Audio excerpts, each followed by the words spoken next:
During a royal gathering, Crown Prince Edward suddenly announces the cancellation of his engagement to Princess Anastasia.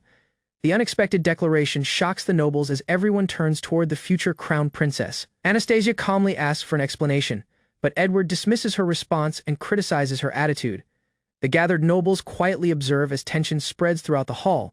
Edward introduces Amy as the woman he believes deserves to stand beside him. He praises Amy's kindness while claiming Anastasia lacks the qualities required to become the kingdom's future queen.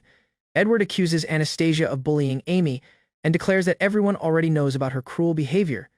His supporters immediately stand behind him, making the accusation appear convincing. Edward concludes that Anastasia is unfit to become the kingdom's future queen and mother. Although whispers spread among the guests, Anastasia remains composed, silently enduring the public humiliation. After hearing the prince's accusations, Anastasia quietly understands the true purpose behind the public humiliation. Amy remains beside Edward while the surrounding nobles continue watching the tense confrontation. Anastasia suddenly begins trembling as overwhelming emotions consume her. The unexpected reaction surprises nearby guests who realize the atmosphere has changed dramatically. Without warning, Anastasia loses her balance and falls forward before the crowd. The nobles panic while Edward and Amy watch the shocking scene unfold in silence. At that instant, a young boy awakens in another place with memories returning all at once. The strange experience completely changes his understanding of himself and the world. The boy realizes his name is Alan, an ordinary 8-year-old living in the royal capital of St. Laren. Recognizing the dangerous situation, he prepares to change the fate awaiting everyone. Alan regains memories of his previous life and realizes he has been reincarnated into the world of an otome game. He understands he is only an ordinary background character living inside the game's storyline. Alan recalls the game's tragic future and realizes his mother, the townspeople, and countless others are destined to die. The horrifying revelation convinces him that disaster is approaching. He remembers that Princess Anastasia challenges Amy to a duel, but the crown prince fights in Amy's place. Without anyone supporting Anastasia, she suffers a humiliating defeat. After losing, Anastasia leaves for a monastery in shame but is attacked by bandits before arriving. Her disappearance becomes the beginning of an even greater tragedy. Anastasia's fate throws the kingdom into political chaos and eventually sparks civil war. As neighboring nations invade the weakened country, Alan realizes he must prevent the disastrous future. Alan refuses to accept the tragic future revealed by his recovered memories. Determined to protect his family, he firmly decides that he will not allow the coming disaster to destroy their lives. Alan's mother rushes into his room after hearing the loud commotion. Worried by his strange behavior, she finds him overwhelmed but physically unharmed inside their home. Alan calms himself and reassures his mother that nothing serious has happened. After seeing her gentle smile, he quietly hides the truth about the memories he has regained. Watching the peaceful town outside, Alan vows to protect his mother, the townspeople, and everyone living there. His determination grows stronger as he accepts the difficult future ahead. Alan realizes escaping with his mother is impossible because of the kingdom's strict feudal system. Instead of fleeing, he resolves to remain in town and change fate through his own actions. Alan resolves to overturn the game's tragic storyline before Anastasia's condemnation. The civil war and the kingdom's collapse can occur. He decides that changing fate becomes his new purpose. While eating breakfast with his mother, Alan recalls the current timeline and confirms there are still 8 years before Anastasia's engagement is publicly annulled. The remaining time gives him hope to prepare. Alan reflects on his previous life and realizes his knowledge of the otome game is his greatest advantage. He decides saving Anastasia is also the best way to protect his mother and hometown. Walking through the capital, Alan suddenly notices a noble carriage passing along the busy street. The unexpected arrival immediately catches his attention. Alan recognizes the young noble girl inside the carriage as Anastasia. Realizing fate has given him an early opportunity, he watches carefully, determined to begin changing her future. Alan and Anastasia briefly notice each other as the passing carriage crosses his path. Although the encounter lasts only a moment, Alan realizes fate has already begun moving according to the game's story. Alan apologizes inwardly for doing nothing during their first meeting. Watching the carriage disappear, he renews his determination to overturn the tragic future awaiting Anastasia and the kingdom. Alan reviews the events he remembers from the game and decides to use that knowledge to predict future developments. Beyond changing history, he sincerely wishes to save Anastasia's life. Alan reflects that Anastasia is unfairly labeled the story's villainess. Despite being an honorable and responsible person, her true character strengthens his resolve to protect her. Remembering Anastasia's strong sense of duty, Alan believes she truly embodies the ideals expected of the nobility. He becomes convinced that saving her is the key to changing the kingdom's fate. Alan reflects on the game's storyline and realizes Anastasia was unfairly portrayed as a villain despite her true character. He believes the original scenario twists the truth and deserves to be changed. While walking through the marketplace, Alan unexpectedly bumps into Monica, a cheerful woman carrying groceries. The brief encounter reminds him of the ordinary people he also wants to protect. Alan apologizes before speaking with Monica about her shopping and daily work. After their friendly conversation, he decides to ask for her help with an important matter. Alan follows Monica to the tavern connected to the Adventurers Guild. Believing the guild could help achieve his plans, he prepares to make his first request. Inside the guild, Alan and his mother approach the adventurers gathered in the hall. Their unexpected visit attracts everyone's attention. As Alan prepares to explain his purpose, Alan realizes his plan to change the future has finally begun. Although nervous about the uncertain outcome, he remains determined to take the first step toward altering the kingdom's fate. Inside the Adventurers Guild, Alan and his mother approach the guild members. The guild master notices the young boy and patiently waits to hear his unusual request. Alan boldly asks for permission to clean the mud-filled ditch outside the town. His unexpected proposal surprises everyone gathered inside the guild hall. After considering the request, the guild master agrees to let Alan begin the work. The approval marks the beginning of Alan's first effort to change the future. The guild immediately starts preparing Alan's registration while his mother completes the required documents. As the paperwork proceeds, Alan officially takes his first step into the Adventurers Guild. The guild staff prepares Alan's registration by asking him to place a drop of blood onto a guild card. Although surprised by the procedure, Alan calmly follows the instructions without hesitation. After a small prick on his finger, Alan places his blood onto the card. The guild card immediately reacts with a magical glow, confirming that the registration process has succeeded. Alan receives his completed guild card and officially becomes a member of the Adventurers Guild. The staff reminds him to keep the valuable cards safe before he leaves. Monica warmly congratulates Alan on joining the guild and encourages him to work hard. Alan gratefully accepts her support while thinking about the long journey ahead. Alan's mother smiles proudly as she wishes him good luck on his first adventure. Encouraged by everyone around him, Alan confidently prepares to begin changing the future. Alan organizes his goals and decides to confirm the world's future while earning enough money. He knows both objectives are necessary to save Anastasia, his mother, and the entire town from disaster. Alan reviews the game's timeline and remembers he must eventually enter the Royal Academy. Realizing he lacks the money for enrollment, he works hard cleaning filthy drainage ditches to earn rewards. After finishing the job, Alan accepts a dangerous assignment to clean the underground sewer. Besides the higher payment, he believes the location will prove whether this world truly follows the game's events. Alan enters the underground sewer. Remembering that a hidden scroll should remain undiscovered for several more years, he carefully searches the tunnels while comparing every detail with his memories. Alan recalls that the sewer later becomes an escape route leading to the hidden scroll. Finding everything exactly as remembered convinces him the game world's events are real. Strengthening his resolve to change fate, Alan finds the marked brick exactly where he remembered and uncovers a hidden passage behind the wall. Excited by the discovery, he enters the forgotten chamber deep beneath the underground sewer. Inside the secret room, Alan carefully searches for the legendary scroll. Studying every corner, he eventually discovers it hidden above an old stone structure. Alan cautiously retrieves the scroll while checking for hidden traps. Although reaching it proves difficult, he successfully obtains the ancient item without triggering any danger. The scroll reacts exactly as described in the game, glowing brightly before disappearing. Witnessing the event firsthand convinces Alan that the world's events perfectly match his memories. Alan confirms Amy originally obtained the concealment skill from this very scroll. Using his guild card, he records the discovery, believing the evidence will help him change the future. Alan checks his status through the guild card and confirms he has obtained the concealment skill. The result proves that everything is unfolding exactly as it did in the game world. Certain the future matches his memories, Alan renews his determination to prevent the kingdom's tragic ending. He returns to work in the sewer, refusing to let the original storyline continue unchanged. After finishing the day's work, the adventurers tell Alan to clean himself before returning home. The cheerful workers joke with him, treating the young boy like one of their own companions. Alan washes away the dirt while another worker nearby finishes bathing. The exhausting day finally comes to an end after hours spent cleaning the underground sewer. As Alan prepares to leave, he unexpectedly encounters Monica again outside the bathing area.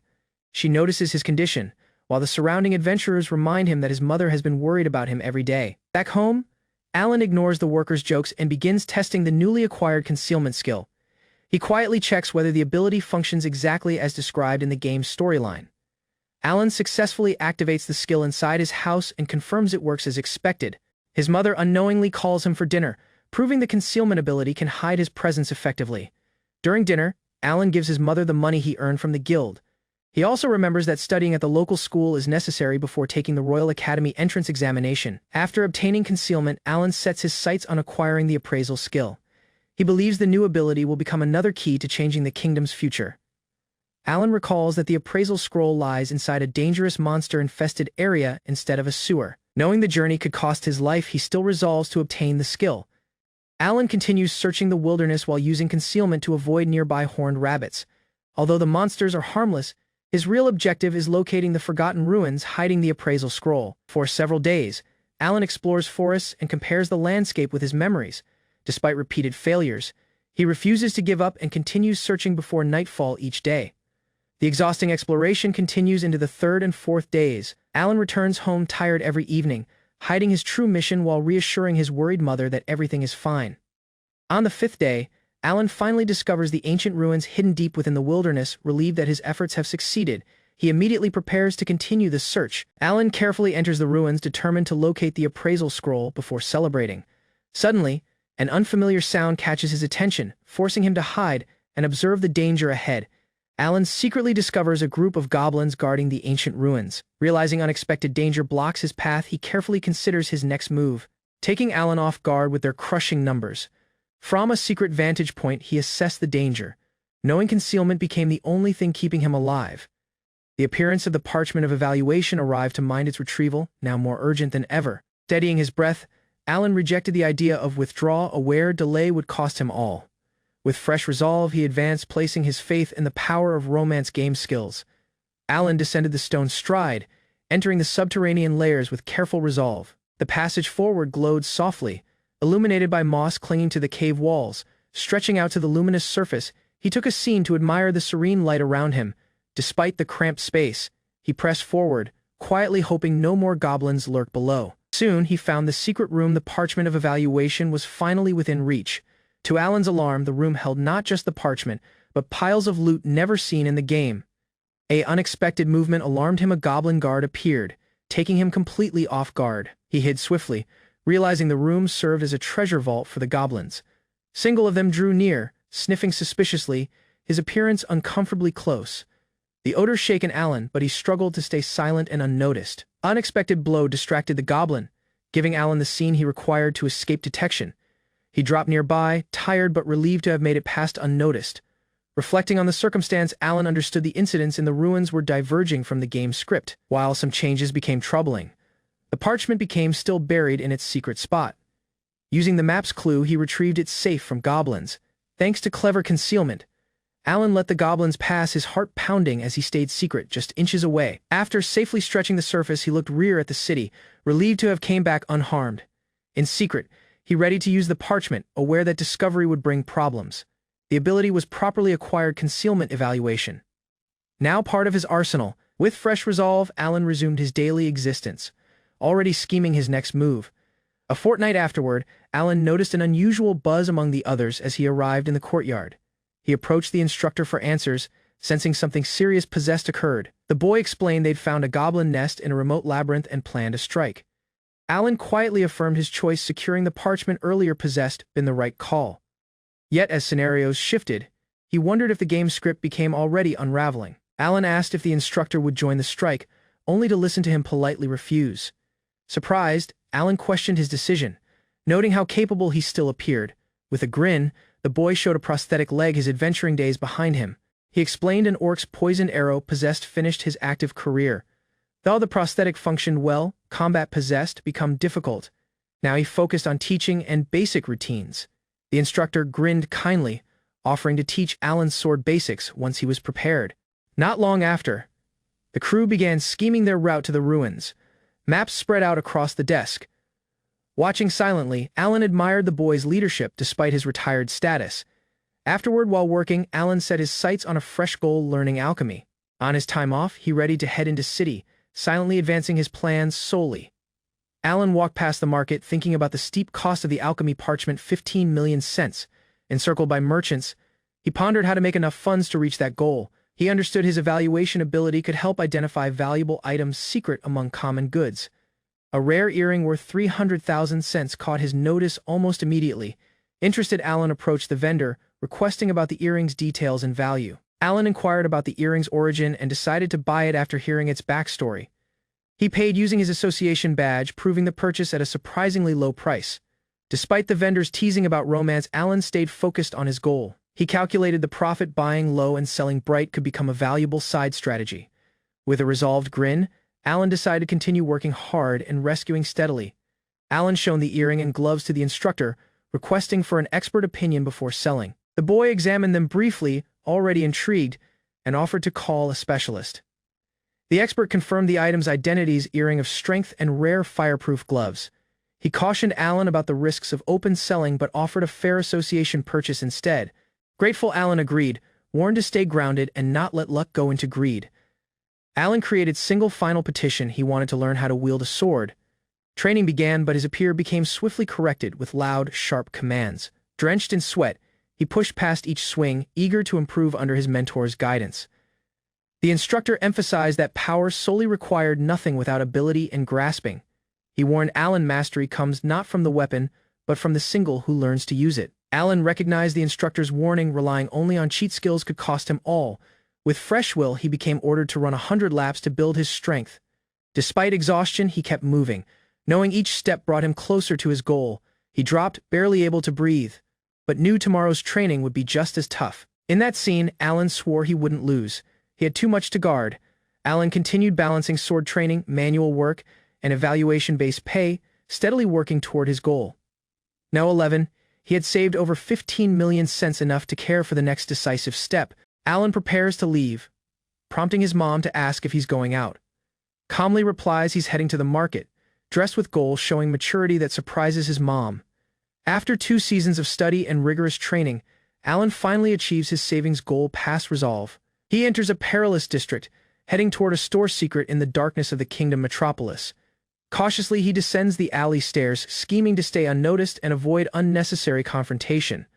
Alan found the secret rules store and disabled his concealment before knocking on the door. He inspected the luminous message board and identified the time's password using his evaluation ability.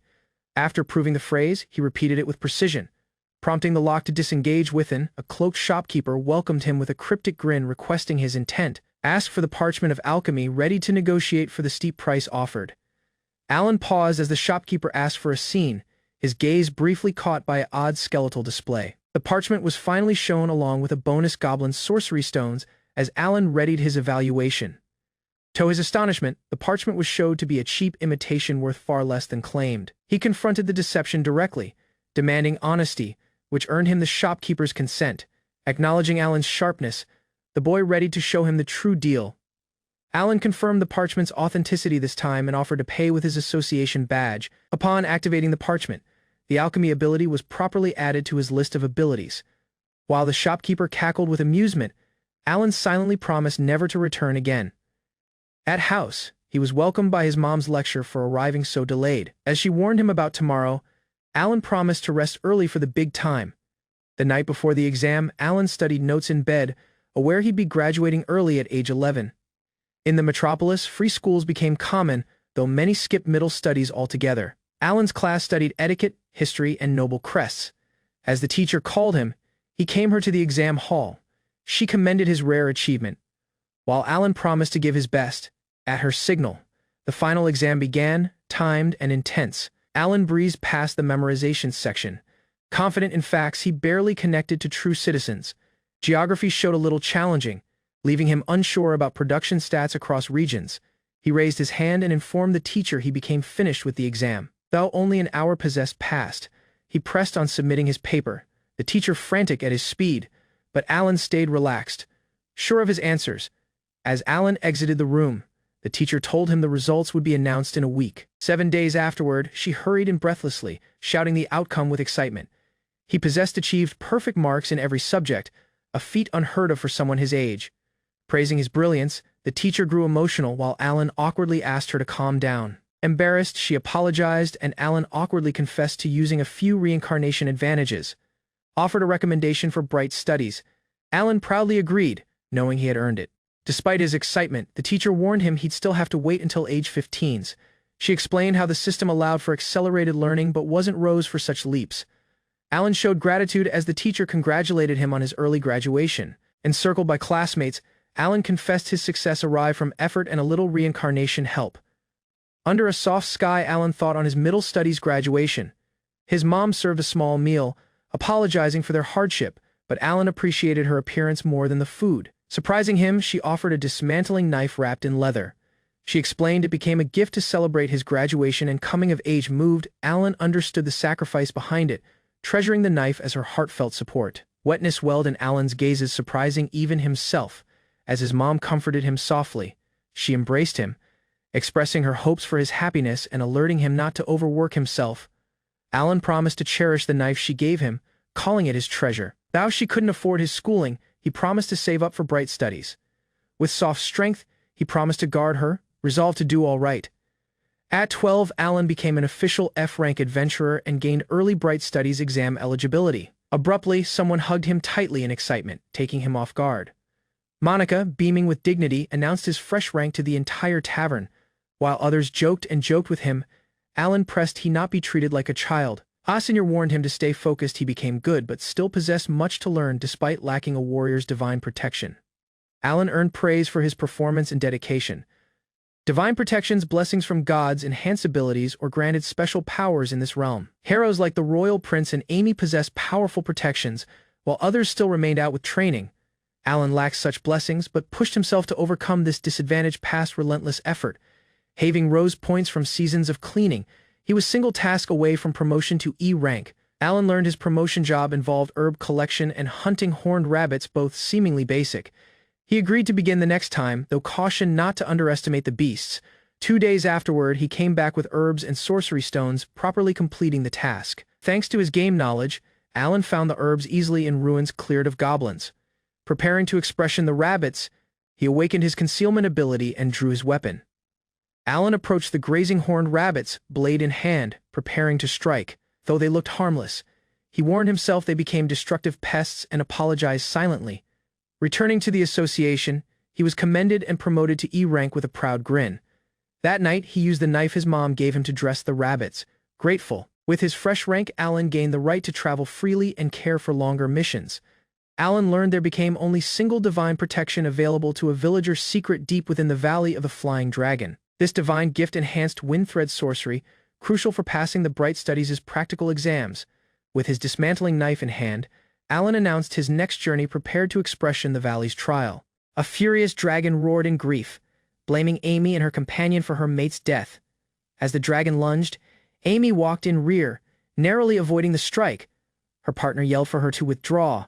He cast a powerful barrier spell, halting the assault and shaking the ground with its impact. Amid the rubble, the two questioned if the threat became truly over, but the dragon's shadow loomed again, proving it became not. Carl walked forward, shielding Amy and delivering the final blow. Amy wept over the fallen wyvern's child. Carl tried to comfort her. Rewards became granted, but the cost became heavy. Afterward, Alan rode a cart, tiredly reflecting the battle possessed been scripted. Part of the game's questline, he pondered the wyvern lord's pain, recognizing the cruelty from its sight. An uninvited invasion. As he parted ways, he cautioned others. The true journey was just start. Alan arrived in Friesen, preparing for the long journey past the mountains toward the Dragon Valley. Intent on avoiding conflict, he awakened concealment sorcery to slip former the demons said to lurk in the region. Tired from the climb, he understood he'd underestimated the trek overhead. A dragon abruptly soared former. As he reached the ridge, the breathtaking scene of flying dragons filled the sky before him. He recalled the key difference: dragons breathe fire. Unlike lesser wyverns, Alan scouted a clearing, deciding it became the best location to set up camp before sunset. Using alchemy, he swiftly shaped the ground, creating a foundation for his shelter. He refined the design, adding sky holes and a chimney. The ability, once used only for crafting, showed fresh utility. With mastery, alchemy could forge fortresses or mystic tools for final battles.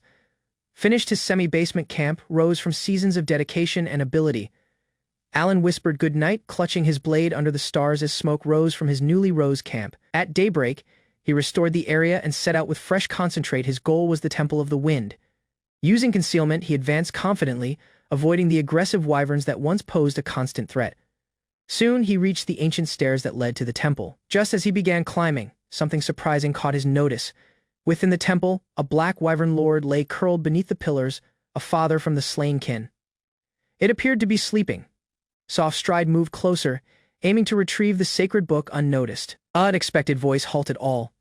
Paralysis struck just as a luminous boy emerged from the sky. The boy, calm and smiling, already knew the goal without delay. He shone the book of the wind god, proving its goal with certainty. A calm grin formed as the boy showed himself to be the wind god, casually reading thoughts and bypassing concealment.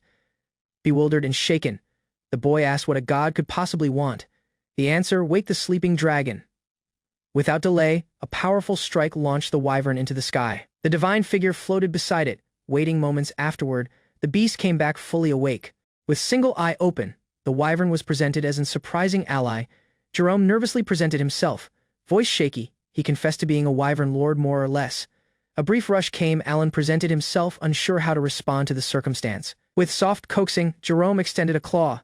A handshake sealed the embarrassing but honest greeting. The wind god grinned. An odd petition came. He wanted help finding Jerome a wife. Apparently, the love-struck wyvern possessed fallen from Melissa, a rare sky dragon hybrid. A divine proposal became created. Help the wyvern's love succeed, and divine protection would follow. Bewilderment set in. Lizard romance became foreign territory, yet the wind god showed no worry. Despite delay, questions began. Jerome flustered easily, but cooperation grew. A vision of Melissa appeared, graceful, proud, and unforgettable. In Jerome's gazes, recognition struck. That ribbon fit the game's boss, the final challenge, guarding the book of the wind god. Nervously, Jerome commended Melissa's charm and beauty, remembering the happiness he once possessed. Questions came: her hobbies, interests, but Jerome possessed never spoken to her. Understanding sank in. Admiration from afar wasn't love. He was just a stranger.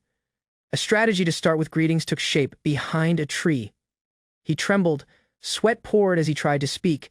Step-by-step advice resounded in his mind. All he possessed to do became introduce himself. Melissa's sharp glare froze him.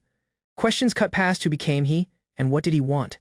Crushed by her cold stare, he wilted, wings dropped, dignity shattered. A gift was the backup strategy. Alan suggested meet. Jerome agreed. Appeared reasonable for wyverns. While they waited, the wind god floated casually. Jerome's delay raised worry, but faith in his skills stayed. Moments afterward, he came back, tired but triumphant. He shone the prey in his claws. With the meat offering behind them, Alan suggested a fresh angle look. Fashion might labor where remarks failed. Resolved not to give up, Jerome took off, eager for the next strategy. A dramatic floral entry was attempted.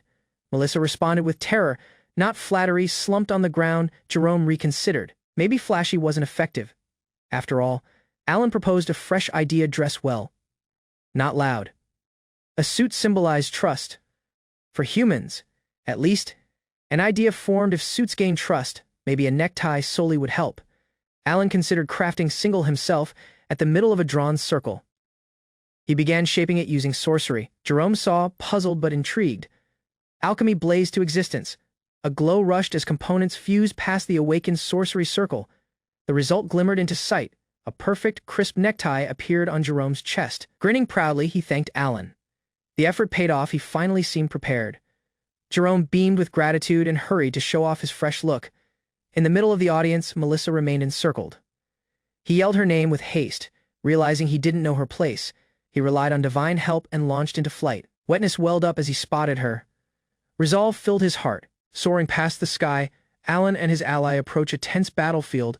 Amid the bewilderment, the lizard warriors hesitate, unsure how to respond to the surprising circumstance.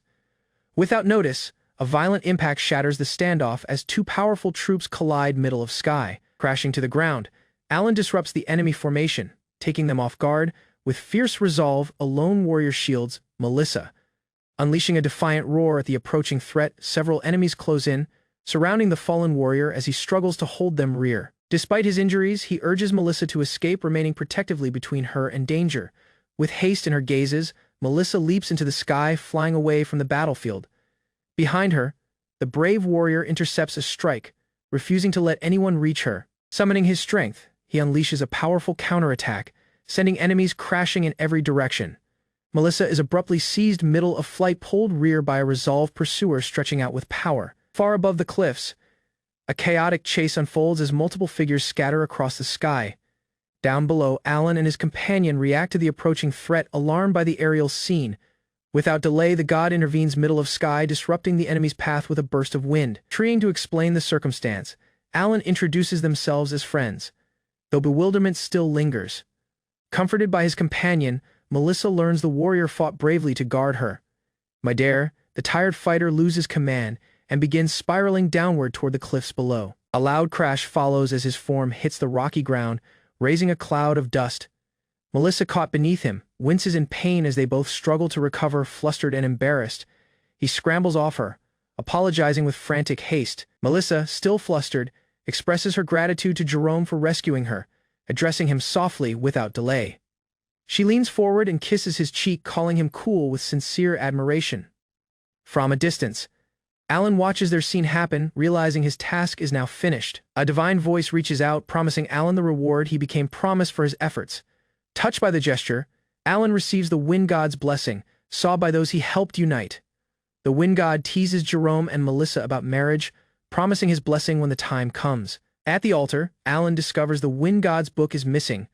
Realizing the divine strategy has shifted, he reflects silently, knowing his deeds have altered the course of the original story. Grateful, Jerome thanks Alan, though Alan humbly deflects the praise to others. With a serious tone, Alan warns Jerome to avoid the area for 4 seasons due to a potential threat. Melissa surprises all by calling Jerome Jerry, showing how close they've become already. She promises that if Alan ever needs help, she and Jerome will return the help, whichever happened. Alan smiles, encouraging Jerome to cherish Melissa and make their bond last. Touched, the pair thank Alan sincerely, though Jerome still struggles to procedure it all. With a final farewell, the couple flies off to discover their love nest, leaving Alan behind with a soft grin. Alan watches the wyverns fly away, amused that he finished up assisting them instead of humans. Before returning to Rorden, he recalls there is still a single goal he wants to pursue in Friesen Village. With excitement, he decides to build a glider to achieve faster transportation. He reflects on how limited travel is in this realm, relying only on horse-drawn carts. Imagining the sky, he visions of revolutionizing movement with flight. With a fresh goal in mind, Alan commits to structure a motor glider powered by wind sorcery. His strategy is nearly finished, drawn from recollections of his former existence as an aeronautical engineer. He scouts a large, flat field and prepares it as a makeshift runway. Using newly acquired sorcery, Alan clears the land with a powerful wind-based spell. Despite progress, he finds the act of chanting spells a little awkward. Though the sorcery flows naturally, Alan's stats improve with the wind god's blessing, unexpectedly granting him wind sorcery and boosting his power. Grateful yet amused, he uses his sorcery to obvious grass with ease, calling the god creepy. With the field prepared, he shifts concentrate to preparing the glider for test flights. Past alchemy, he efficiently constructs both glider and runway using detailed mystic diagrams. Materials from defeated wyverns along with charcoal enhance his crafting efficiency as preparations near completion. With a steady hand, Alan casts the smelting spell, igniting the materials in a controlled burst of power. The result is a sleek, fully formed glider, his efforts rewarded with visible success and satisfaction. Remaining beside his creation, he evaluates the weather and prepares for test flights on the prepared runway. Within the cockpit, Alan powers the engine using wind sorcery channeled past a sorcery stone. He confirms the controls, ensuring both rudder and wings respond smoothly to his adjustments. Alan channels wind sorcery into the glider, carefully increasing its power to avoid turmoil. He struggles to balance the output but refuses to stop the launch sequence. With rising speed and resolve, Alan finally achieves liftoff and soars skyward. Alan launched his glider into the sky. A grin spread across his expression as it soared properly over the valley. He scanned the landscape below and adjusted the direction. Following the route toward Rorden, the village passed beneath him, the buildings and roads obvious from above as he maintained steady flight. A brief thought of forgotten chores emerged, but the thrill of flying after so long overpowered it. Her gazes widened as she spotted Alan soaring above the trees. While enjoying tea in the garden, Anastasia stopped, raising her finger toward the sky. Margaret turned her head, interested. A strange shape glided quietly above the forest, its wings still but steady. Anastasia suggested it could be a wyvern, and calmly decided it should be reported to the castle. Meanwhile, Alan soared confidently above the clouds, the metropolis's skyline finally appearing on the horizon. What once took days by coach, he now completed in mere hours. From above, Alan surveyed the kingdom metropolis. No rivers or open fields offered an obvious landing spot. Weighing his options, he considered the dangers of crashing into a meadow until a shimmering lake arrived into sight. With haste in his grip, he braced himself and committed to the descent. His strategy became precise: approach the lake's edge and slow down just before touching the water. Alan steadied the glider, pushing forward into the final scene of landing. As the glider neared the surface, Alan called wind sorcery to slow the descent, directing a powerful undue thrust. A rush of wind tore past the lake's edge as the craft cut past the sky in a final desperate approach. The glider slammed into the water, splashing wildly. Moments afterward, Alan emerged, gasping for breath as debris floated nearby, tired but safe. He sat beneath a tree, relieved his vital belongings survived the crash. Alan saw the shattered remains of his glider dissolve in the lake, a soft understanding dawning. Despite the success of his flight, he counted the cost-precious wyvern materials gone with a single crash. At the association, drenched and weary, Alan rushed into familiar faces and offered a half-hearted reason for his soaked clothing. Rudolph welcomed him kindly, though his lecture arrived sharp and surprising, mistaking him for the cause while Alan tried to hold Rear a laugh. Waving off the teasing remarks about age and modesty from the association members, under the mystic shower he thought on the comforts of this game-scene clean water. As he rinsed off, Alan planned his next stride: sell the items, alter clothing, and return house. Afterward that evening, he recounted the journey over meal, marking the termination of his first expedition. Though his form rested in bed, something lingered, an unresolved feeling that the story wasn't quite over yet. Sitting by the canal, Alan mulled over his journey, acknowledging the missteps that marred his return from Friesen. Poor scheming led to the glider's crash, no landing site, and no room for error. Reflecting more, he understood how much his child's form had dulled his judgment compared to his former adult existence. Clarity emerged from the water's stillness. He'd need constant self-awareness moving forward, despite the failures. His design wasn't flawed, just the piloting. Lessons had been learned. Managing a glider with sorcery showed more complex than expected. At his desk, he sketched a fresh idea. A vertical takeoff and landing craft would eliminate the need for long runways. Multitasking stayed impossible with his current limits. He'd need something extra. A rare item emerged in his thoughts, single capable of simultaneous casting, the parchment of multiple chanting. Though the parchment rested in a difficult place, he was resolved. Preparations had to begin. With a commanding gesture, Alan awakened his sorcery, shaping materials with precision for his next design. Before him remained a refined aircraft, sleek, compact, and tailored. While not a VTOL, it became rose for a single task. Fingers tightened around the controls as the glider began its run across the field. Wheels lifted from the ground, speed rushed. Sky bit against his flight suit. Gazes forward, concentrate sharp. He soared skyward once more, resolved. Readied flight wasn't his only worry, true mastery required grasping. The world of alchemy, precise blueprints defined the quality of what could be created. Vague ideas led to inefficient outcomes. Without strong sorcery, even brilliant designs lacked power. Amy succeeded due to her protagonist-level powers. He possessed no such luxury. Material cost was another barrier. Without enough resources, even basic crafting became nearly impossible. Thankfully, substitutions were possible. Rare wyvern parts could be swapped with cheaper alternatives. Alan spotted a towering structure rising into the sky, the fabled Tower of the Sage. Forward, a tiny aircraft approached the towering structure, piercing the clouds, known as the Sage's Tower. It reached over 300 floors into the sky. Two reached the summit. The pilot possessed to ascend in spirals, navigating each loop with precision. Flying above the stratus clouds, he calculated his altitude near 2,000 meters. Near the top, no opposition arrived from the tower as he closed in. He readied to reach the highest floor of the Sage's Tower with haste. He dismantled the wind sorcery engine mid-air and launched himself from the aircraft. Descending freely, he drifted above the tower while preparing to summon sorcery past his focus mana. A burst of power awakened the parachute, stabilizing his downfall as wind sorcery rushed. His timing precise. The impact hit the tower's top section in a controlled explosion. He landed safely and swiftly began storing away his deployed gear. Swinging from a rope, he steadied himself against the tower's outer barrier, taking his breath mid-air.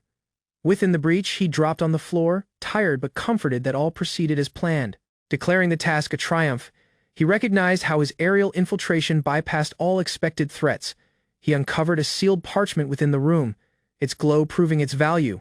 With a single gesture, the ability became absorbed, another step toward his ultimate goal. As the tower began repairing itself, he understood time became short and escape was urgent. Right above the clouds, he thought on the stake just taken to gain a powerful ability. A legend told of a sage who cast spells without chanting, using sorcery to help others. Though the sage died tragically, his soul became the chantless parchment, secret in a mystical forest. Now, his next destination became obvious: reach the Forest of Illusion and retrieve the final parchment.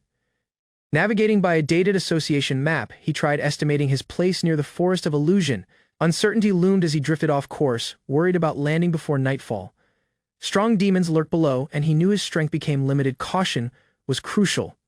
As the sun dipped low, he finally spotted the village nestled between the trees. Relieved, he aimed for the bead point just beyond the village to safely descend. He engaged the vertical engine, initiating a controlled descent toward the clearing below. Altitude command systems on both wings stabilized the craft for a precise landing. Touching down softly, he walked out, tired but relieved the flight had finished safely. Though tired, he readied to conceal the aircraft with sorcery before entering the village. Before he could proceed, armed villagers encircled him, ordering him to stay still. Caught off guard, Alan froze as strain filled the sky and weapons aimed at him. Brought before the village elders, he confirmed his identity as a human named Alan. The lead elf questioned his appearance, demanding a cause for entering the village. Alan explained he got lost, but single elf charged him of deception. Before judgment was passed, the elder warned all of the energy protecting their house. The elf ruler questioned how Alan, a human, escaped the forest limits. Doubt filled the room as no single sensed mystic power strong enough to justify flight. Alan cautiously showed he became protected by the wind god, though he preferred to stay discreet. Surprised by his answer, the elves lowered their weapons, murmuring about divine protection. Moved, the ruler commended the gods while Alan stayed unsure of what he had just started. Now seen as a divine figure, Alan became respectfully asked by the ruler to save their village. Bewildered, he wondered if a fresh game event possessed unexpectedly begun. The ruler explained that an evil spirit became slowly drawing nearer to their house, immune to their efforts. Alan, not aware of the event, tried to understand the threat past calm asking about. She stated how the spirit harassed both the elves and their guardian energy relentlessly. Alan learned the spirit hadn't harmed anyone yet, but its approach threatened the village's fate. Despite delay, the elves pleaded for his help, believing in his divine protection. Abruptly, the elf princess Sherry barged in, vowing to lose the spirit herself without human aid. Before the argument escalated, a villager hurried in to report the spirit's unexpected look. Sherry sprinted off, demanding the place while others struggled to keep her in check. With the ruler's plea in mind, Alan decided to follow the princess into the commotion. Shouts rang past the village as guards mobilized. The evil spirit possessed appeared in the square. A robed figure wandered aimlessly, drawing fearful gazes from villagers and soldiers alike. Alan questioned the label, sensing something odd about the supposed threat's vacant behavior. Bewildered, he understood he saw a boy, while the elves stated a black fog instead. Alan confessed he only saw a cloaked boy, prompting the ruler to grant him spirit vision. With enhanced seeing, he now witnessed the figure harassing frantic energy, proving the threat. Sherry drew her bow, declaring she would destroy the spirit without delay. He tried to stop her, uncertain whether the boy deserved death. Her arrow veered off objective, and frustration mounted as bewilderment over the spirit's identity worsened. The ruler turned to Alan with haste as the robed figure continued moving ominously past the village. Alan stared at the cloaked boy's hollow look, unable to identify what he truly became. An odd hooded boy appeared in front of an audience, casting light into the sky. Unsure of the boy's aims, Alan cautiously tried to speak to him and calm the circumstance. Abruptly, the boy yelled his frustrations, drawing notice with an outburst of private disclosure. He continued ranting, trying to justify himself with his name and minor. Alan, disturbed, suspected the boy was chasing a young woman and sensed possible criminal behavior. The robed boy excitedly claimed he sought an ancient spirit dwelling in the elf village. With unsettling enthusiasm, he explained the spirit looked like a child despite her age, alarming Alan.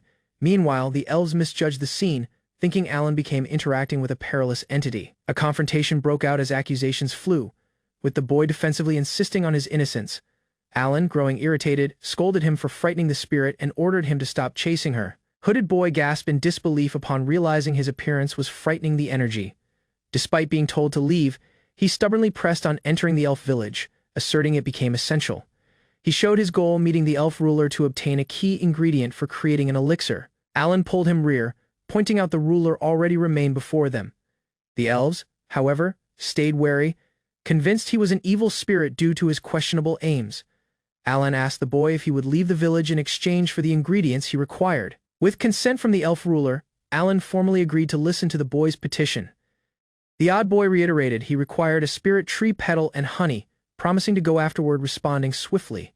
The elves gathered the ingredients as instructed by their ruler. Upon tasting the mixture, The boy confirmed its quality, prompting Alan to remind him of his promise.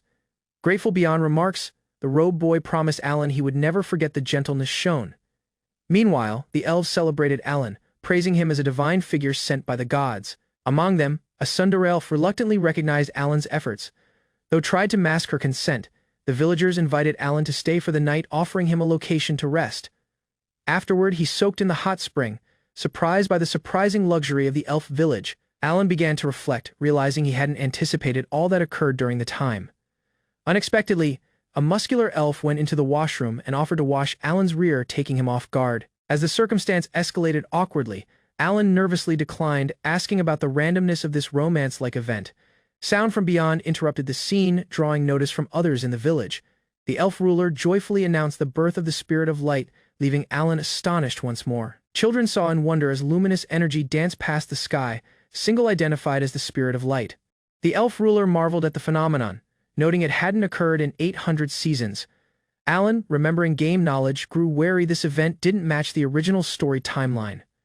Abruptly, the spirit approached Alan, joyfully recognizing him as her savior from the time before. She showed that, thanks to the elixir she possessed, ascended and become a spirit herself. Alan became shocked to realize the spirit was the same eccentric boy from the time before. Now transformed, the spirit announced she truly understood what it required to be a youthful young woman. She showed her fresh name, Lu, and that she possessed created a contract with Millie. The elf ruler joyfully agreed the news and congratulated Millie on the surprising bond. Alan, bewildered by the deviation from the game's incidents, decided it was no longer his worry. The spirit Lu shown Alan with a parchment, offering it as a gift in gratitude. She explained it became a powerful chantless parchment she possessed, crafted after mastering her transformation. Originally required for her daughter, she entrusted it to Alan, acknowledging his great help. Upon evaluation, Alan confirmed the parchment's authenticity could grant the rare chantless ability. Though grateful, Alan seemed conflicted. Having obtained an incredible reward from such an odd source, Alan ready to leave the elf village, thanking the ruler and villagers for their cooperation. Nearby, the elf princess questioned the flying machine's ability. Clearly skeptical of its function, before his departure, the elf ruler approached Alan with something in her hands. She shone a handmade amulet, a token of gratitude and a symbol of their bond. As final preparations were made, villagers walked rear cautiously, watching the aircraft come to existence. The aircraft lifted off the ground with power, alarming the gathered elves as it took flight. Alan yelled his thanks and farewell, promising to return while the villagers saw in awe. All looked skyward, their expressions a mix of surprise, admiration, and soft farewell from above. Lu waved goodbye, her voice holding a promise of reunion as Alan departed. At house, Alan studied his progress, satisfied that phase single of his task was finished. Alan decided to increase his strength, knowing power would be essential to win upcoming duels. Returning to the association, his companions offered encouragement, some teasing, others giving sincere warnings. Single boy, remaining like a mentor, warned Alan not to act recklessly and dishonor his mom. Abruptly, Monica hurried in, embracing Alan with crushing enthusiasm as others laughed and saw. Caught off guard, Alan struggled to push her rear, embarrassed by her affectionate ambush. Monica cautioned Alan not to overwork himself, expressing worry for his safety. She swiftly shifted tone, sending him off with an eager strike and encouragement. Afterward, Alan informed his mom about his task and obtained a soft hug in return. Filled with will, he quietly promised to guard her from the incidents forward. An old merchant presents a rare item, elf-created honey, his gazes gleaming with dignity. Within a soft shop, Alan negotiates a deal, offering 2 million for 3 jars. Giving over payment, Alan requests more. Knowing the supply is difficult to secure, he then asks about sorcery bags, hoping to discover single with vast storage capacity. The merchant laughs, explaining such powerful items exist, but are nearly priceless and unseen. Alan agrees to return, amused by the merchant's eagerness and cryptic wit. Days afterward, he arrives in the village of Struzen, ready to hunt goblins for a commission. The village chief greets him kindly, explaining how rare visitors have become in recent months. While calculating his expenses, Alan realizes the poor profit margin of exterminating goblins. Despite low rewards and perilous risks, he resolves to expression the threat head-on. At daybreak, Alan strides into the forest near Struzen, confidently gripping his makeshift AK-47. Though crafted from cheap parts, the weapon mimics a Kalashnikov well enough for battle, intent on training. He roams the woods where goblins emerge from a secret labyrinth. Using concealment sorcery, he hides and prepares to shoot, keeping a careful distance. His shot lands. He watches the goblin collapse, uncertain if it became a clean hit. Cautiously, Alan approaches the fallen goblin, scanning for signs of existence. He confirms single bullet struck the chest and retrieves the embedded sorcery stone. Relieved by his success, he grins, knowing his wind sorcery-powered rifle is effective. To avoid attracting demons, he disposes of the goblin's form in a smelting pit. Remembering his childhood fears, he reflects armed with this rifle, even illusions feel conquerable. Alan reports his success, presenting 12 goblin sorcery stones to claim his reward. After verifying the kill count with his association badge, the chief confirms the payment. He chooses to remain in the village for a while, eating, resting, and preparing. Before leaving, Alan confirms his next goal, entering the labyrinth directly. A week of fruitless hunting convinces him it's time to expression the dungeon forward. Alan stands before the ancient entry, prepared to confront the infamous Goblin's Labyrinth. Though the dungeon wasn't essential in the original game, he chooses to dive in anyway. Legends speak of a labyrinth core protected by powerful bosses, though its existence is uncertain. With demons being both perilous and valuable, finished destruction isn't constantly the goal. Lantern in hand, he descends into the dim, excited by the tools at his side.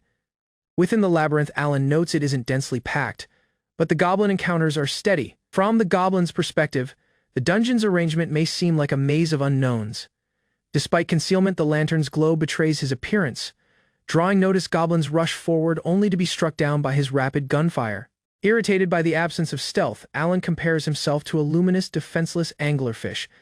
Alan navigates swiftly, skipping unnecessary rooms, his recollection of the labyrinth's arrangement guiding the way. He reaches the 5th floor, remaining before the massive door to the boss room. With concentrate, he switches his ammunition from stealth to power rounds, readying for battle.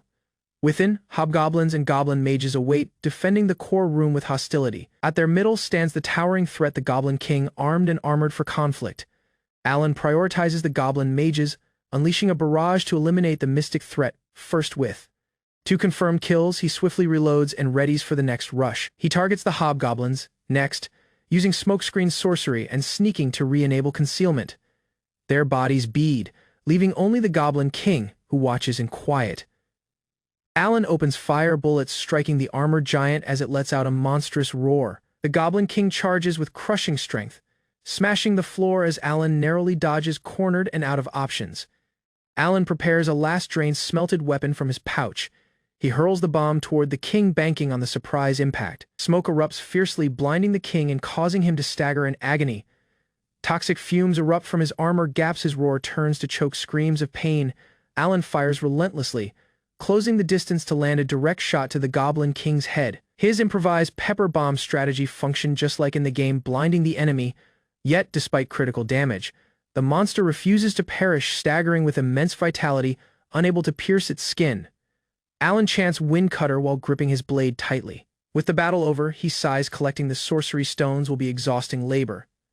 Alan approaches the luminous sphere resting deep within the dungeon, the core of the labyrinth. Legends say that destroying it will bring the entire dungeon to termination. Raising his hand, he reaches out without delay, drawn by curiosity and responsibility. With a single touch, the space distorts, sending him rear to the entry. Smiling with relief, he confirms it. This is how you conquer the Goblin's Labyrinth. Rear and city, Alan receives praise from the villagers for conquering the labyrinth. Hearing he defeated 138 goblins, his mentor proudly congratulates him, a rare scene of praise. After a long time, Alan agrees to rest before turning in the sorcery stones. A bright lady welcomes him rear with open arms and bold affection. But Alan has already slipped away, leaving her shouting in comedic frustration. With the labyrinth conquered, Alan walks past the city, his heart lighter than before. Now wealthier and stronger, he considers his next goal, but something private comes first. He decides to tell his mom all when he returns house. Smiling with Will, he and his mom's strategy to start a fresh existence elsewhere. Alan walked past the door to the familiar scent of house, taking his mom middle of preparation. She froze briefly, then dropped all to wrap him in a tight hug. Worry marked across her expression as she inspected him for injuries. With a soft grin, he assured her of his safety, casually mentioning the dangers he'd faced, holding rear wetness. She confessed she'd been fine during his absence, though her shaking voice hinted otherwise. They shared stories, tiny, everyday moments that held deep meaning. Even the mention of smelly clothing drew kind laughs. Watching her, Alan made a soft vow. He wouldn't allow destiny to steal her away from him. Over meal, Alan's mom suggested he could stay and use his pay as he pleased. She assured him he wasn't reliable for anyone else. Though the tiny apartment possessed many limitations, Alan considered the sacrifices required for an adventurer's lifestyle. He still believed residing apart wasn't right. His gaze shifted toward her as he explained his true wish. It wasn't just about space. He wanted her to live more comfortably. He imagined a house they could share, where she could handle the housework and stay close. Hearing this, she reached out softly, calling his name with emotion in her voice. Though she called him a fool, Alan's mom grinned kindly, agreeing to search for a fresh house together. His expression lit up with soft excitement. The next time, he brought her to the association. Familiar faces welcomed them, surprised yet pleased to see her there. She nervously presented herself, unsure how much Alan possessed about her. Still, she tried her best to make a good impression. Single association member commended Alan's dedication, calling him their most promising newcomer. Hearing that others wanted him in their party, her gazes widened with dignity and astonishment. Alan considered the advantages of ranking up to D, knowing it would free him from current limitations and open doors to bigger opportunities. As discussions shifted toward housing, he mentally weighed his fate plans, waving off party invitations until the right time. Concerned for safety, his mom voiced doubts about residing near the association. Alan recognized the risk but pressed for help finding a safer location. Just then, Monica arrived, surprised to learn Alan became preparing to move. Her appearance changed the tone with familiarity and warmth. Alan proudly ate his aims, now earning more. He wanted a larger location to live with his mom. Monica bent in with a bold grin and offered Alan a surprising invitation to her house, taking him completely off guard. Both Alan and his mom responded in bewilderment, unsure of what Monica truly required by her proposal. With a laugh, she clarified that her father managed an apartment structure and she could help them discover a suitable location. The quoted rent was bright, and Alan paused, doing mental math as his mom nervously asked for his thoughts. Despite the cost, he suggested they go see it, figuring it might actually be a rare, worthwhile bargain. Before heading out, Katerina showed her desire to greet the association members, thankful her child had been encircled by kind citizens. Meanwhile, Alan awkwardly responded to Monica's earlier proposal, only to be joked with again, flustering him as she playfully pressed the misunderstanding. Their group soon arrived at the structure. Monica, now fully in guide mode, explained its convenient place and pointed to the available top-floor unit. Climbing the stairs, she noted the higher floor's unpopularity due to its steep access, though it functioned fine for her. Within, Alan remained in awe. The room became far larger than expected, and his mom wondered if it was too much for them. Alan explored the upper level of the unit, considering whether to claim the lofted space as his bedroom, while his mom doubted she could manage the climb. Looking out from the window, he was captivated by the obvious sight of the remote castle rising above the city. With will in his gazes, he whispered to himself the goal was close, he just required to push a little more. Katerina showed surprise at the affordable rent, and Alan addressed Monica with a mix of gratitude and uncertainty. Monica grinned kindly, believing in his potential and calling it a worthwhile investment in someone with a bright fate. Alan turned to his mom for confirmation. Seeing her uncertain, he confidently announced they'd care for the room as long as she liked it too. Monica assured them it became fine, joking that Alan could repay her once he became a better boy, prompting a grin from Katerina. Their house hunting journey arrived to a swift termination. The very first property had all they required. Returning to the association, Alan reported their decision to stay under Monica's caution, earning a nod of consent. His guildmates were pleased. Alan confessed it became far nicer than the house they possessed before. Alan's guildmates admired how far he'd come, surprised he was already providing a fresh house for his mom. When asked about moving out, he casually answered, "Starting now," prompting amused disbelief and support from those around him. Single association member raised his voice to rally the others, proudly announcing Alan's big step, moving out with his mom. Though Alan tried to object, the others pressed on, assisting. Touched by his devotion, banter filled the room, making it obvious they cared deeply. Friendly jabs continued as the fighters argued over tasks, eager to lend a hand in their own chaotic way. Alan asked his mom what to do. Shaken by all support, Monica softly comforted them, calling Alan like a child to the whole association. Katerina warned Alan to treasure such gentleness, recognizing how fortunate he was to have such wonderful citizens around him. While guildmates bickered over who became too drunk to help, Alan grinned to himself. Their antics created him feel strangely kind within. She wiped her wetness, touched by their generosity. Alan remained by a bit frantic at her emotional response. Afterward, the association members helped move furniture into the fresh house, despite bumps, narrow spaces, and minor complaints. A line of association members marched past city holding furniture, drawing interested gazes. Alan wiped his brow as the last load arrived. Within, the space still seemed roomy, despite being furnished. The simplicity of their old existence created the move feel surprisingly light. With the job done, single guildmate raised a cheer and announced it became time for a banquet to celebrate. Katarina and Alan looked puzzled, but became told it became tradition any cause to drink was cause enough. Grateful, Katarina addressed the explorers sincerely, thanking them for all their help that time. Katarina remained before the gathered association, expressing heartfelt gratitude for their gentleness and support toward her child. Smiling proudly, Monica heard as thanks extended to all from the porters to those who helped them settle in. Her speech began to stretch, prompting Alan to silently plead for brevity while the others chuckled. Raising a glass, she toasted to their fate, wishing all happiness and luck in their endeavors. Just before things dispersed, she turned to Alan and warned him she became off to greet more guests. Leaving him smiling beside her, morning light filled the room as Katarina swept the floor. Nearby, Alan saw silently, vowing to make their fresh existence even better. His thoughts reached beyond just kin. He wanted to guard this peaceful existence for Monica, the association, and all who had supported him. While others drank and laughed, Alan calmly sipped fruit juice, gazes set on single goal, breaking the destiny that once appeared inevitable. Teasing swiftly came. The association couldn't help but joke about his beautiful mom, sending him into flustered denial. Thankfully, Master Rudolph walked in, silencing the audience with a single steady command. With a fierce glare, Rudolph slammed his mug down, declaring he'd be the only single allowed to make a move. The rest became to rear off. Katarina laughed politely while others protested. Alan couldn't believe his mentor became joining the competition for his mom's affection. Jaw clenched, he withdrew his earlier consent, muttering that exceptions must be created, especially when it arrived to his master afterward.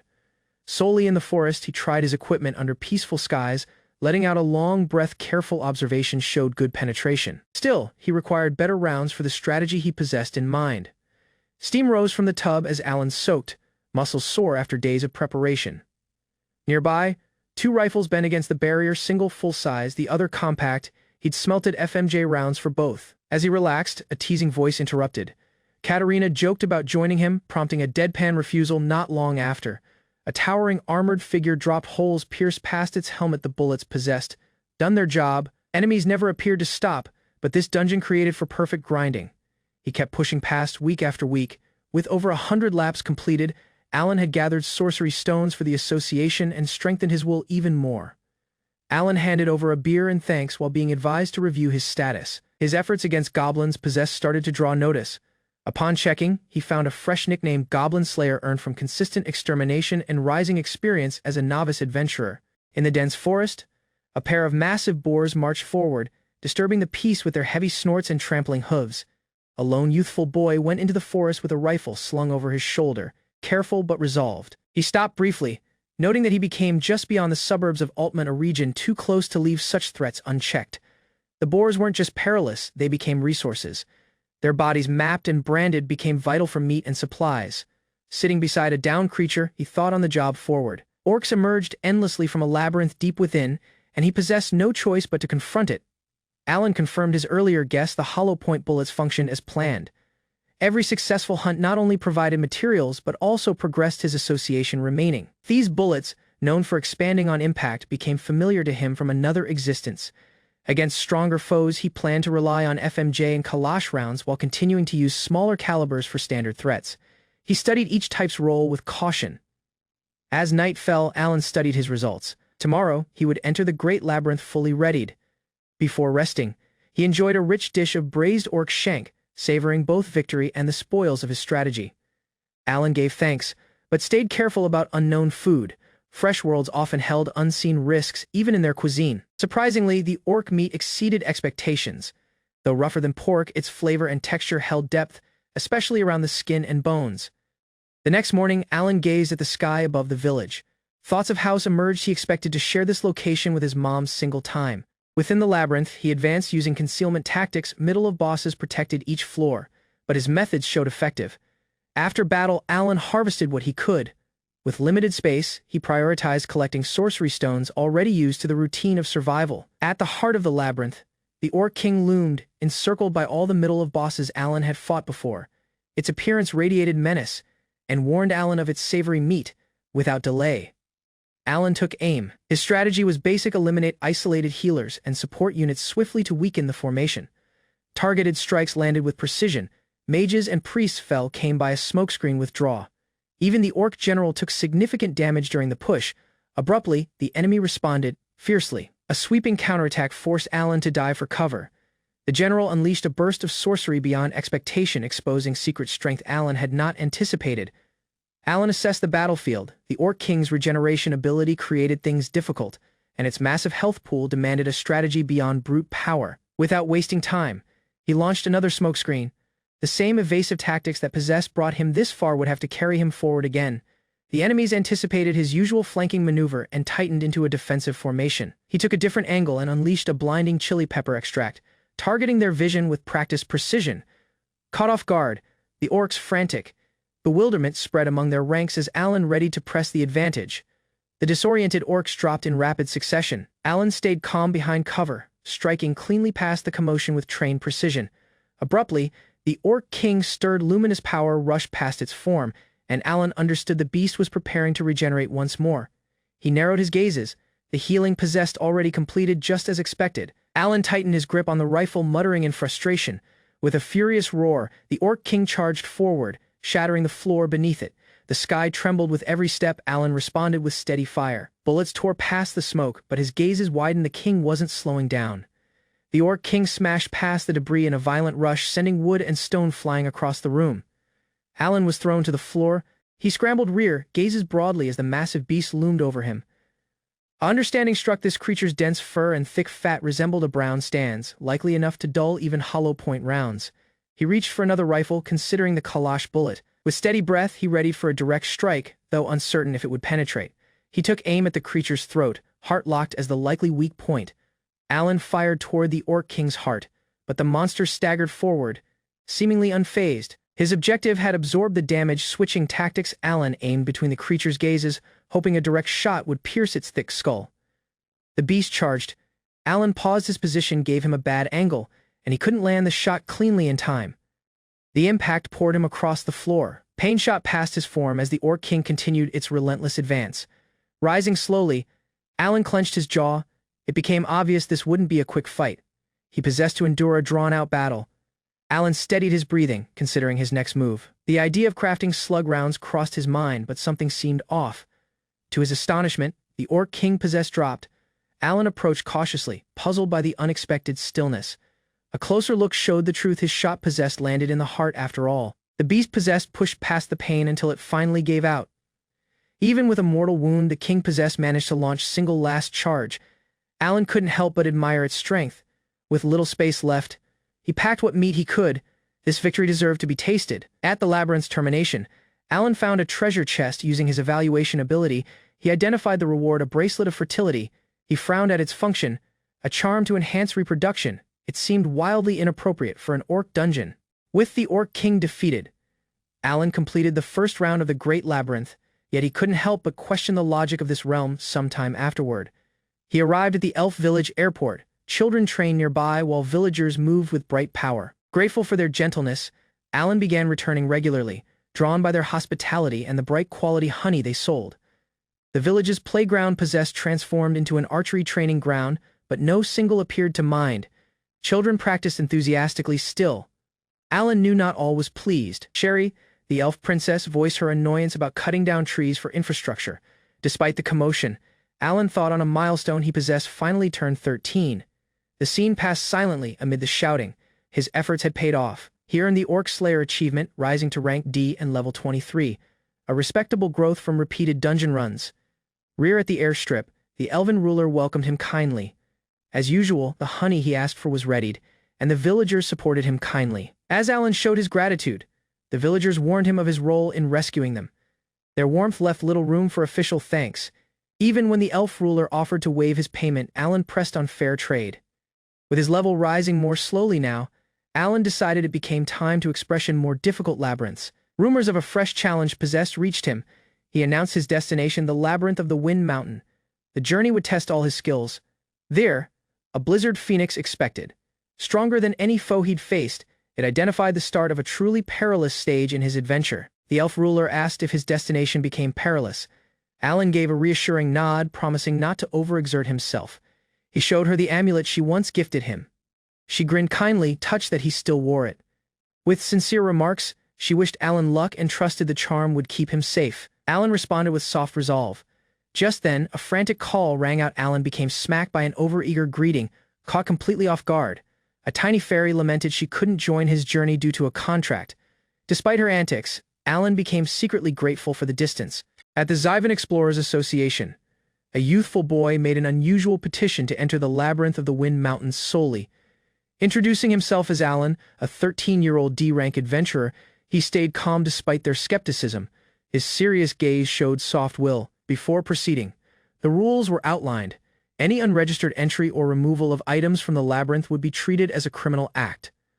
Once cleared, Alan agreed the warning to stay on the first floor and agreed the permit with gratitude. Though encircled by elite explorers, the lone boy stayed steady, aware of how others saw him, yet unfazed by doubt. Before him remained the towering labyrinth of the Wind Mountain. Though it held only 8 known levels, legend spoke of 30. Alan advanced with goal, undeterred by its reputation. His strategy was obvious: conquer each floor repeatedly until he went into the school. Abruptly, giant vampire bats emerged from the darkness, wings slicing past the sky as they dove toward him. With swift reflexes, he raised his weapon and fired. The beasts fell immediately, their threat neutralized by crushing power. His gun, a sorcery replica of the Saiga 12 shotgun, delivered power unmatched by conventional means crafted for battles like this. Blown away by the results, Alan admired the sheer destructive power of his shotgun. The scene wasn't elegant, but it became effective. With Saiga in hand, he advanced effortlessly past the labyrinth, surpassing seasoned explorers and stretching level 28 without pause. The floating islets shone a mystic puzzle, hitting tiny targets with wind sorcery to teleport forward. However, the sequence mattered. A single error would send him to the entry or into the abyss, with success resolved by chance. As flying enemies attacked from above, Alan held his ground, relying on both his weapon and prior knowledge to survive. Rather than follow the main route, Alan chose a secret path, stepping off course to seek something others might miss.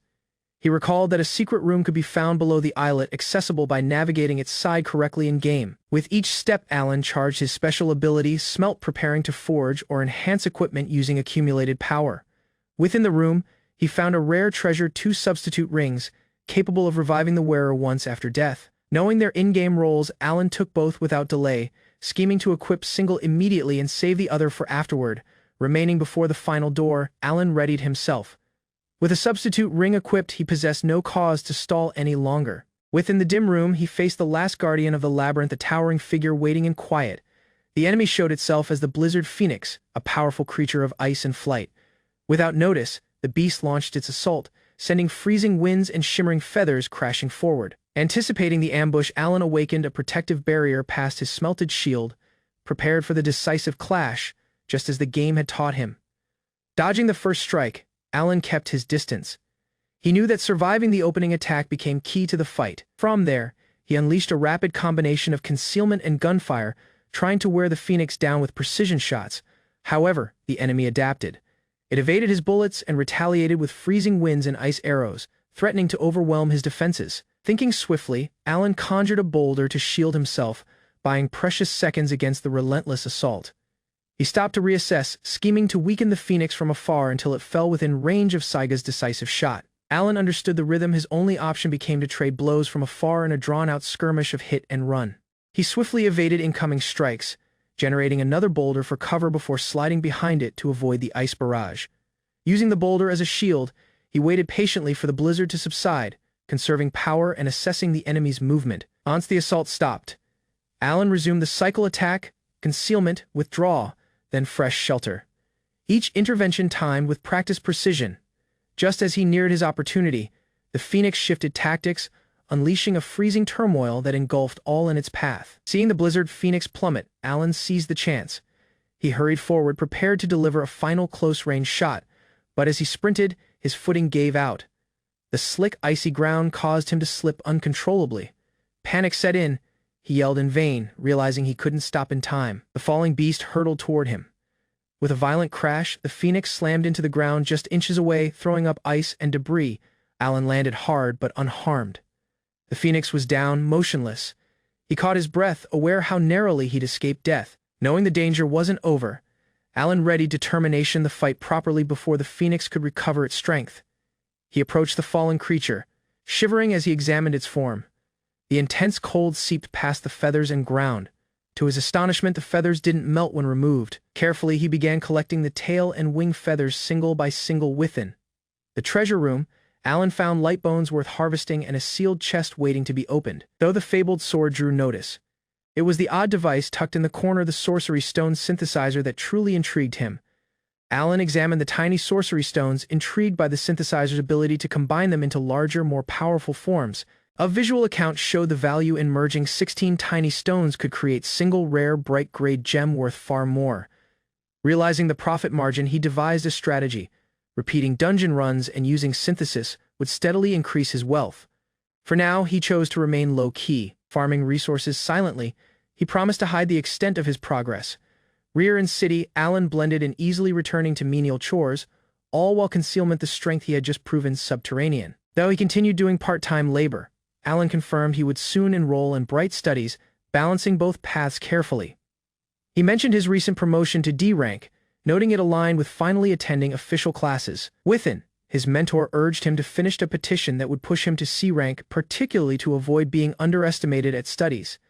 Alan didn't seem concerned about ranks, but his master pressed the difference mattered for eligibility and reputation. Seeing past Alan's evasiveness, the mentor softly pressed. He clearly knew the boy was concealment much more than he confessed. Alan paused to explain himself.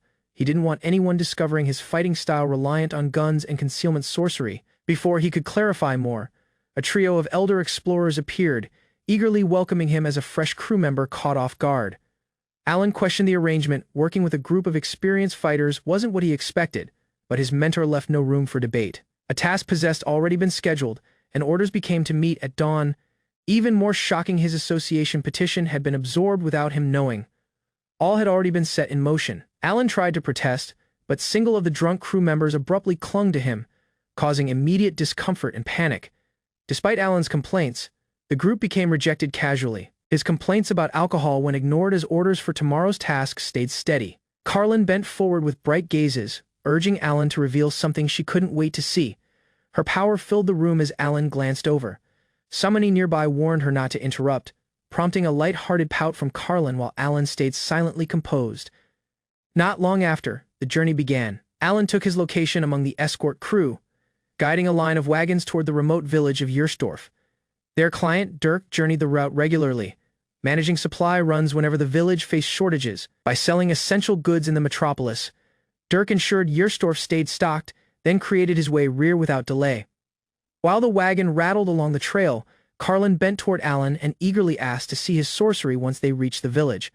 Alan gave a soft nod in agreement. The escort group, created up of experienced association members, noted how closely Carlin clung to Alan far more than anyone else. Their route wound past rough terrain created riskier by recent bandit attacks that possessed damage passing caravans. Alan explained his wind-based sorcery, which could repel enemies. Though he kept the details vague, he confessed leaving his wind sorcery weapons behind. Yet Carlin pressed he showcase his abilities anyway. Alan showed a compact weapon, his wind sorcery gun, crafted in the image of a Makarov pistol, chosen for its concealability and soft operation. Though confident in its effectiveness, he paused with a troubling thought. What if he ever possessed to use it on a person? The weight of that question lingered. Could he shoot someone who wasn't a monster, but a residing human? Carlin noticed his anxiety and asked softly, snapping Alan out of his thoughts with a forced grin. With the path forward turning narrow and perilous, the stake of raiders became very true. The caravan crept along a narrow mountain trail, its path flanked by cliffs and thick forest.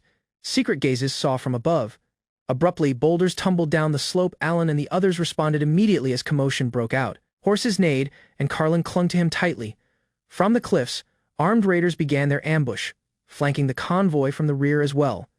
Weapons drawn, they encircled the wagons, blocking any chance of escape as strain spiked among the guards. Their chief walked forward, smug and confident, announcing they would be taking all, including the cargo. The association members swiftly assessed the enemy's numbers. Orders became issued. Dirk became told to stay secret while the others readied for battle. Arrows flew across the battlefield as single of the escorts took aim with precision. Driving rear a charging bandit, steel clashed on both sides. Blades connected with fierce opposition as the attackers pressed in from every angle. Amid the commotion, Alan became called upon to join the fray. A teammate pressed him to demonstrate his sorcery in combat. Delay struck him. These weren't monsters, but citizens. The decision weighed strongly on his conscience. Seeing an attacker rush at his ally, Alan responded instinctively. He yelled the spell's name and unleashed his Wind Cutter sorcery. The incoming bandit was knocked rear middle of charge, his blade dropping as the slicing wind struck him with power. Panic spread past the enemy ranks. Their chief, alarmed by the surprising sorcery, ordered a withdrawal. As the raiders began to escape, single of the escorts pressed Alan not to let them escape. Torn between restraint and responsibility, Alan paused. The command to kill clashed with his conscience. Battle finished with the raiders fleeing. Alan remained in quiet, watching them disappear into the distance, conflicted. The rear guards confirmed the area became secure. The attackers possessed numbered more than expected, but the threat became temporarily over. Alan's teammates regrouped. Single of them asked about the enemy's hideout, but none possessed found it. Their numbers had clearly grown. Frustration boiled over. Jared challenged Alan, lecture him for holding rear when lethal power might have finished it more decisively. Yet another voice chimed in, urging caution. Killing citizens, even enemies, wasn't constantly the right path. Brutal consequences became laid bare. Survivors of raids often faced death, slavery, or worse. Sparing enemies risked fate. Violence. Single escort gave harsh advice. Killing wasn't just acceptable, it became expected. Mercy, he cautioned, possessed no location on the road. Silently, the boy heard. Warnings resounded behind him, pressing the weight of reality onto uncertain shoulders. Tasks resumed. Clearing debris and restoring order helped work period concentrate from the dark lesson to immediate responsibility. Arrival at Yersdorf brought relief. Since that battle, no more raiders dared challenge them along the way. Shouts resounded past the village as children recognized the returning wagon. Term spread swiftly. Supplies had arrived from the metropolis. Locals hurried to help unload crates. Bright greetings filled the sky while hands moved briskly to support the effort. Excitement swelled as fresh clothing became shown off. Some admired the styles, others scolded the impromptu fashion display in public. Last came a light-hearted complaint. Someone joked with Carlin for being just like the other countryside girls she was criticizing. Gifts and medicine were distributed with gratitude. Amid the sound, Carlin chased after a yellow ribbon she claimed as hers. A soft scene turned serious. Harsh remarks cut past. If leadership had been his, the task would have failed. Cause for that failure was already known. Sparing lives while noble wasn't a luxury on the battlefield. Raiders, orcs, goblins, it made no difference. Next time, delay must be replaced with will. Before reflection could settle in, a familiar voice interrupted. A promise about sorcery hadn't been forgotten. More children gathered, eagerly chanting. Whichever weight lingered from combat, their excitement pushed it aside for now. Wind sorcery delighted the children. Gusts spun past the sky until dusk, laughs trailing as parents called them house.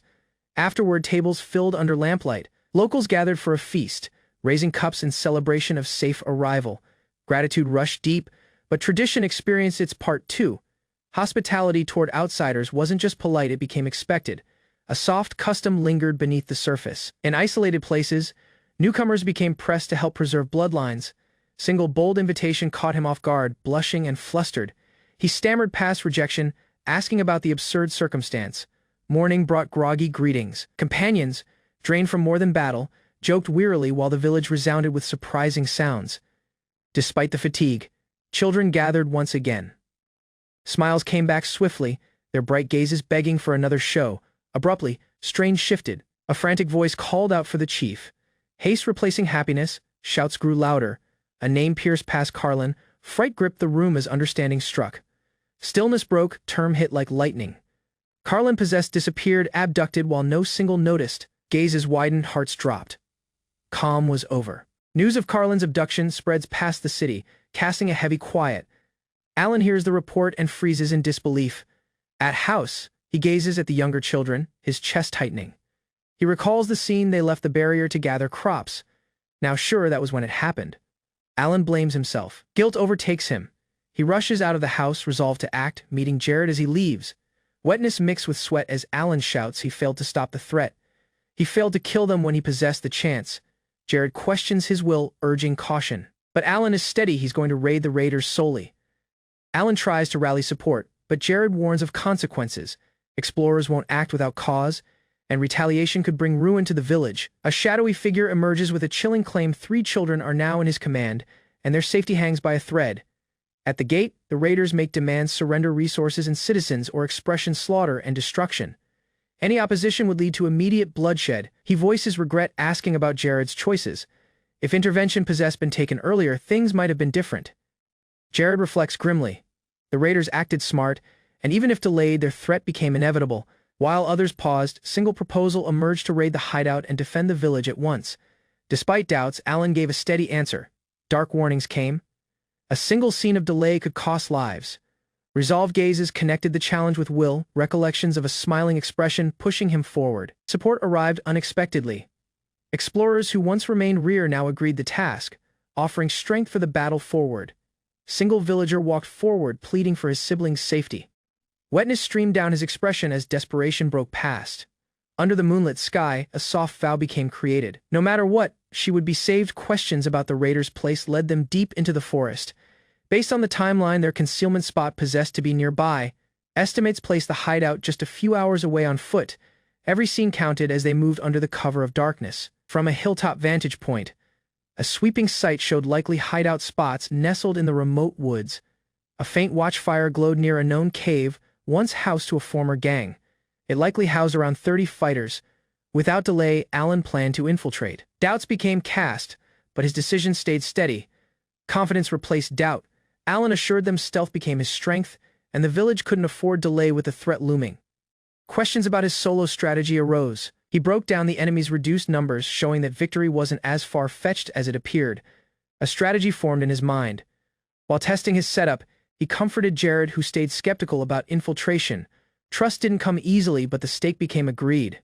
Single more chance was granted. Alan promised a silent entry and safe return beneath clouded skies. A final whisper affirmed his will. Failure wasn't an option.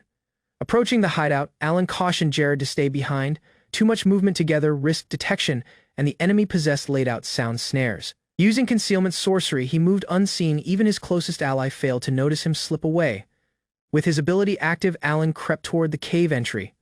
A lone guard remained nearby, prompting him to stay low and observe. Recognition struck this boy once escaped him. Regret lingered from the last encounter where he couldn't deliver a fatal blow. Strain spiked as they locked gazes. Alan braced himself, needing to act before proceeding more.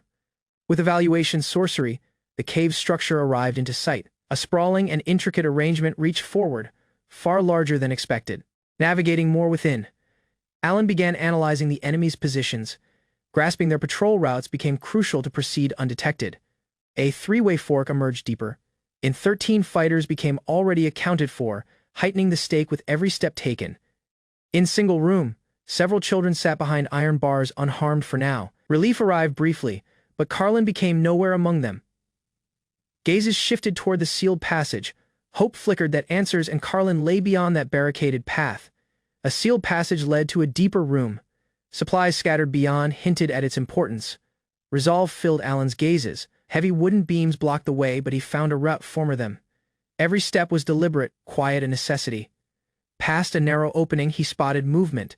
What he saw twisted his look into panic. Carlin lay helpless under a boy's weight. Fright and exhaustion identified her expression. Alan's alarm turned immediately to fury. Without delay, he struck. Rage powered his fist, delivering a crushing blow that resounded past the room. Blows landed without mercy. The assailant dropped under the flurry of strikes, left motionless in the aftermath. Panting strongly, Alan glanced at the young woman curled on the floor. Recognition and relief emerged as he whispered her name. He extended a shaking hand, offering reassurance she possessed. Endured enough. Escape would begin now. Without notice, Carlin clung to him, holding rear sobs. A single term burst from her lips, filled with desperation and love. Caution came back swiftly. A soft reminder to stay soft came. She agreed, swallowing her fright. After leading Carlin to safety, Alan gave her instructions to remain secret. The task wasn't over. Others still required rescuing. With the entry blocked, he assured her of his return. She agreed silently, grasping the stake he faced. In concealment, he approached another room. A boy sat solely not aware. Alan readied his weapon with cold precision. Jared's remarks resounded in his mind, painting raiders as inhuman. Recollections of what Carlin endured hardened his will. No delay came. A silenced shot rang out, ending another threat in dark quiet. Softly, Alan reached the cell and signaled the children. Hope flickered in their gazes as he whispered his promise. With Carlin by their side, the rescued kids came closely. Alan swiftly counted their number and kept track. 2 enemies already down. 11 still stayed. Before moving forward, he instructed them to brace themselves. A barricade required sealing from within, cutting off escape. Elsewhere, raiders noticed something incorrect. Bewilderment grew as they questioned the sealed room concealment their chief. Alan remained guard before a carved emblem. Strain rising, unknown markings hinted at something more than just a concealment location. A brilliant flash broke out from the carved seal, shockwaves blasted outward, hurling bodies past the sky like ragdolls. Beyond, raiders were thrown into commotion. Jared saw in stunned disbelief as debris and limbs flew in every direction. Bewilderment turned to anger. Jared stormed in demanding an account. Alan, calm and focused, confirmed it became the signal. The aftermath showed groaning survivors. Alan remained over them, torn between mercy and the urge to finish them off. The cave shuddered, priorities shifted. He chose to evacuate the children before anything else. Bloodied and enraged, a bandit lunged to strike Alan down, but became swiftly countered by Jared's unexpected intervention. Arriving just in time, Jared walked over the fallen attacker. The commotion began to settle as Alan looked up in relief. With danger behind them, the group ready to return. Alan led the children out while Jared saw over their stride. Wetness welled in Carlin's gazes. Emotion finally burst as safety confirmed the task's termination. Bandit heads lined the village gate, a gruesome warning to others. Confident in their strength, the veterans set out to finish the job. Alan, though eager, became instructed to remain behind and assist with preparations for their return to the metropolis. Within the raiders' hideout, the remaining enemies became put down. The seniors acted without delay, bound by responsibility more than emotion. Remembering his own experience, Alan agreed, the blood on his hands. As the wagon rolled to the gate, Alan climbed aboard. The journey to the metropolis and to whichever arrived next was about to begin. As Alan ready to leave, he became approached by Carlin and the village children. With the bandit task finished, Alan set out once more. He promised to return someday, leaving the village behind as he climbed aboard the wagon. By the age of 15, Alan possessed already achieved the rank of C-class adventurer, earning recognition as the youngest to do so. Before his departure, he had a soft scene with a close companion, receiving remarks of encouragement and a sincere wish for luck. Dressed in uniform and resolve, Alan walked into a fresh chapter, prepared to expression whichever expected beyond the gates. Alan walked onto the Kingdom School grounds. His heart steady before him remained the grand campus of the Kingdom Bright Studies, his fresh start. As he joined the incoming students in the grand auditorium, the clerk announced that only 39 possessed been agreed this term. Among them was Alan. Despite hoping for Class B, Alan became assigned to class dominated by aristocrats. Knowing the rules, he understood that speaking out of go, as a common-born student, could cause problems. Encircled by aristocracy, Alan kept his distance until a noble young woman named Anastasia walked in, turning every head in the room. Among the noble students, single figure remained out. Anastasia's elegance and commanding appearance captivated Alan more than the grandeur of the studies itself. He couldn't be sure, but it seemed like she glanced in his direction. Around her became other elite students: Oscar, the refined air of Wilmot, and Marcus, a brilliant scholar. More prestigious names filled the room: Leonardo, child of the Imperial Guard commander, and Claude, a kingdom prince gifted with divine strength. The nobles swiftly noticed Alan. Their remarks made light of his common-born student status, but he responded calmly, unfazed by their mockery. As another powerful student went into the hall, Alan's notice shifted. The arrival of Royal Prince Karl Heinz drew every eye. His confident stride and noble aura created it obvious why others viewed him with awe. Alan's concentrate shifted as a young woman approached. Her calm, graceful appearance remained out, raising a soft curiosity within him. She presented herself as Amy von Braze, a fellow student. Her kind grin caught Alan off guard. Amy showed she was also a common-born student and recalled Alan from their earlier studies. She admired his perfect academic record. Choosing a seat beside him, Amy invited conversation. Alan, surprised yet grateful, agreed to talk until the ceremony began. Alan thought on the entry ceremony, realizing how distracted he'd been. This scene became required for Amy, the heroine of the story. Amy's grin stunned him. She embodied all expected of a game heroine: charming, bright, and effortlessly radiant. Orientation passed in a blur. A week afterward, Alan settled into the dorms and shared brief remarks with his mom before parting. Despite appearances, Alan seemed isolated. No single spoke to him. Encircled by nobles, he sat silently, completely solely. Meanwhile, Amy walked confidently beside the royal prince, her story progressing while Alan stayed a minor conduct. Studies rules demanded that commoners bow quietly to nobles in hallways. Alan came the protocol without complaint. While classes finally began, Alan noticed Amy no longer recognized him. The initial gentleness she'd shown possessed disappeared. During lessons, instructors emphasized that mastering sorcery required not only activation but precise command and awareness, and outdoor lessons soon came. The teacher asked who could already use sorcery, prompting students to reveal their capabilities. Alan looked on fewer hands than expected. Despite assuming mystic proficiency became required, not many appeared confident enough to respond. During the sorcery training session, the instructor asked the royal prince to demonstrate. Karl Heinz agreed confidently, eager to show off his ability. With a luminous orb forming in his hand, the prince confirmed the job and ready to attack. His flame sorcery sparked to existence. He launched the spell with precision, striking the objective dead middle. Applause came as the teacher commended his flawless execution. Next, Anastasia was called forward. The instructor moved on to another element of sorcery command and attribute use focused and intense. Anastasia awakened her spell. Her sorcery glimmered with power, drawing all's notice to her growing strength. Anastasia unleashed a powerful attack, destroying the reinforced objective with ease. Her display left the audience stunned. The royal prince, humiliated by the comparison, yelled at her in frustration. His dignity possessed been wounded in front of all. He claimed to have held rear, accusing her of showing him up. Anastasia rejected his complaint without delay. Fueled by anger, the prince released an intense burst of sorcery, ignoring warnings as the power spiraled out of command. A violent explosion erupts during the practical exam, sending shockwaves past the arena. Amid the commotion, the royal prince recoils while a resolute young woman strides forward, hand raised, channeling a spell. In an instant, a towering barrier of water rises, shielding the students from the oncoming blast. Screams echo as debris crashes against the mystic barrier. Once the smoke clears, the prince is found dropped, prompting a surge of panic among his classmates. Single student kneels beside him. Ami swiftly begins treatment, her healing sorcery luminous softly. Worry tightens her brow. Regaining consciousness, the prince gazes at his hand, awestruck. His gaze drifts to Amy, understanding dawning. Ami reaches out with worry, checking the royal prince's condition as he regains full consciousness. Lowering her gaze, Amy blushes, exposing that her deeds became motivated by loyalty to someone else. Her humility stands in contrast to the praise she receives. Meanwhile, others reflect on the outcome, relieved that the prince suffered only minor injuries. Soft speculation begins. Possessed Amy truly altered the original course of incidents. Time passes, and the bond between Amy and the prince visibly strengthens.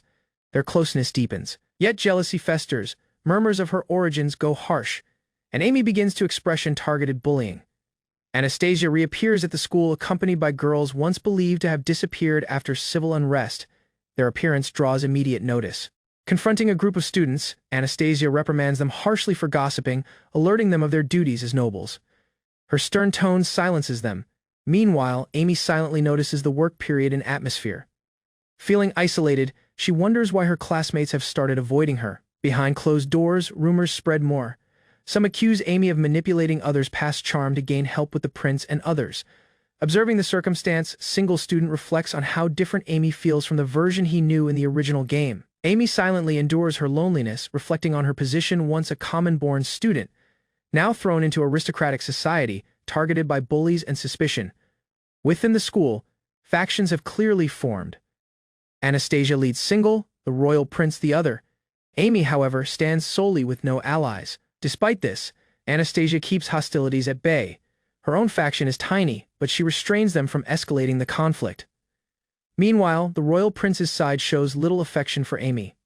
Though they accept her appearance, their motives seem strategic rather than sincere. Even as others conspire to clear Anastasia, the royal prince remains fixated on Amy, ignoring his own fiancé entirely. Alan reflects under the shower, troubled by the prince's unchecked power and the corrupt aristocracy that surrounds him. He fears the realm may be heading toward ruin. Throughout Study's existence, Alan maintains a reserved stance. He avoids unnecessary interaction, observing both commoners and nobles from a distance. As exams conclude, a tense atmosphere settles over the school. Summer arrives, but uncertainty lingers. Before the break, students are warned to prepare for their upcoming independent study, an assignment that carries lasting consequences. Class rankings are showed. Independent study will now determine student placement, sharpening the line between elite and normal. Anastasia approaches Alan, calling out to verify his name. Her direct manner catches him off guard, but he responds respectfully. Rather than looking down on him, she praises Alan's academic performance, impressed by his humility despite being a top scorer as a common-born student. Learning of his adventuring experience, she acknowledges his skills and promises to send a messenger with more instructions. Before leaving, Anastasia offers a polite apology for the interruption, surprising Alan with her grace. As she departs, Alan wonders why he became chosen. The term ends and summer vacation begins. Alan introduces himself to the student crew as their appointed guide for exploring the nearby ruins, remaining before the full group with a bright look. As preparations begin, Anastasia quietly questions how the circumstance unfolded this way. Meanwhile, the group readies to depart. While walking, Alan explains the dangers forward, warning them about horned rabbits known to attack travelers. The petition arrived directly from Anastasia's single he couldn't refuse. Two confident students boast of their training. Sure they won't be harmed by mere beasts. Others joke casually about hunting and cooking the beasts, waving off the warning with arrogance. Jokes and teasing fly among the group, with Marcus making fun of another's cooking skills. Some students laugh, while others grow increasingly tired. Amy's kind gesture toward Alan sparks a light-hearted argument. Several boys compete over who she belongs to. Ignoring her obvious discomfort, Anastasia observes quietly, unimpressed by the escalating uproar. The circumstance threatens to break into a fight until she intervenes with a cold stare. Soon, the royal prince reminds all to pick up the speed, citing kingdom expectations. Strain breaks as the group regains concentrate. Alan, still flustered, follows behind as orders are barked at him with little patience. At forest's edge, the party encounters an ancient stone ruin. Crumbling stride, damp moss, and broken pillars give it an unstable look. Ascending the stairs proves difficult as the surface becomes slick and uneven. Several members lose balance, forcing others to slow their speed and proposal support. Observing the circumstance, the protagonist realizes the script has already shifted. A luminous stone provides limited light, exposing ancient walls and confined pathways stretching deeper subterranean. Subtle changes in mood emerge, while the protagonist remains watchful, aware that even minor deviations could change the unfolding destiny. Within the luminous ruin, the light reflects off the walls and draws all's notice. Questions about danger surface as the group recalls the ruin's former. Doubt spreads when nothing appears as expected. Strain rises briefly as frustration is directed toward the empty result of the exploration. Walking deeper, the group confirms the room holds no threats. The sky feels stale, and the room offers little of interest beyond bare stone. More reflection reveals the truth of the location. Treasures once stored here became already taken during a prior examination, leaving only an empty ruin behind the ruin. Noting how goblins once occupied a decaying structure so close to the kingdom metropolis, Amy abruptly strides aside, crouching near the barrier as if she sensed something unusual. At the same time, the protagonist recalls a familiar spot from the original script and feels sure they have reached a key area. Alan, the red-haired youthful boy, looks impatient as complaints about the smell and arrangement spread past the group. Amy remains thoughtful, staring forward and quiet. Realizes her curiosity has been sparked, suggesting that this ruin still holds meaning beyond what appears on the surface. The parchment's discovery should have been random, yet Amy moved directly to the exact place as if guided by prior knowledge. Watching her closely, doubt forms in his mind. Her reactions feel familiar, raising the unsettling possibility that she understands this realm in the same way he does. Beyond the ruin, the group regathers while remaining watchful. Confidence from the escorts keeps all calm as they begin preparing to leave the area safely. Alan appears uneasy, glancing rear at the ruin as if something still feels unresolved. Before departing, Amy acknowledges the successful exploration with soft satisfaction. He realizes the realm is slowly changing. As expected hostility fades, incidents work period, and the group calmly prepares to return. Anastasia approached Alan with a calm yet steady petition. She required him to accompany her the next time. Though surprised, Alan agreed her invitation without delay. After completing an exploration of an ancient ruin, Alan was once again called by Anastasia, the encounter marking a fresh go in their connection. Arriving early at the front gate of the studies, Alan waited quietly, the atmosphere tense with expectation. A coach appeared before him, its appearance signaling the start of an important journey. Past the window, Anastasia saw him. As the coach door opened, Alan remained prepared, uncertain, but willing to follow her wherever this path led. Anastasia walked down from the coach with confidence. Offering a brief apology for the delay, Alan responded with composure, assuring her that he hadn't waited long. She swiftly shifted the mood and instructed him to board. Trying to care for the driver's seat, Alan was softly corrected and redirected within the coach. As the coach rolled past the busy roads, she showed gratitude for Alan's assistance during their former outing. Seated across from her, Alan heard carefully as Anastasia explained their next destination, a visit to gather insight from experts for an important report. Anastasia explained her plans to consult specialists versed in the labyrinth's history and the recently found ruin. Alan became taken aback by the depth of preparation. She warned him that such thoroughness became expected at her level, even if unknown to commoners. The report they were preparing wasn't trivial. It would be shown before the royal court and noble heirs from multiple nations. Resolved to ensure accuracy, Anastasia emphasized the importance of assembly expert insight for their country's fate diplomacy. Inspired by her will, Alan quietly promised to support her. Motivated by her genuine dedication, they worsened their research by visiting experts, including a scholar specialized in goblins, absorbing every lecture and document available. Despite the report being a group assignment, none of the princes contributed. Anastasia and Alan held the entire workload past sleepless nights. After organizing their notes and holding lengthy discussions, the two finally completed the comprehensive report. However, the report's length drew complaints. A noble demanded a summary, dismissing their effort with a 3-minute limit. Indifferent and pressed for time, he pressed on a simplified account, ignoring the depth and dedication poured into their labor. Alan confessed that reading dense reports on the spot was inconvenient, offering an easy reason to delay deeper betrothal. Anastasia, visibly displeased, warned him they became equals, not subordinates. His dismissive tone didn't go unnoticed. Despite the strain, Alan delivered a simplified version of the report, carefully highlighting its key findings in a way the prince could easily digest. The royal prince gave a brief compliment before walking away, leaving Alan in silent reflection. Though irritated, Anastasia apologized for the prince's attitude, requesting Alan to stay patient in the expression of arrogance. A shadow passed over her look, remote, resigned. It struck Alan like a blow. She looked as though she'd given up entirely. That scene showed more than remarks. She appeared like someone who had agreed her role as a tool in a political game, bound by responsibility. News of the report's quality spread swiftly, earning consent from teachers and officials alike. While praise poured onto the prince, Alan became branded as an idle bystander despite doing most of the labor. Staring out the window, Alan muttered a strategy once winter arrived. He'd termination this charade himself. As summer faded, the crisp wind of autumn settled in. Time moved forward, bringing alter neither could avoid. Posters for the cultural festival appeared.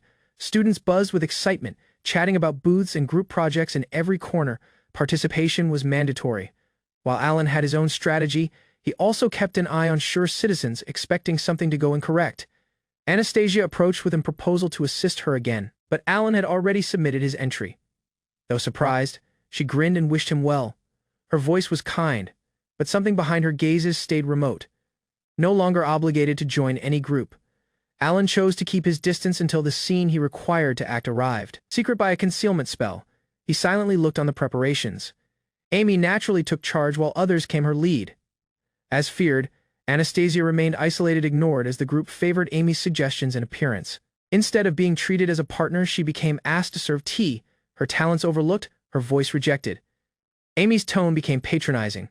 Her grin smug, she assumed Anastasia possessed nothing better to do than serve those who excluded her. While Anastasia stayed behind, the others, including Amy and the prince, strolled off to enjoy tea in the garden. Left solely, she pressed she'd drink the tea herself.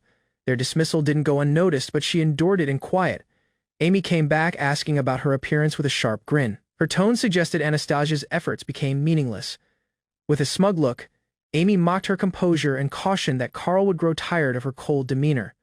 She claimed the country, too, longed for a more graceful ruler, someone charming, agreeable, and nothing like Anastasia. Amy bent closer with a mocking grin, urging Anastasia to grin, pretending worry while ridiculing her dignity.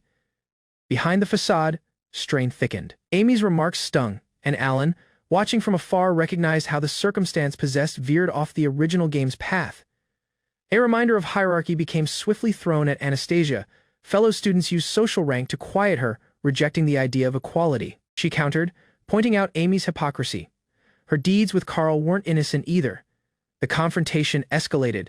When insults turned private, Anastasia rose. Alan hurried in, unable to stay silent any longer. Prince Carl burst in, siding with Amy without delay. He scolded Anastasia, asserting she possessed no right to challenge Amy. With finality, he finished the discussion and rejected her. No room for argument. His decision was made, left behind. Anastasia silently gathered papers and materials. No remarks of protest escaped her lips. In the corridor, Amy challenged her with a venomous smirk, mocking her loss, the betrothal, the prince, all now out of reach. As she walked away, Amy's parting remarks struck deep. Serves you right. It wasn't victory, it was cruelty. An unexpected slap resounded in the hallway. Anastasia's expression stung with alarm as Amy walked rear, satisfied with the blow. Before the strain escalated more, Alan appeared with light sarcasm. He cut in, pretending not to notice the hostility. Ignoring the prick, Anastasia turned to Amy. Her voice steady, she warned her rival of the prince's status and the responsibility that arrived with it. She spoke with conviction. Amy's conduct disrespected aristocracy. Alan backed her up, gazes sharp with silent judgment. Left stunned, Amy muttered in disbelief. A minor nobody possessed just undermined her command, and she couldn't understand how. Alan understood the incident's timing had changed. The slap, once a key turning point in the game's collapse, possessed been avoided. Despite his experience, this work period was unknown. Even in extra mode, this wasn't expected. He confirmed Amy was another reincarnator. Her deeds could lead to the city's downfall. He decided to stop her. Amy presented herself with dignity, asserting the title of the realm's chosen heroine. Existence had not constantly been so grand. After a harsh accident left her unconscious, recollections from another realm began flooding rear into her mind. She soon recognized her surroundings, a perfect replica of the romance game she once adored. In her former existence, Amy had been a lonely young woman neglected by classmates and consumed by fantasy. A fatal accident possessed finished that bleak reality. Now, she saw this fresh realm as a gift, a reset. Reincarnated within the game's story, Amy embraced her second chance as the true heroine. Amy and her mom became greeted into the Braze Baron household. The truth of her bloodline emerged. She became the Baron's illegitimate daughter. Overcome with excitement, Amy believed her fate became secured. Lavish gowns, a castle existence, and notice from charming suitors seemed within reach. Resolved to follow the game's romance path, she went into bright studies with bright expectations. News spread swiftly. Commoners possessed ranked at the top of the entry exams. Nobles grew wary and asked for minor investigations. Alan, the second location student, possessed endured hardship and hardship. Meanwhile, Amy, now third, became noted for her healing gift and noble connection. Suspicion grew among the nobles regarding Alan's minor.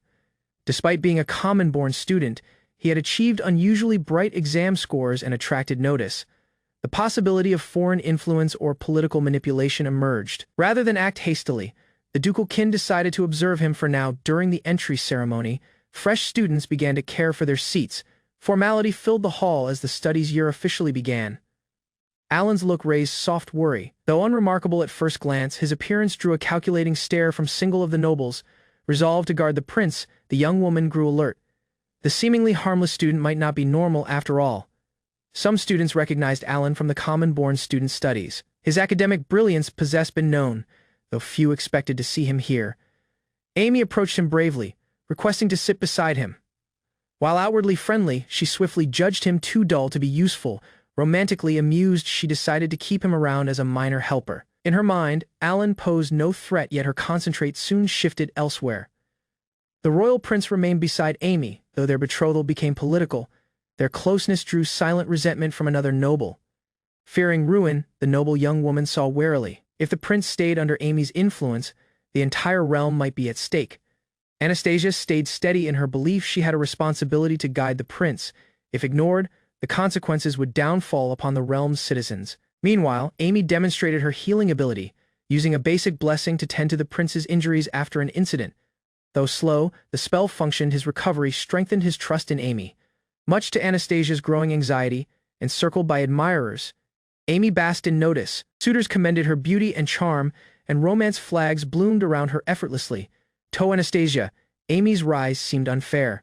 Born with nothing, yet gaining all the very path required for a ruler, now appeared threatened. A tragic destiny expected the noble young woman, betrayed, dishonored, and left to suffer the consequences of a shattered betrothal.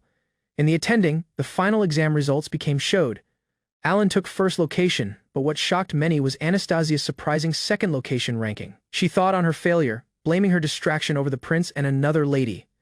Alan's silent efforts surpassed her own, accepting reality. She recognized the unchangeable gap between the royal court and commoners.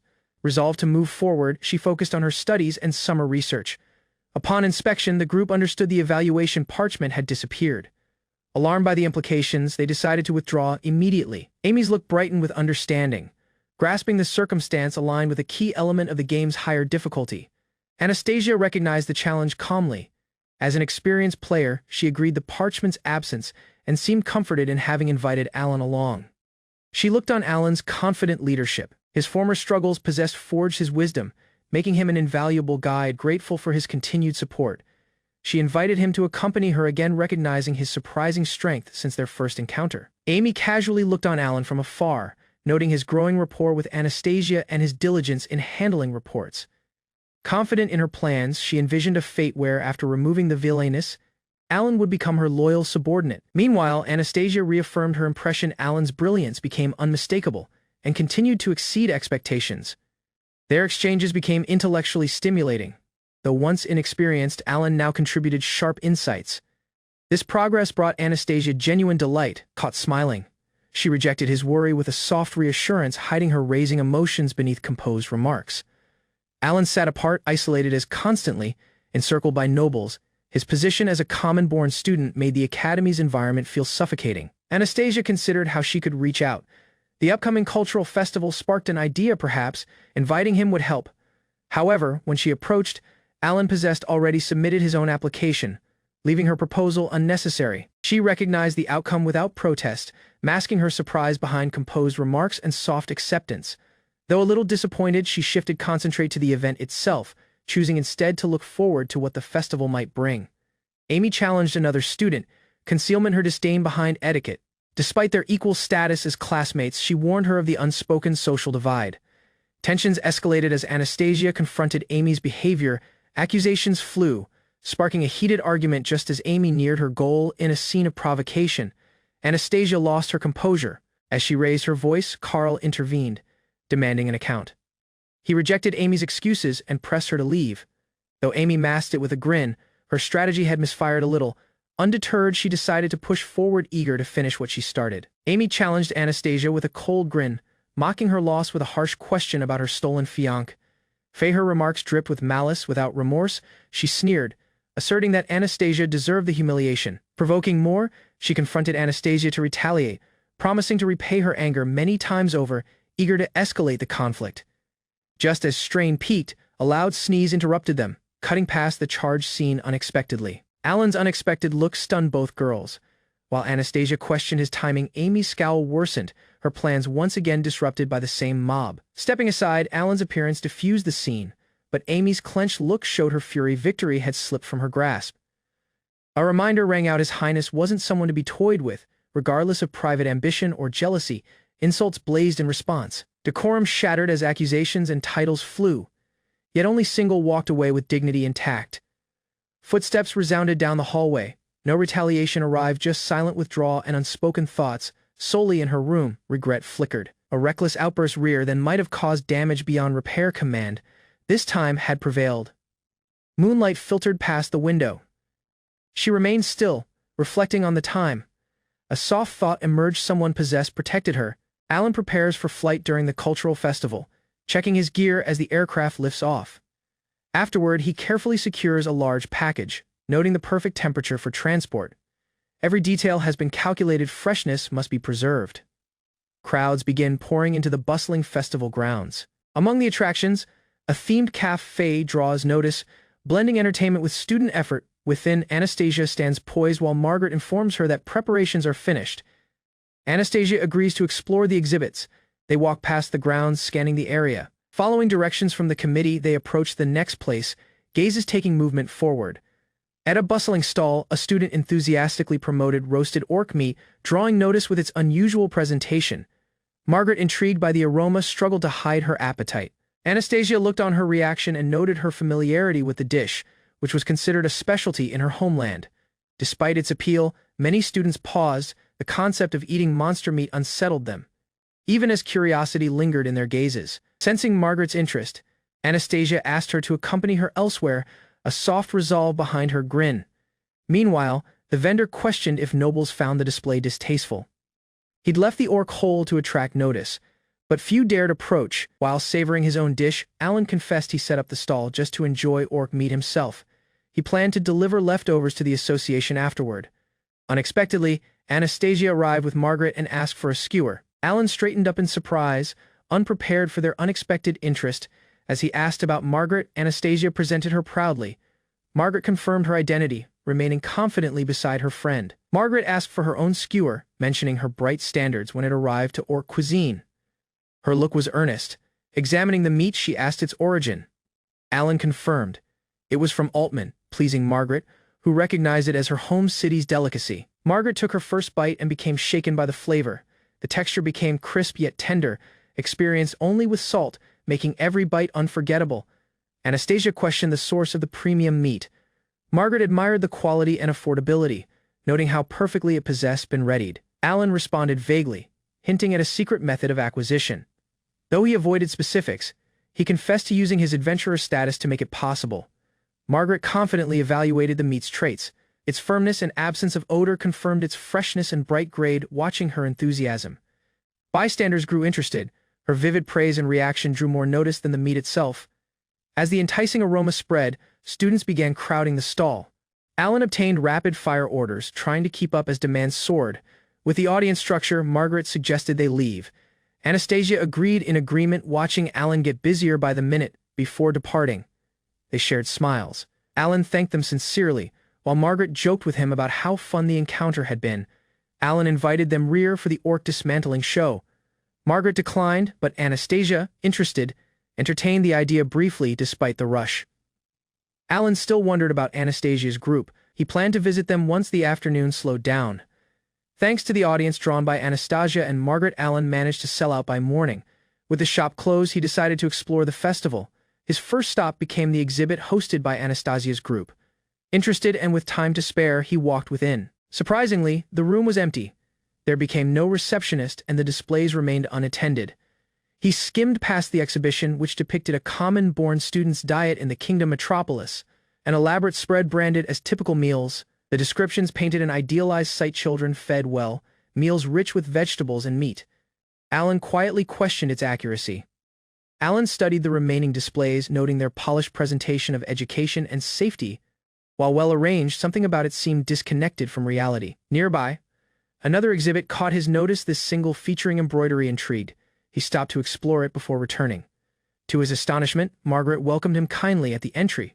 She invited him within, exposing that this was her group's labor. Within, he found Anastasia dressed in traditional attire. Her unexpected appearance caught him off guard. Anastasia explained her circumstance. After being removed from her original group, Margaret greeted her in to showcase her embroidery. Despite her disappointment, urged Alan to explore the room. She redirected her concentrate toward broader thoughts of the country's fate. Margaret proudly pointed out her piece. Alan, though unknown with embroidery, admired the complexity of her floral patterns. He continued past the display. The delicate stitching on each garment thought aristocracy and caution. All of it beautifully done.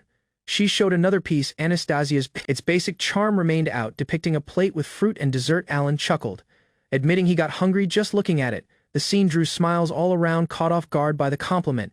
She lowered her gaze, cheeks flushed with emotion. A soft icy escaped her lips. He swiftly tried to rephrase his remarks, flustered by how odd they had sounded. She agreed, still unsure how to respond. Margaret warned them it became nearly time to head for the auditorium. A sense of closure settled over the group. Before leaving, she grew self-conscious about her chosen artwork. Embarrassed, it showed her sweet tooth. He thanked them and silently took his leave. Within the auditorium, the cultural festival's final results became about to be showed. Anticipation filled the sky. Royal Prince Karl-Heinz and his group shone their award-winning exhibit. Their concentrate became the poor, portrayed past interviews and staged visuals. As they agreed the award, the prince credited the idea to Amy, smiling for the audience while expressing gratitude. Alan stayed still, his gaze fixed on a plate of undisturbed food, planned to depict hardship. It possessed likely been discarded without thought. Disappointment sank in. That speech, shallow and hollow, arrived from the fake king. Something was deeply incorrect. But single crisis stayed. The condemnation of Anastasia loomed. Winter became coming, and Alan possessed to act. Sitting solely, he recalled the original storyline in the game. Anastasia and her followers harassed the heroine, culminating in a violent downfall down the stairs. Things were unfolding too fast. The relationship between Karl and Anastasia possessed already dissolved, diverging from the expected route. Despite the timeline, Anastasia hadn't done anything, yet in the original script, her deeds became scripted as unavoidable. If no harassment occurred, there would be no basis for her exile. That single event was the linchpin. He held on to hope without conflict. The betrothal could simply termination, and Anastasia might finally discover her own happiness. Gossip spread swiftly. Rumors charged Anastasia of stealing Amy's pen and seen it on fire out of jealousy. He froze. Had the event already started? Despite all efforts, Destiny appeared to be following the original script. Confrontation broke out in the hallway. An audience formed as accusations became hurled. Painting Amy as the innocent victim, remaining steady, Anastasia rejected the charges. She demanded proof, asserting neither she nor her friends ever acted maliciously. Despite her defense, murmurs intensified. Alan saw quietly, realizing just how deeply the story was sinking in. Leonardo reached out to stop her, but she pulled away coldly. As a duke's daughter, she warned him of their status gap. Frustration rose. He barked accusations, demanding a guilty plea. She countered sharply, refusing to bow to pressure. Abruptly, Alan walked in. Calmly, he interrupted the scene and pressed all to return to class, diffusing the rising hostility. Before Anastasia could respond, he excused himself. She saw him go, conflicted but grateful. Doubts lingered in Alan's mind. Had Amy orchestrated the incident? If so, the event's path toward condemnation might be unavoidable. Amy smirked, silently delighted. All was following the game's script. Even Leo's reaction fit perfectly despite knowing the status gap. Celebration filled the grand hall. Royal Prince Karl Heinz ready to speak at the promotion and graduation ceremony. He agreed the honor with a grin, praising those who supported him. A polished performance for the audience. Alan saw quietly amid the applause. A classmate called out to him, introducing the young woman at his side. She grinned kindly. Isabella von Leeuwenberg would be joining his class next term.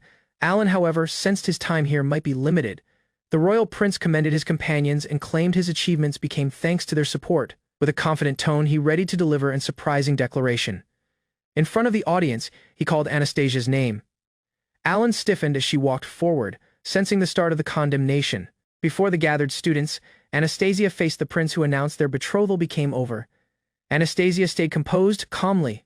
She questioned whether the prince truly understood the responsibilities of aristocracy or the nation's fate. Meanwhile, Amy looked bewildered as another student goaded her to express more outrage.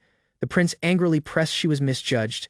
He then embraced Amy, praising her gentleness and restorative abilities while calling Anastasia rotten. Others joined in, eager to see Anastasia criticized, but Anastasia remained tall, requesting if the prince would stand the consequences. Her response became unexpectedly calm, far from the predicted breakdown. From the stride above, sharp remarks were hurled at Anastasia, mocking her kin's dignity. Observers whispered about her supposed arrogance. Laughs broke out as the prince insulted her heritage, branding her lineage as lowly farmers unfit for aristocracy. Accusations continued from both the prince and Amy. While he pressed, his insults became truthful. Anastasia calmly stated her objection not for herself but for her kin. Amy lashed out, calling her deeds cowardly in response. Anastasia suggested official protest, masking her disappointment with composure. Choosing dignity, she moved aside. Despite protests, she maintained command. The final question confronted her will and hinted at a deeper decision. Anastasia explained calmly that her gloves became not to be used for petty disputes. Her tone stayed steady but composed. Mocking remarks resounded across the hall. The prince ridiculed her kin's honor, asserting even her father failed in raising her. His arrogance stirred murmurs from nearby nobles. Anastasia considered whether a duel became what he truly wanted, quietly weighing her next step. She walked forward with unwavering will, ignoring Amy's jeers. Her quiet held more power than any insult thrown at her. Finally, she cast the glove toward Amy's feet. The hall fell silent as the challenge became unmistakably created. Amy smiled with glee, convinced that Anastasia's loss was sure. She saw the glove downfall and misread the circumstance as a win, rather than retaliating with emotion. Anastasia calmly questioned the insults thrown at her. Unfazed by the provocation, bewilderment spread as a duel was announced. Some students suspected Amy of orchestrating the setup. Strain filled the room. With a confident grin, the prince walked in to fight on Amy's behalf. Declaring it his responsibility to guard her, Anastasia confronted the hypocrisy. Though he claimed to defend Amy, it became obvious who started the duel. Support for Amy rushed, with multiple students volunteering to represent her. Pressure mounted as Anastasia became asked if anyone would fight for her. Laughs broke out when no single walked forward until Alan raised his hand. His obvious voice resounded as he volunteered to stand by her side. Descending the stairs in disbelief, she hurried to confront him. The idea of Alan challenging the royal court left her shaken. Desperation broke past her composure. She pleaded for him to reconsider, believing he shouldn't involve himself in such perilous matters. With confidence, Alan pressed her to accept. Shaken, she paused, then began to speak. Before she could care for her remarks, someone yelled that she had agreed. Regret flickered across her expression as Alan confirmed it. Surprised, the prince failed to recognize him. Alan calmly warned him they became classmates who possessed once 8 conversations pressed for terms. Alan asked for an official apology and retraction of insults aimed at the Ramslet-kin. She supported the demand. Those who sided with Amy rejected Alan entirely. Each announced they wanted nothing to do with him or Anastasia. 5 opponents remained prepared. With no allies yet, Alan now faced the burden of finding 4 others or winning solely. Laughs broke out as Alan rejected the challenge's rules. Rather than finding allies, he asked to expression all 5 opponents at once. A bold smirk accompanied his challenge, suggesting that maybe the prince feared him. That jab swiftly wiped the grin from the prince's expression. A single of the nobles barked a threat. Another scoffed at Alan's absence of skills in combat and sorcery. Criticism rained from every side. Each opponent became called out single for threats, another for relying on status, and a third for academic failure. Despite Anastasia's plea, Alan held his ground. No intention to escape, he remained prepared, even if the odds were 5-0. Wetness welled in her gazes. Bewilderment took hold as she questioned why Alan would make things worse by provoking his enemies more. From afar, Amy saw with disbelief. None of this fit the game's original path. This became an unpredictable anomaly. Visions of a doomed former flashed past her mind. In that realm, a powerless common-born student died protecting a noble he cherished. Yet Alan didn't flinch. He demanded a decision from the prince: accept the unfair terms, or rear down. Reluctantly, the challenge was agreed. With strain rising, Anastasia pressed on single condition. No single would perish in this duel, no matter the outcome. With a grin, Alan thanked her for the reminder. Some scoffed at the condition, but others reluctantly agreed, deeming it less messy. The prince called for a witness to oversee the duel from the audience. A volunteer raised his hand, prepared to care for the role. A tall boy walked forward, familiar to Alan. Though his aims became unclear, he formally offered to witness the duel. Time was set. With only 30 minutes to prepare, Alan agreed without protest, suspecting bias in every move. As the challengers stormed off, Alan stayed calm. Even as others called after him, he silently comforted himself. It became still worth it. Alan's calm grin baffled all. While Anastasia and her friends pressed him to reconsider, he simply responded with a soft good. Concerned voices cautioned of the risks. They suspected the rules might be ignored if he became harmed.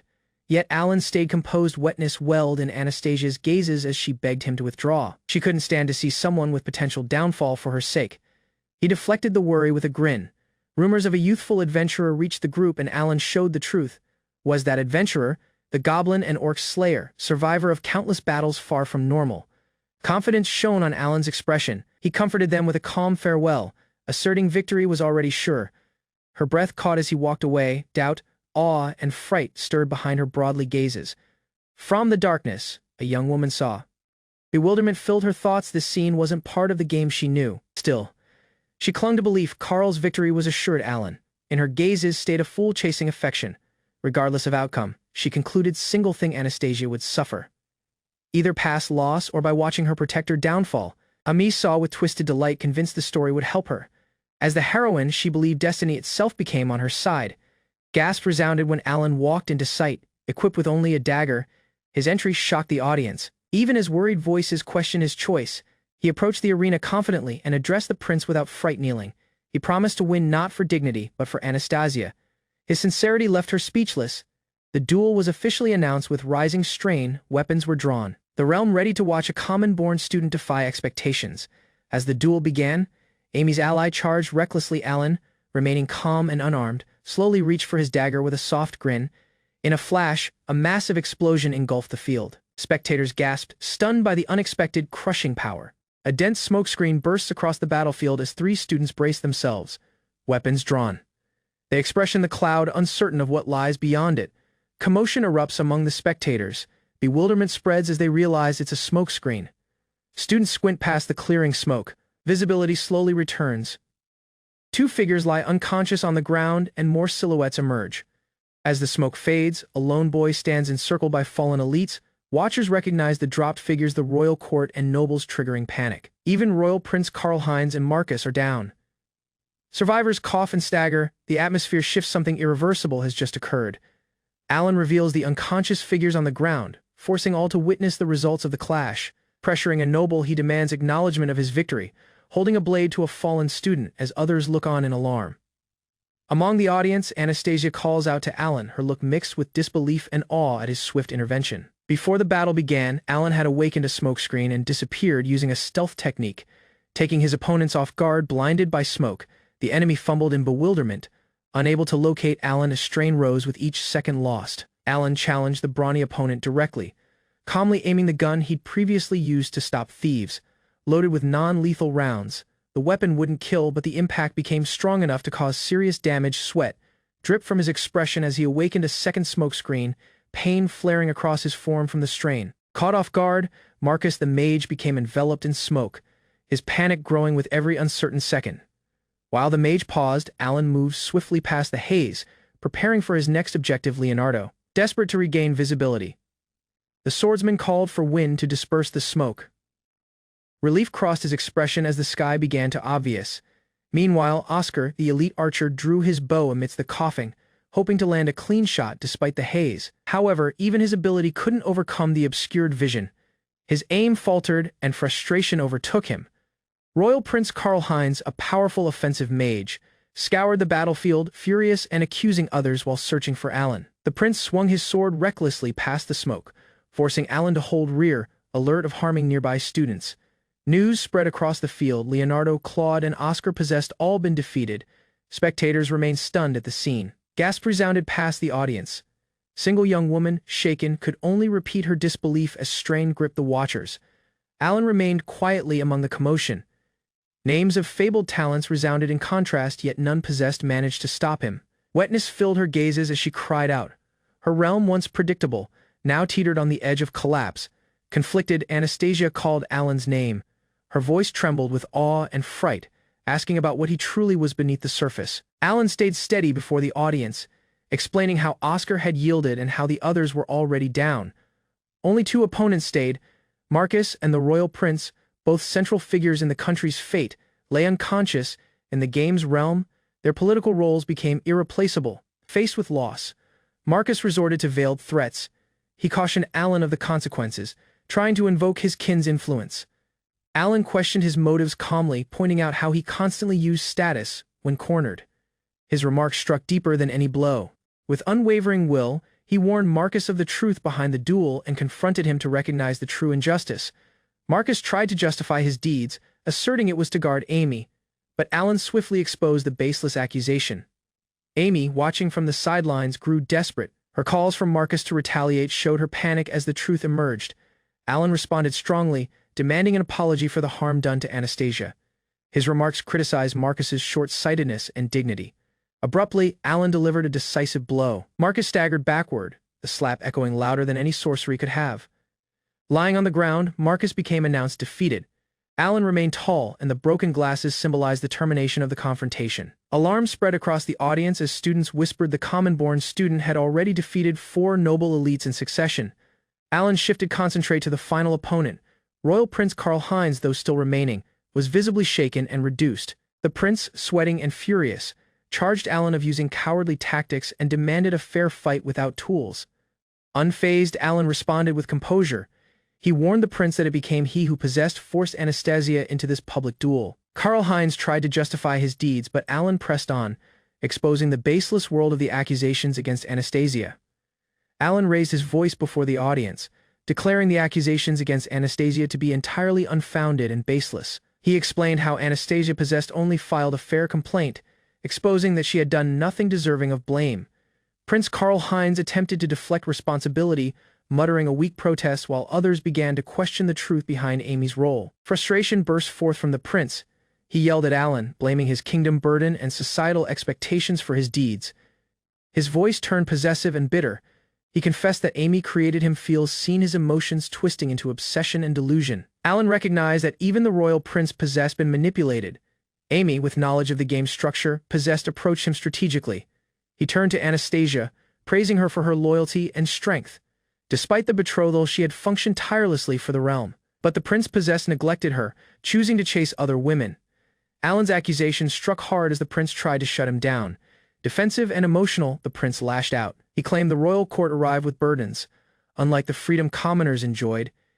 Amy retaliated, mocking Alan's ideals. She pressed if common-born student existence was so noble, They should both run away and live it. Alan stated the harsh reality of his upbringing: dirty ditches, hard work, stale food, and survival on mere scraps. He walked forward with conviction, shouting for the prince to stop acting entitled and expressing the truth of others' suffering. Encircled by fallen nobles, Alan remained solely in the arena as the audience quietly saw the confrontation happen. With steady will, he warned the prince of his responsibility. As Fate King, he should have acted for the citizens, not himself. The prince lowered his head, shaken, realizing he neglected both his position and Anastasia's devotion. Alan remained in quiet as the atmosphere shifted. Anastasia approached, but neither spoke of what arrived next. He announced the duel over, his look calm. She looked at him with worry as he moved aside. From behind, the prince began casting forbidden sorcery. Anastasia recognized the spell unstable and far too perilous. Fueled by desperation, the prince unleashed the attack. Alan stayed not aware as the luminous orb rushed toward him. With will in his gazes, Alan called a swirling mass of power, channeling every ounce of strength he had. Not far away, a young woman looked on the commotion unfolding. Doubt filled her mind. Her ice sorcery solely might not be fast or strong enough to contain the threat. Abruptly, she cried out Alan's name. Fright marked across her expression as his silhouette began to vanish behind the crushing surge of power. His opponent didn't flinch. With swift precision, a counterattack became unleashed, colliding fiercely with Alan's sorcery and hurling him backward. Citizens scrambled for cover, and Alan's motionless form fell to the ground, battered and still. Alan exhaled, finally letting his guard down as the strain faded. A voice called out, snapping him rear to the scene as notice shifted to him. Across the field, the defeated opponent struggled to remain conscious. Blood seeped past his shirt while a young woman desperately tried to support him, panic rising among the witnesses. The announcer walked forward, declaring the outcome without delay. With Karl-Heinz incapacitated, Alan became officially recognized as the winner of the duel. Cheers broke out from the audience. Students celebrated Alan's triumph, and astonished voices commended his surprising victory. Among the spectators, a young woman dropped to her knees. Her look wavered, shocked, uncertain, and shaken by the go of incidents. Bewilderment clouded her look as reality settled in. She struggled to grasp how all had unraveled so swiftly before her gazes. Kneeling in quiet, she questioned her decisions. Despite believing she became the rightful protagonist, doubt crept into her heart. Meanwhile, Alan knelt before Anastasia, humbly offering his victory in her name. Encircled by stunned watchers, her response became soft, mixed with surprise and appreciation. Though touched by his gesture, her mind wandered to deeper concerns. Even with commotion averted, Anastasia stayed grounded. She focused not on triumph but on the fate of the country and those who depended on her. Alan bowed respectfully before Anastasia and the others, offering heartfelt thanks for their support and guidance. Surprised by his unexpected farewell, Anastasia and her companions called out, unable to hide their worry as he turned to leave.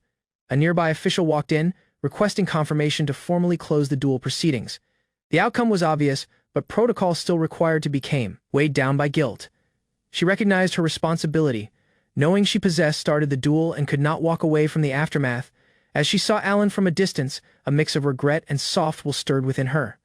Anastasia dashed past the hallways, her breath growing heavier with every step. Haste pushed her forward, pushing her to discover answers. Recollections of Alan's remarks resounded in her mind. Bewilderment and frustration bubbled up. She couldn't understand why he spoken as if it became a farewell. Upon entering his room, she froze. The space became empty, beds neatly arranged, chairs undisturbed. Turning to the nearby clerk, she demanded to know Alan's whereabouts. Her voice wavered between anxiety and disbelief. The maid responded softly, the room been vacant for some time. Alan already readied his departure long before the duel had finished. Anastasia remained frozen in location, as she caught a final glimpse of Alan among the audience. His figure drifted farther away, silent and resolved. Meanwhile, Alan came back to his small house, weighed down by recollections and bags. That night, they sat together at the desk. Alan confessed all the unfairness, the danger, and his decision to stand up for someone in need. His mom heard silently, her look calm. She hadn't expected this path, but agreed it without blame, with a soft grin. She commended his courage, though his fate was uncertain. She saw how much her child had matured past it all. Worry clouded his thoughts. What had started as a studies duel now involved nobles and the royal court, a circumstance spiraling beyond a mere expulsion. A soft voice broke the strain. She pressed he run if danger arrived, prioritizing his existence over honor. Her worry cut past his guilt. Night settled in. The house grew soft as he climbed to the loft, her remarks still fresh in his mind. Sleep didn't come easily. Doubts crept in. Could he guard her? Could he fix what possessed already gone so incorrect? Gazes stared into the darkness above. He didn't want to lose what he possessed fought for. If problems arrived, he had to be prepared. Creaking stride resounded in the loft as his mom slowly climbed up. Both sat silently under the moonlight. From the window, castle towers gleamed in the distance, visible like a lingering reminder of what possessed happened. Recollections emerged. She softly remarked how long it had been since they ate a scene like this, warmth returning to her voice as she commended the strength she saw in him. He confessed his regrets, admitting that he may have pulled others into consequences required only for him. Assisting someone in need just like his father possessed once done showed he had inherited more than just his name. Moonlight spilled past the window as sleep crept in. His thoughts lingered on the father he never knew, wondering what kind of boy he possessed been. A strong declaration broke the quiet. If anyone arrived for her child, king or noble, she'd fight them all. No fright in her remarks, just pure will. Wetness welled up as guilt emerged.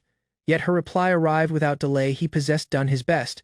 No shame in his deeds, with a sigh. She announced she'd sleep beside him, shifting a little. He protested, bewildered, flustered, but secretly comforted. Morning came. At the wash basin, he muttered a reminder that she possessed her own room. Fresh sky filled his lungs as he finished drying off. A good night's rest possessed cleared the turmoil of doubt that had clouded his thoughts. From the window, things didn't seem so dark. His intervention had halted Anastasia's banishment, prevented internal conflict, and stalled an invasion from abroad. Heading downstairs, he became welcomed with warmth and a familiar voice. Strain lingered, but so did a soft sense of calm. Morning meal brought a sense of normalcy. He didn't know how long peace would last, but for now, being house seemed true. Knocking broke the calm. Curiosity turned into caution. Only single time had passed, but problems, it appeared, never waited long. Empty hallway welcomed him after the knock. No single appeared to be there, but something didn't sit right. Without notice, a power tackled him from behind. Breath stolen, balance lost, arms wrapped tight around his head. The visitor turned out to be Monica, bright and completely unbothered. Her lively appearance filled the room like a morning turmoil. She dropped by from the market with fresh vegetables and familiar smiles. More friends became waiting downstairs, and old recollections stirred as he came. Beyond, familiar faces welcomed him kindly. Time hadn't dulled their bonds. Not all returns possessed to be filled with conflict. Light-hearted teasing broke out among the old friends. They wrapped arms around his shoulders, tossing out wild guesses about why he came back, none close to the truth. Familiar faces faded rear into city existence, not aware of the weight he'd been holding. At the doorway, she asked the question he expected. No, he hadn't told them anything. Better that way, at least for now. Explaining more would drag others into danger. Some stories became better left unspoken until the time became right. Abruptly, a coach rolled in, elegant, out of location, and far too early for any visit. Suspicion crept in again. Peace never appeared to last long. A coach arrived without any official markings. He scanned for guards but saw none, calming his strain a little. At the door, a well-dressed boy confirmed his identity. His mom remained silently beside him. The visitor presented himself as a butler from House Ramslet. Alan became stunned. Anastasia's kin possessed called him directly. Alan remained in alarm as a coach from the noble Ramslet kin arrived, summoning him by name. The messenger, serving the Duke, assured Alan's mom that her child was in no danger and commended him as a benefactor to the youthful lady of the house. Despite his mom's delay, Alan calmly comforted her and went to alter clothing as the nobleman waited beyond. Aunts prepared, Alan departed in the coach, its wheels echoing down the stone-paved road. Within, Alan sat opposite the nobleman, soft and composed as their journey toward the Duke's residence began. Alan gazed out the coach window, astonished by the elegance of the aristocratic district surrounding him. The coach slowed as they arrived at the grand residence of the Duke of Ramslet, protected by towering gates and decorated architecture. Within, he became led to a lavish reception room where a maid served him tea while he waited as instructed. Seated solely, Alan looked on the refined surroundings, realizing the immense influence and status the Ramslet kin held. With shaking hands, he steadied his breath and pressed himself to stay composed for the meeting forward. Within the waiting room, Alan thought on the crucial meeting forward and pondered how much support he could gain from the Ramslet kin. The door opened, and a large boy with commanding appearance went into, prompting Alan to straighten up.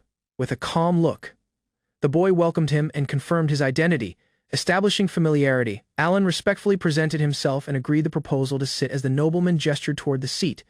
Introducing himself as Gerhard, the head of the Ramslet dukedom, the boy showed regret for the unexpected summons, Gerhard bent rear as he recognized Alan's role in aiding his daughter the time before.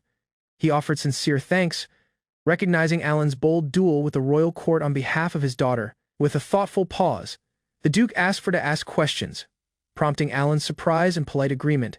Showed he possessed investigated Alan's miner and adventurer famed for conquering the Goblin Labyrinth and known by a fearsome title. Listing Alan's achievements, he questioned the youthful boy's reason for fighting such a risky duel. Suspecting romantic interest in his daughter readied for consequences, Alan explained his deeds, expressing deep respect for Anastasia's perseverance. Acknowledging the gap in social remaining, he still spoke strongly, aware of his own limitations. Gerhard questioned his decision, alerting him of the effort it took to reach his current position. Rather than speak of ambition, Alan announced his desire to guard those who supported and raised him. Surprised, Gerhard sipped his tea and called the duel absurd, yet confessed he heard every detail. Though Alan recognized that a duel was still a duel, he pressed that Anastasia would never harm the prince herself. He explained that her loss became inevitable due to her world, and the opposing party demanded she stay away from His Highness and others. Gerhard, while sipping tea, agreed with the logic, stating she would have been expelled for something she didn't do. If such treatment could befall a duke's daughter, Alan cautioned, then no noble became safe from unfair removal. With strain rising, he predicted commotion and bloodshed unless these deeds were addressed. Gerhard raised his hand, acknowledging the warning while trying to slow the conversation. Gerhard bent forward, asking about how the kingdom's succession crisis could possibly relate to protecting Single's kin. Without delay, Alan responded, voicing his worry for the fate of the Estonian realm as a whole. The duke's gazes narrowed, silently acknowledging how far the youthful boy had thought things past. Alan confessed his grasping arrived only from reading newspapers. After a brief pause, Gerhard offered to care for responsibility for Alan's circumstance and ensure the safety of his mom remaining tall. He announced that Alan now had the Ramslet kin's full support. Any fate problems could be brought directly to them. Gerhard called for Sebas to escort Alan rear house comfortably, prompting a grateful bow from the boy. With polite formality, Alan excused himself. Gerhard quietly saw his departure, his look unreadable. Remaining solely, the Duke thought on Alan's strength, a common-born student who had overcome nobles blessed with divine protection. Soft admiration replaced his earlier skepticism, from petty studies disputes to matters of national security. Alan's thinking matured. Gerhard recognized the depth of insight Anna possessed spoken of.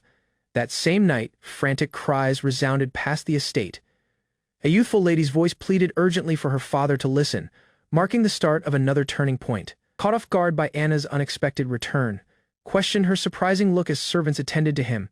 Breathless and resolved, she pressed she had something important to tell him, haste marked across her expression. In another room, voices discussed His Highness's apparent decline. Expressing disbelief at how far things deteriorated, Gerhard turned serious, reflecting on the duel. He confessed that Alan had faced the studies' most formidable opponents solely something nearly impossible to believe. Anna began to explain, introducing Alan as a classmate from small origins. Despite his minor, he possessed enrolled past merit and a scholarship. He heard quietly as Anna commended Alan's many feats. From defeating perilous monsters to mastering powerful sorcery, the boy's abilities remained out far beyond expectation. Her flustered look didn't escape notice. A teasing question came, requesting if she'd fallen in love. Embarrassment took over as her brother chimed in with a smirk. Despite the momentary teasing, Gerhard turned serious again, maintaining her betrothal to His Highness, he said, would now be nearly impossible. Anna recognized the truth silently. The path forward would be difficult. Turning to Sebas, Gerhard asked more about the scholarship student. He learned Alan became raised solely by his mom in the metropolis. Recognition settled in. If those remarks became true, then Alan wasn't just gifted, he became a rare genius. The country couldn't afford to lose. With a short sigh, Gerhard recognized her concerns. Time was delayed, more discussion could wait. Before leaving, Anna stopped. Delay gave way to sincerity as she softly asked her father to consider Alan's location.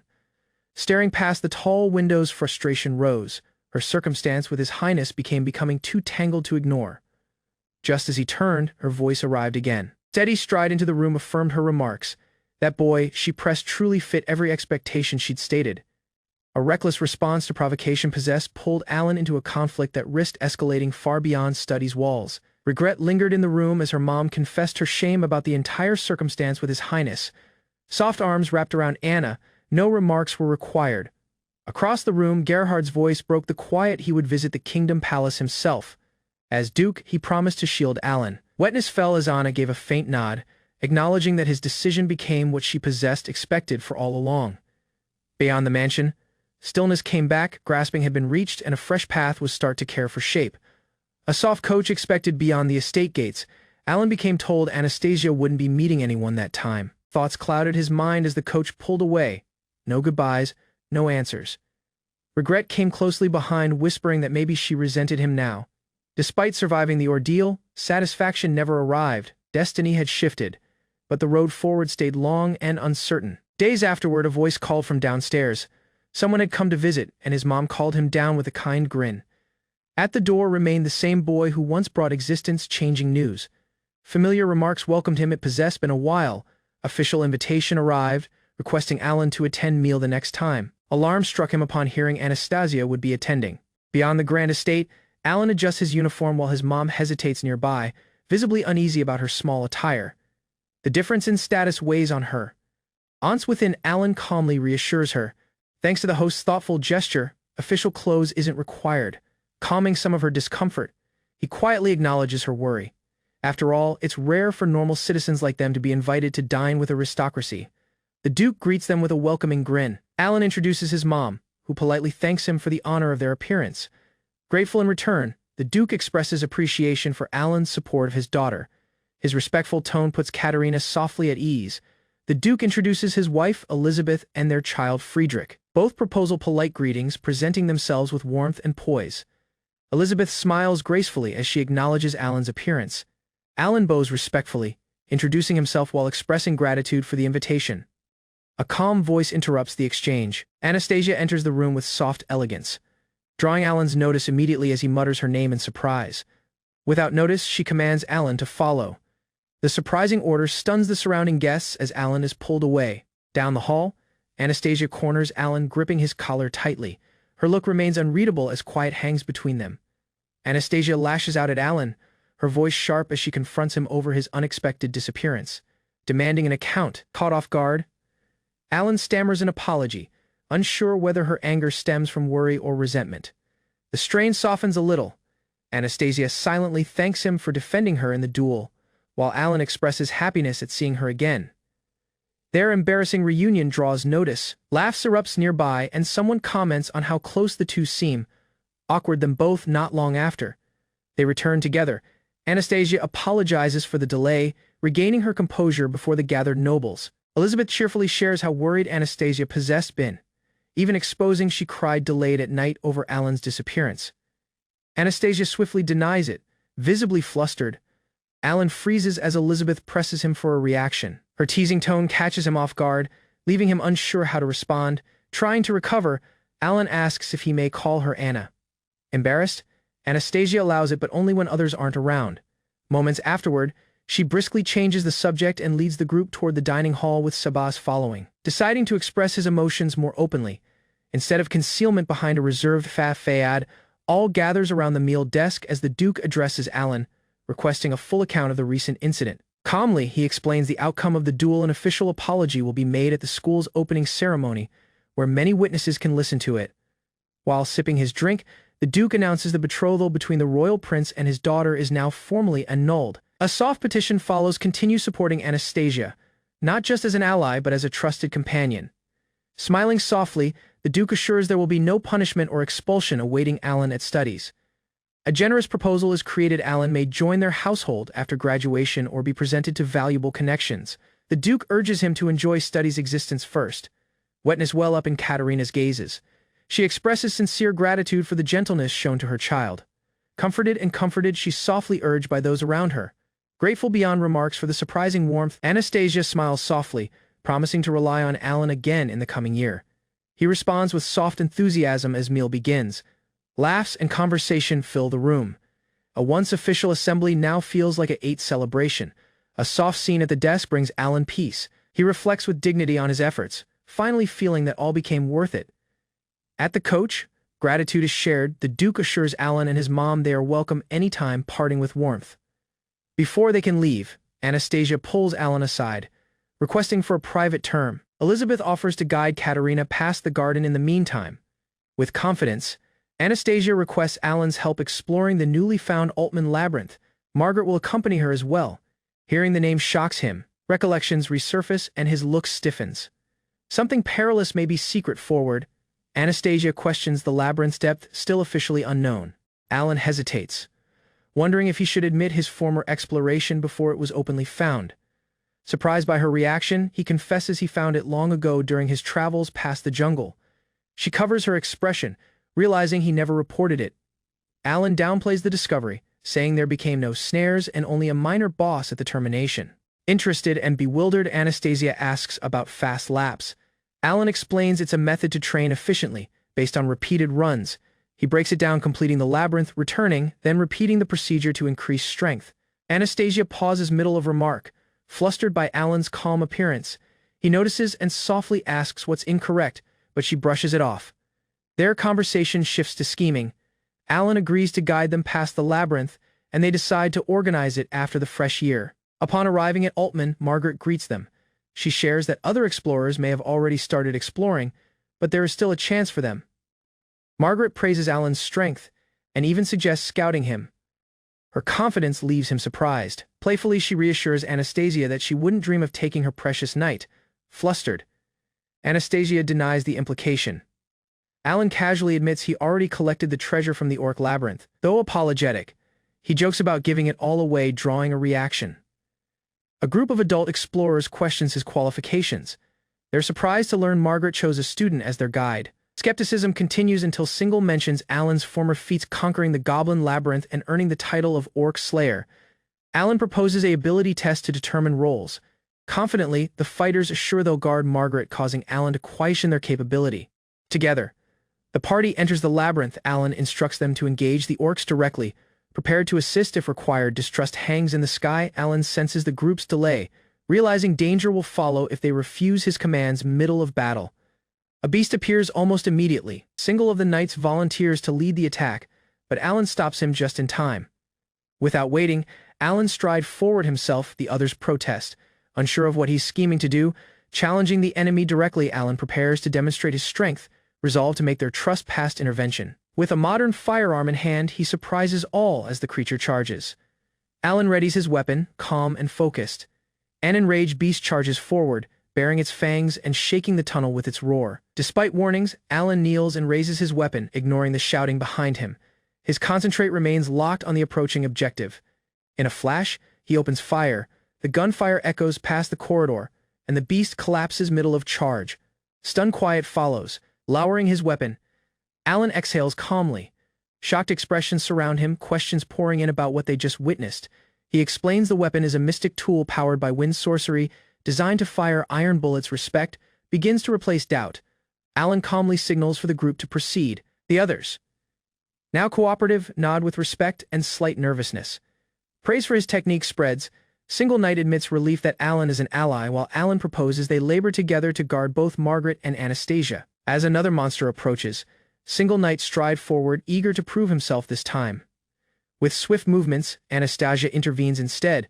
Her precise strikes knock the beast rear, stunning both the enemy and her allies. Finishing the attack with grace, she teases Alan. He smiles in admiration, acknowledging her superior swordsmanship born from training and divine blessing.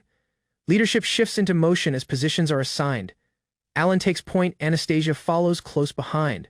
While knights handle threats from the rear, victory comes swiftly. Orc bodies lie defeated, including their king, priest, and mage. Disbelief spreads, some wonder if knighthood still suits them. A gesture points all toward the next room. Movement resumes as Alan suggests they prepare to exit. Margaret chuckles, admitting their over-reliance on single person. Appreciation fills her voice despite the imbalance. Discussion shifts to treasures. Disappointment follows, but praise for the fast lap strategy remains. Anastasia strides forward, resolved to match Alan's speed. She declares her intent to fight alongside him, refusing to be left behind or overshadowed. They continue running laps past the labyrinth together. This time, she takes the lead while Alan follows. Both steadily growing stronger, Alan remained on stage as a bold declaration resounded past the hall. The name of the Duke of Ramslet held weight, and all gazes turned to Alan. Earlier that time, Alan left house for studies after winter break. He created a decision single that would alter the course of destiny. As he walked past the city, Alan thought on his deeds. He succeeded in preventing Anna's condemnation, breaking the game's script. Though he once knew the fate, its certainty became gone. Now, He required to think clearly to prevent ruin. But with the script shattered, fresh dangers loomed, and Alan questioned what expected next. The Ramslet Duchy, known as the realm's primary source of grain, once remained as a crucial pillar supporting the royal prince's authority. Political balance crumbled after the duel, pushing southern nobles to potentially rally behind the duke. Alan questioned his choice. Though he prevented single ruin, the nation's turmoil copied the commotion of the original game's script.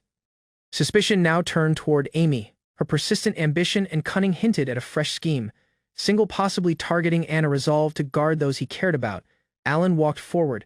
No matter how twisted the fate became, he promised to secure a happy ending. Alan shared polite greetings with Isabella and Margaret, who were bright to discover they ate a class with him and Anna this semester.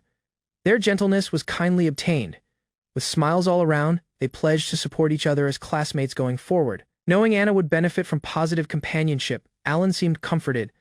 Encircled by friends, her study's existence would likely improve. However, murmurs of contempt emerged nearby. Some students criticized Alan for his former deeds, calling his duel dishonorable. What surprised Alan most wasn't their reaction, but the class placements. Despite poor grades, the royal prince stayed in class a while. Others were silently demoted. Alan noticed Claude's absence from the class list, though no official cause became given.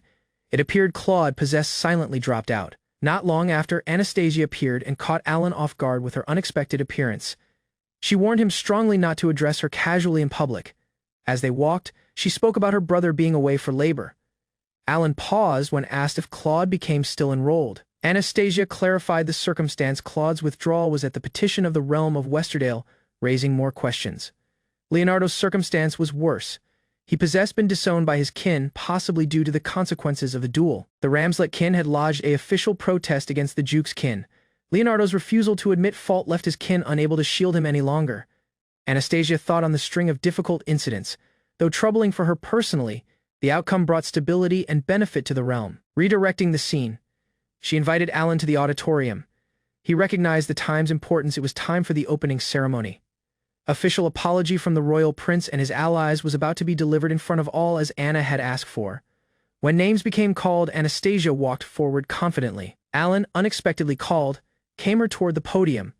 Unsure of what expected him next, Anastasia turned to Alan and warned him of his role.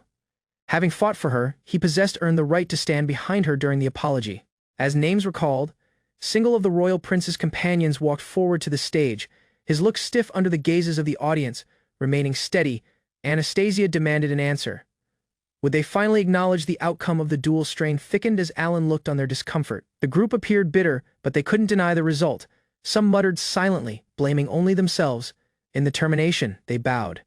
Regretfully, they offered an official apology to the Duke of Ramslet, their dignity wounded but remarks spoken aloud. With her voice shaking, the young woman offered a direct apology. Before the silent audience, she bowed, finally acknowledging her error. Anastasia agreed the remarks but issued a stern warning. She created it obvious. Belittling the Ramslet kin would no longer go unchallenged. As they came back to their seats, strain lingered. Murmurs came. Carl and his group, their expressions stiff as they walked former watching gazes. Some questioned the apology's sincerity. Alan looked on silently, noting the discomfort marked into their faces. Just as he readied to leave, Anastasia halted him with a grin. Something else still stayed. Alan remained on stage, bewildered by Anastasia's unexpected call. Murmurs spread past the audience as she addressed him formally. With a strong voice, Anastasia proclaimed Alan possessed upheld the honor of House Ramslet. His role in defending her reputation possessed not gone unnoticed. As recognition for his loyalty and courage, the Duke of Ramslet would extend his family's protection to Alan and his kin. Murmurs rippled past the audience. The declaration shocked many. How could a common-born student receive such privilege? At last, Anastasia shone the kin crest. Alan became asked would he accept the honor.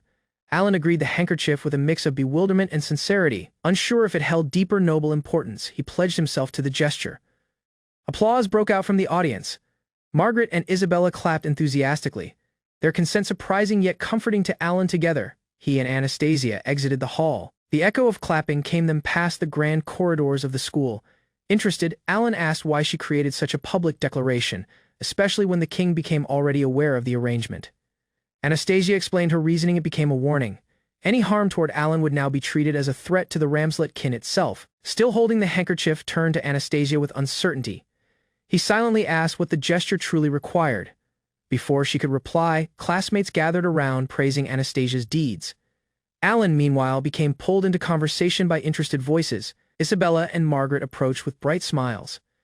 They joked with Alan, requesting to see the handkerchief he obtained.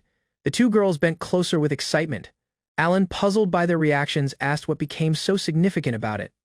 With a knowing grin, Margaret explained, "When a noble lady gives a handkerchief sewn with her crest, it's required for the knight she trusts most." The girls explained that receiving a noblewoman's embroidered handkerchief required a public declaration of belonging. Alan was left speechless, flustered. Alan tried to downplay the circumstance. Meanwhile, the girls joked with him, making the meaning even clearer. Alan recalled the Duke's remarks. Anna, as a Duke's daughter, would single-time expression a political marriage. Despite all, Anna grinned and comforted him. They promised to guard single another, whichever happened arrived next. Rumors swirled in the Westerdale realm after Prince Claude became expelled, a move viewed as punishment for a disgraceful duel. Some speculated that love pushed Claude's deeds, as he willingly took responsibility for Amy and walked away. Yet deeper motives emerged: fright that Amy would abandon their realm, triggering unrest and collapse. With Estonian troops poised to exploit the strain, the question arose: would Westerdale ally with them or stay loyal? Coldly, Single Voice suggested dividing the country with Estonia might be preferable to preserving a fragile sovereignty. Doubt crept in as suspicion arose that Prince Claude might already be coordinating with Estonia behind the scenes. Alan considered the script from the original game: Estonia invades, Amy escapes, and Westerdale leads a counterattack. However, that timeline appeared unlikely. Now Alan possessed altered incidents, and Amy's sainthood had been used to manipulate the realm's support. News then arrived from the south. Conrad, the eldest child, had came back house in haste. The Ramslet territory bordering South Estonia's ally became mobilizing, raising fears that South was aligning itself for conflict. Encircled by alliances on all sides, the threat of northern aggression added another layer of danger to their position. Despite the strain, military response became constrained by timing. Nothing could be done until after the harvest season. In the midst of strategy and uncertainty, Alan humbly offered his support to Amy, reaffirming his loyalty as a common-born student. Time passed silently at the school. The second year unfolded without disruption after the expulsion of the former villainess. Though the social order shifted, Amy's surroundings stayed calm. Only Prince Claude's absence identified a notable alter.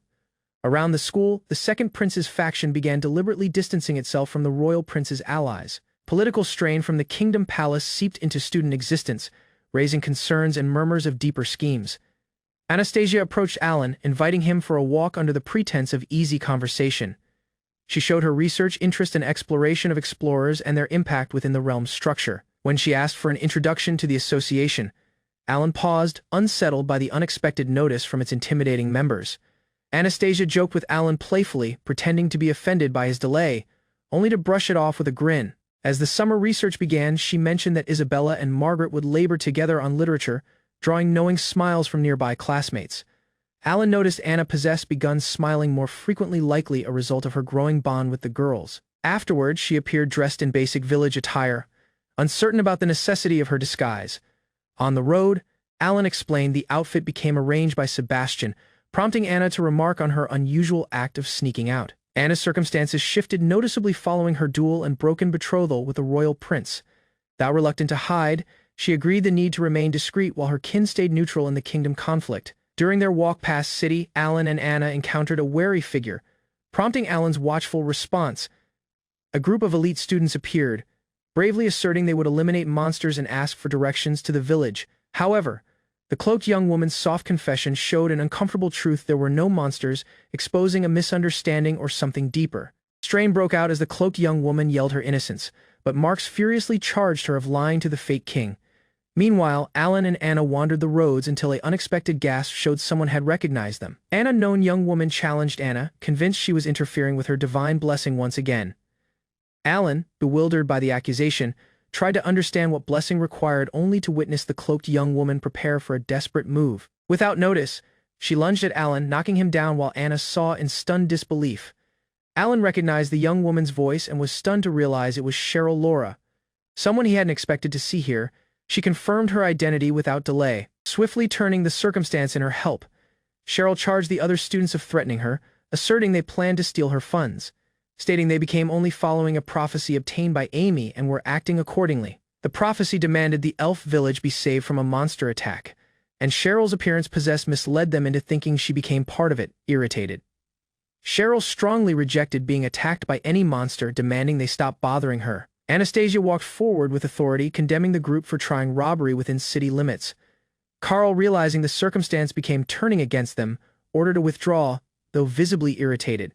He left with a bitter remark and a threat not to forget the incident. Even as they departed, the odd wind conjured during the confrontation stayed. Strain blazed anew when Cheryl demanded to know who the unknown young woman was. Anna, equally annoyed, came back the question with suspicion. Their banter escalated. Cheryl mocked Anna as a little young woman, prompting a fierce rebuttal. Anna bristled at being belittled by someone even shorter. As the group walked, Strain blazed once more.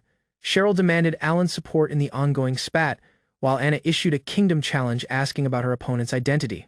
Not long after, Alan withdrew to the association, seeking a scene of peace. He crouched in a soft corridor while others checked on him.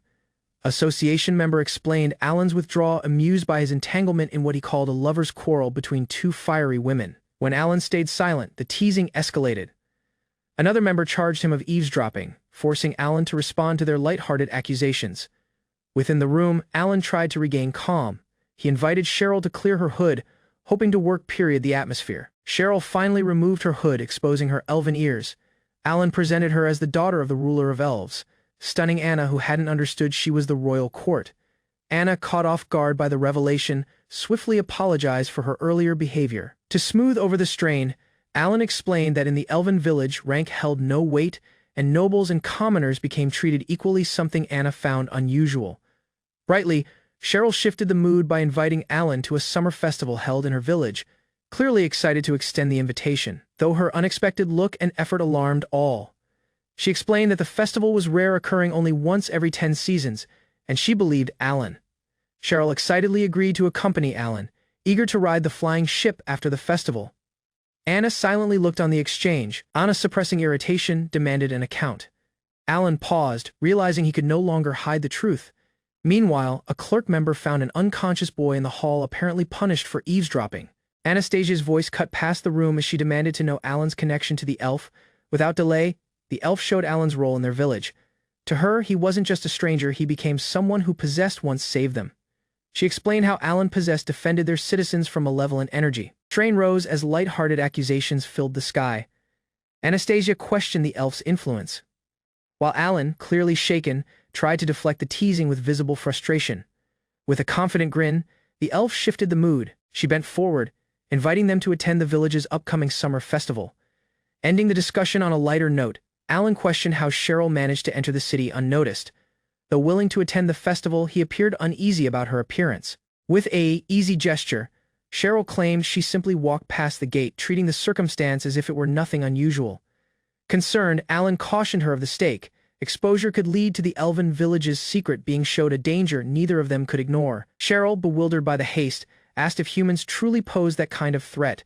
Alan clarified the true danger wasn't just hostility but discovery. Though she brushed it off with a grin, Alan stayed serious.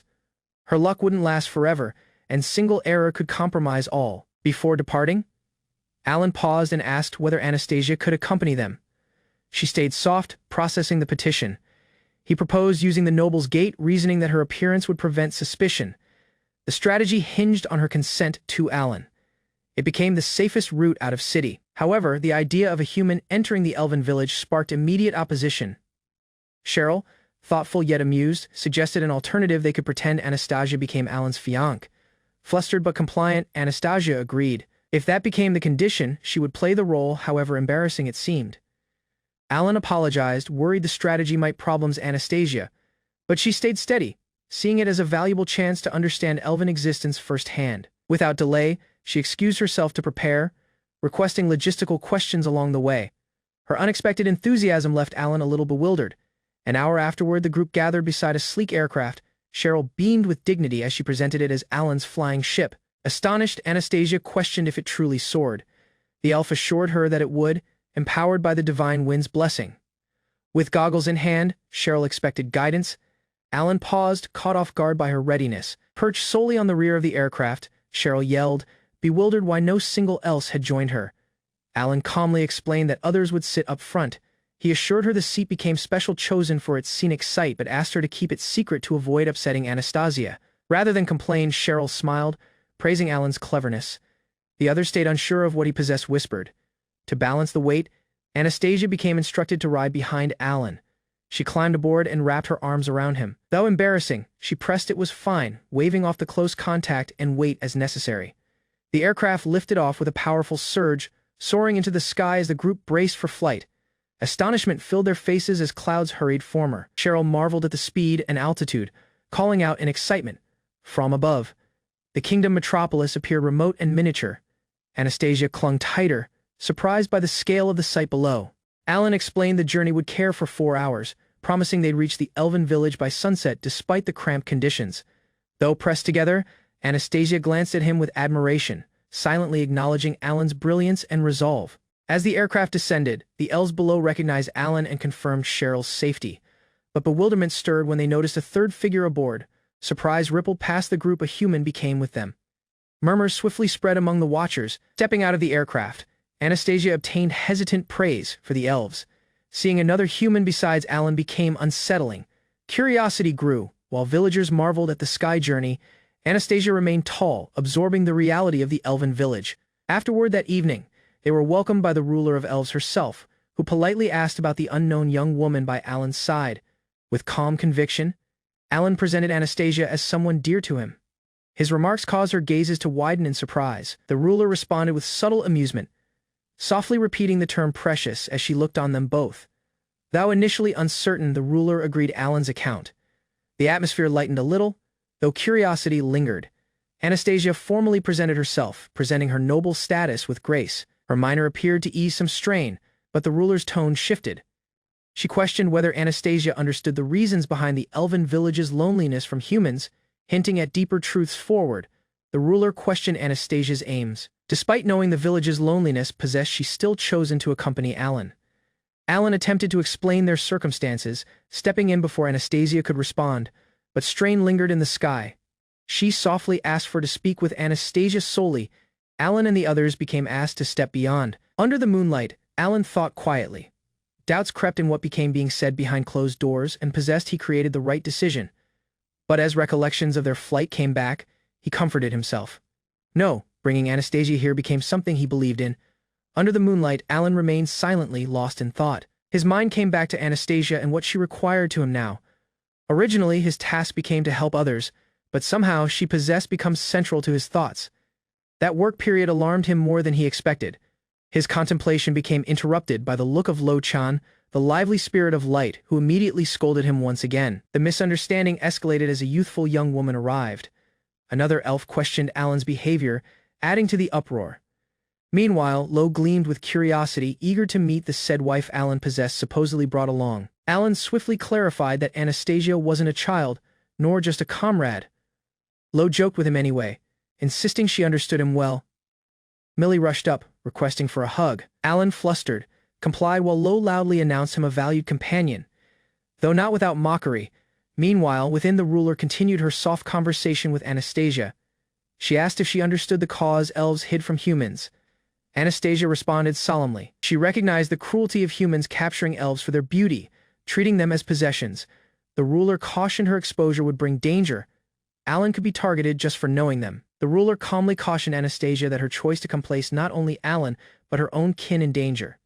Despite knowing the risks Anastasia had come, her heart paused as recollections of Alan stirred emotions she couldn't ignore. Shaken, she struggled to voice the truth. Her feelings, though true, seemed like a forbidden burden. Kneeling before the village elder, Anastasia paused before speaking. A single name escaped her lips: Alan, the single person who continued to problems her heart. The elder closed her gazes, pointing out the reality Anastasia knew too well. Rather than denying the bond, the elder softly proposed another path. A peaceful existence alongside Alan in the village, a proposal of fate undisturbed by status. Support from the villagers was obvious. They cherished Alan and wished him happiness, even if it required abandoning all bound to the human realm. As the daughter of a noble house rose on the sacrifices of others, she could not choose love over responsibility. Faced with the impossible choice, Anastasia struggled to imagine a path that included both love and responsibility. The elder confronted her, suggesting such a path might still exist. Rather than choosing single over the other, the elder proposed something bold, serving the citizens with Alan. A thought emerged: if that fate became possible, wouldn't it be ideal? Doubt crept in, not about herself, but about what Alan truly desired. The elder, watching closely, sensed the weight Anastasia held. To her, the youthful noblewoman appeared overly weighed down by self-sacrifice. With soft gazes, she pressed Anastasia to breathe, to listen inwardly and stop running from her own feelings. As she walked out into the corridor, Anastasia softly called Alan's name. He turned to her, surprised but attentive, his voice calm and welcoming. Abruptly, a group of bright children welcomed her under the moonlight. Single boy beamed with happiness, requesting if her talk with the ruler had finished. Flustered by the encounter, Anastasia tried to compose herself. She pressed nothing was incorrect, though her reddened expression said otherwise. The boy presented a youthful young woman as Miral Lore, daughter of the ruler, and mentioned a spirit named Lo. Anastasia couldn't see it. Perplexed, she agreed the account. Meanwhile, the tiny spirit hovered nearby, unimpressed by the clumsy introduction. Anastasia formally presented herself to the spirit of light, speaking with grace and composure. The spirit responded with curiosity, its look shifting with interest. Without notice, a swarm of tiny energy gathered around Anastasia, circling her intently. Something about her appearance had caught their notice. An eerie strain filled the sky. Suspicion arose when the ruler's daughter questioned Alan about Anastasia's identity. Her noble lineage was unmistakable. Exposing her connection, the child calmly explained she had once taught sorcery to Anastasia's mom, Rear, when she was just a young woman. Meanwhile, Alan grew uneasy as he understood Anastasia couldn't listen to the spirit's voice. Miral Lore extended her arms, quietly requesting a hug, bewildered. Anastasia paused until someone softly explained the child's intention. With some awkwardness, she came Alan's instructions and came back the hug. The scene, though unknown, warmed her protected heart. As they remained together, others saw from the side. The child's bond softened suspicions, and even those once skeptical began to see Anastasia differently. Amused murmurs broke out about status and love. The idea of a noble and a common-born student together stirred talk of forbidden romance, but someone warned them this was an elven village. Secret from the human realm here, no single would judge what blossomed. The mischievous spirit joked with Alan once again, amused by his reactions and hinting at his growing bond to Anastasia. Lying in bed, Alan recalled the remarks spoken earlier: this village was safe, secret from beyond judgment. Still, the implications lingered in his thoughts elsewhere. Anastasia sat solely beneath the moonlight, reflecting on her role and emotions. For the first time, she allowed herself a scene of vulnerability. The next time, the village buzzed with excitement as the festival began. Interested elves greeted newcomers and ate their traditions. Anastasia, now dressed for the occasion, remained beside Alan. Compliments and teasing flowed as the villagers commented on her beauty and their closeness. Alan heard as the villagers explained the unique tradition of the festival. The boy protects the lady as they run together, saw over by energy. He learned that properly defending the symbolic tiara during the event brought blessings. The meaning seemed ambiguous, yet somehow significant. Anastasia appeared, now dressed in ceremonial robes. Though bewildered by the details, she sensed the activity involved partnership, something not easily rejected. Neither fully grasping the rules, they agreed to join.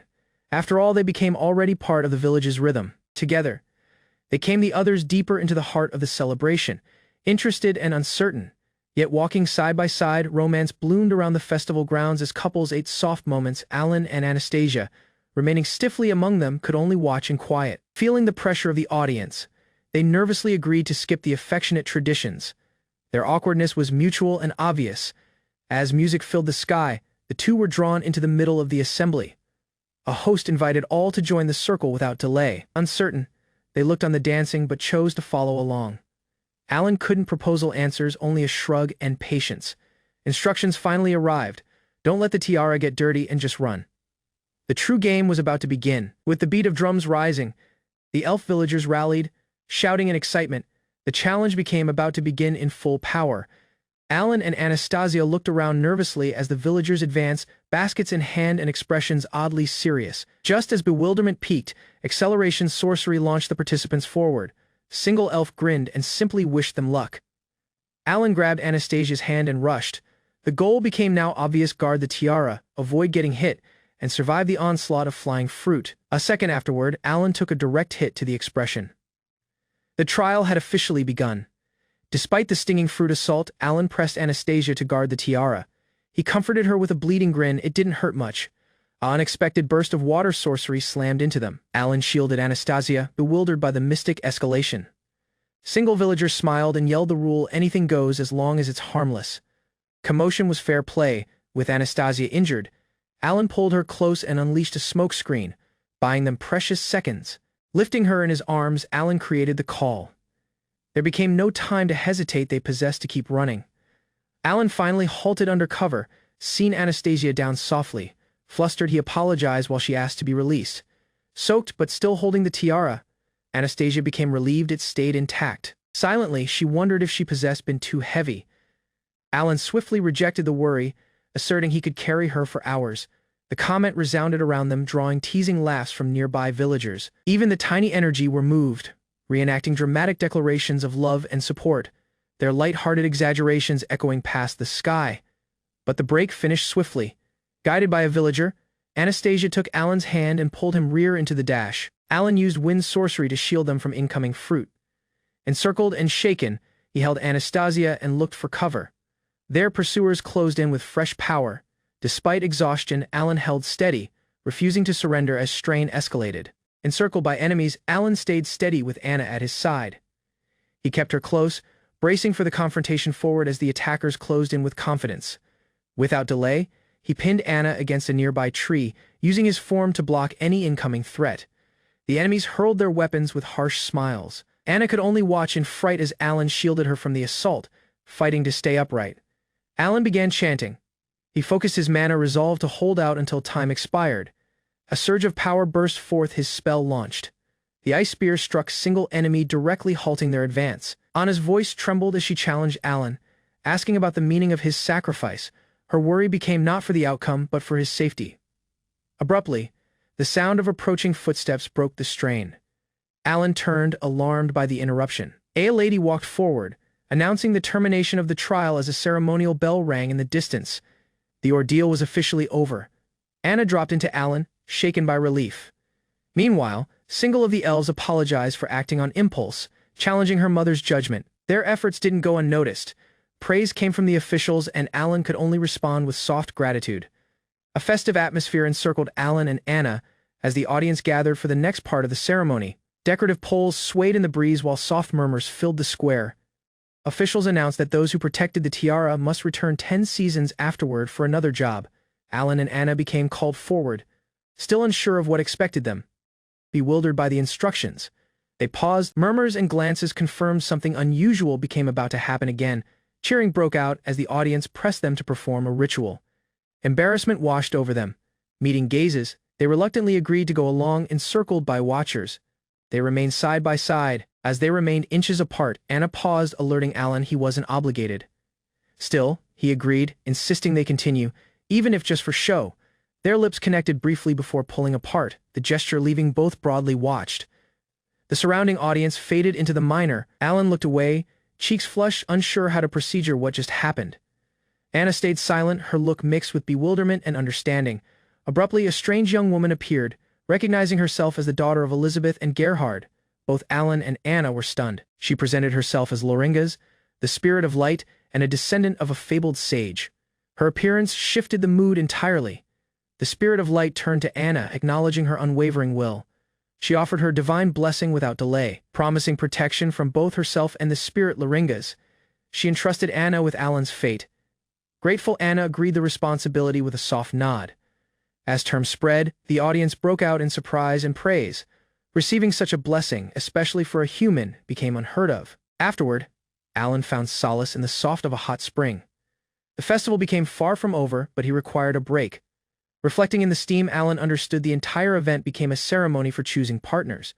He wondered how Anna would feel if she'd known. Anna unexpectedly went into the hot spring, wrapped in a towel. Alan turned in alarm, calling her name in disbelief. Realizing the circumstance, he frantic, asking about if the washroom was mixed. Embarrassed, he tried to reason himself. Anna halted him. Though flustered, she pressed it became fine as long as he didn't look her way. Separated by a rock, the two silently ate the space. Alan muttered that the elves really hadn't explained things properly. Looking at the peaceful night sky, Anna showed her fondness for the village. Alan agreed, smiling at the warmth they both seemed. At the celebration, elves ate their values, no nobles, no taxes, just equality, all lived peacefully, without greed or hierarchy. Anna heard in quiet, shaken by the fairness of the elven society. Questions swirled in her mind about humanity's failure to achieve the same. As Alan called her formally, Anna corrected him. Her voice became soft but steady. Just Anna was enough. Wetness glimmered in her gazes as she questioned whether rank mattered in this village here. Titles held no weight. She confessed her wish to simply be Anastasia, not a duke's daughter. Alan stopped, then softly replied, "Anna." She grinned, finally seen for who she became. With flushed cheeks, Anna asked Alan to bead titles and just be himself. Her voice became steady yet vulnerable, hoping for honesty between equals. Moved by her remarks, Alan embraced her. Under the moonlight, the two ate a soft kiss, wrapped in each other's warmth. Elsewhere, the spirit of light saw quietly. Her soft grin recognized the bond that had just worsened between the two. Afterward that night, Alan lay awake while Anna slept beside him.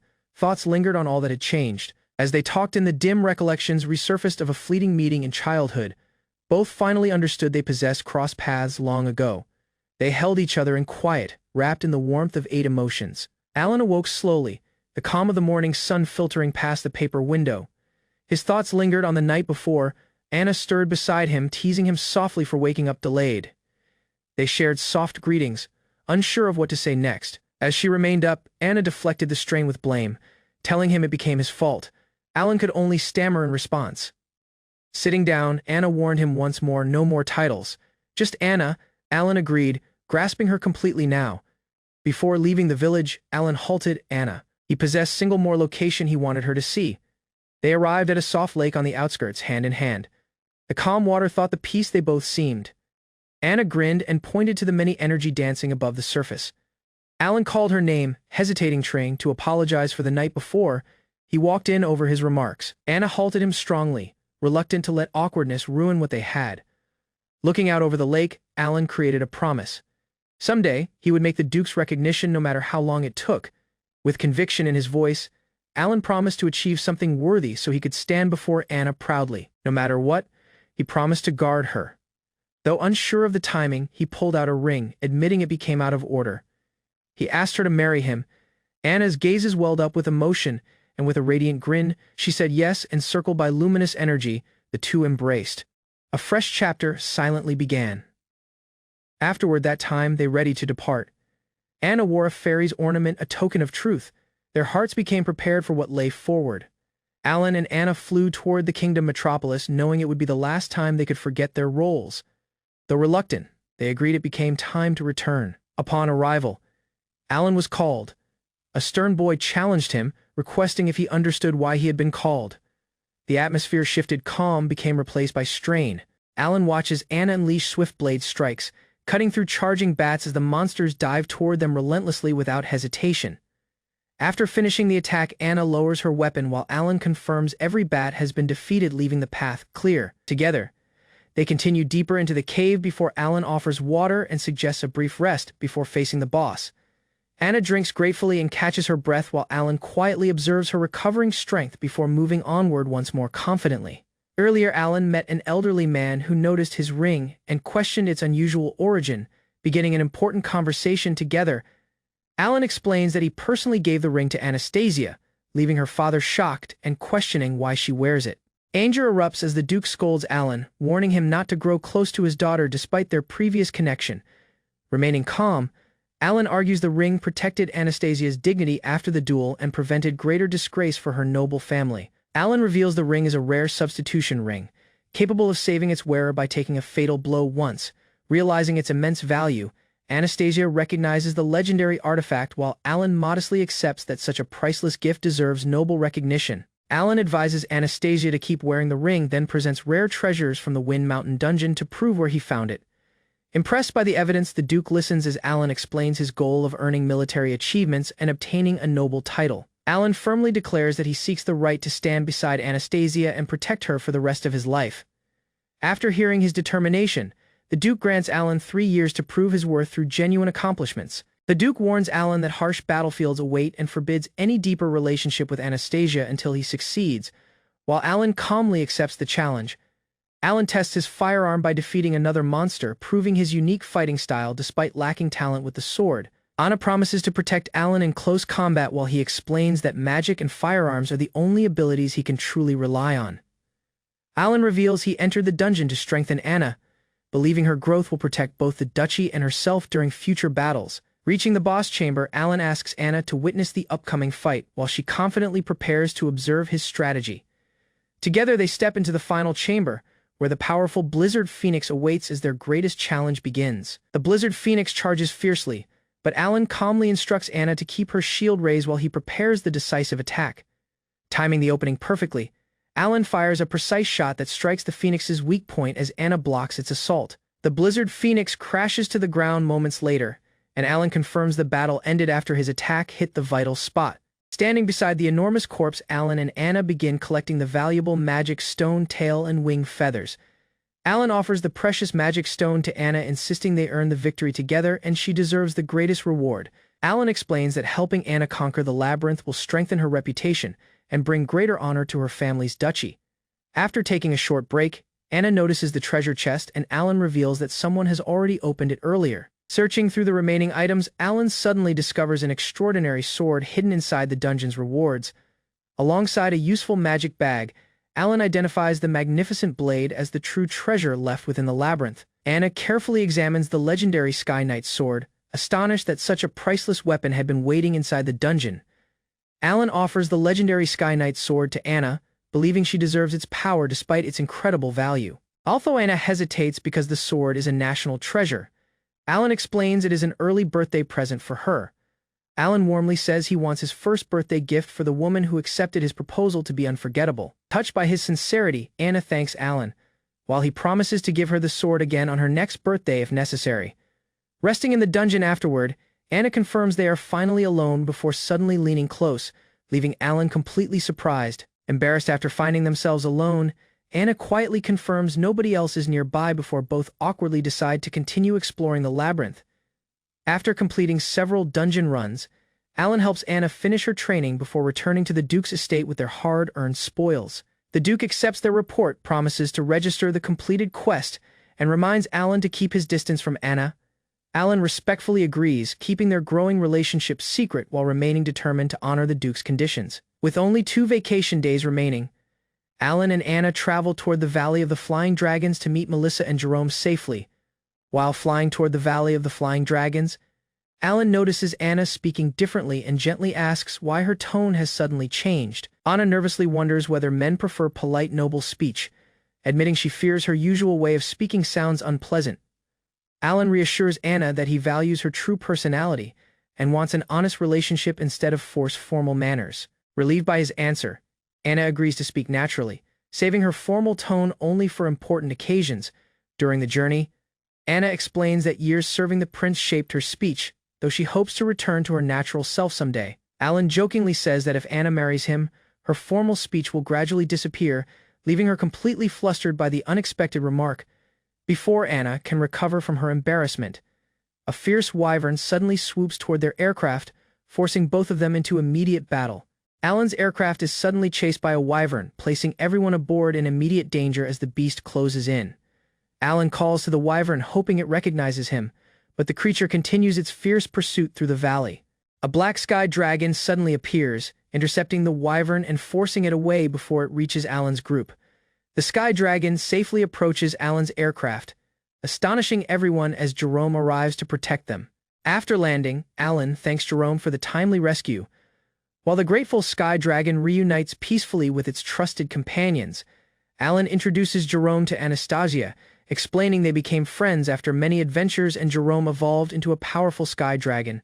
Jerome curiously observes Anastasia, while Melissa arrives and everyone realizes another unexpected dragon companion has appeared.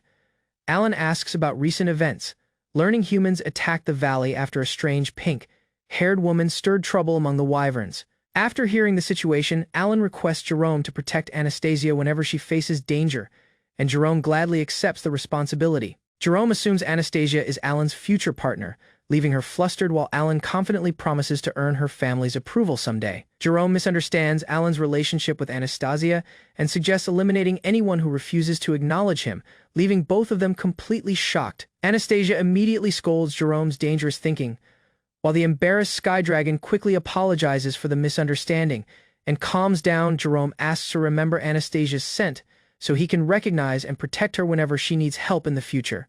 Melissa supports Jerome's promise to guard Anastasia, while both dragons gently memorize her scent, making her blush with embarrassment. Grateful for Jerome's loyalty, Alan rewards him with delicious orc meat from his magic bag, and the dragons happily accept the generous gift. Jerome misunderstands Alan's relationship with Anastasia and suggests eliminating anyone who refuses to acknowledge him, leaving both of them completely shocked.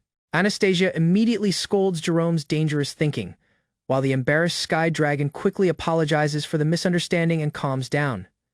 Jerome asks to remember Anastasia's scent so he can recognize and protect her whenever she needs help in the future. Melissa supports Jerome's promise to guard Anastasia, while both dragons gently memorize her scent, making her blush with embarrassment. Grateful for Jerome's loyalty, Alan rewards him with delicious orc meat from his magic bag, and the dragons happily accept the generous gift.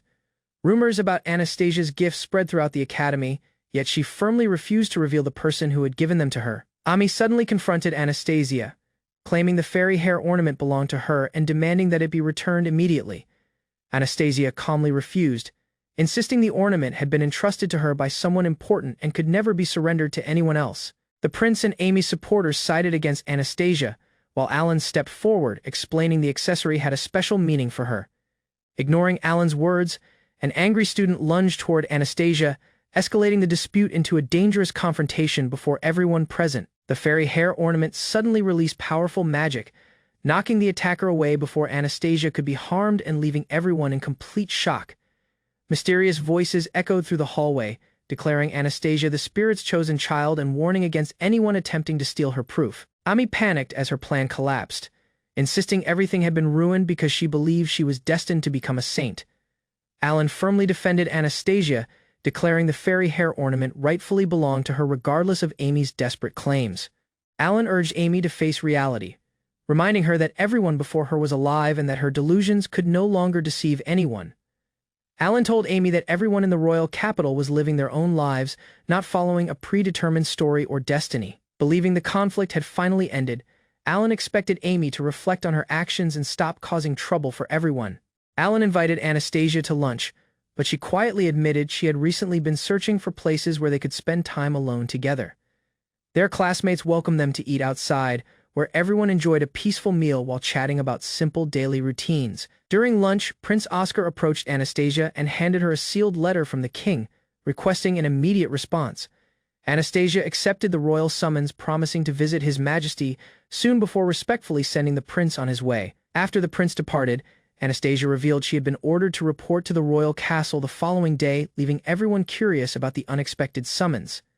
Anastasia explained the royal order would keep her away for about a week while everyone teased how reluctant she was to leave Alan behind. Alan promised to help Anastasia catch up on missed lessons, unaware that their cheerful lunch together would become their last for some time.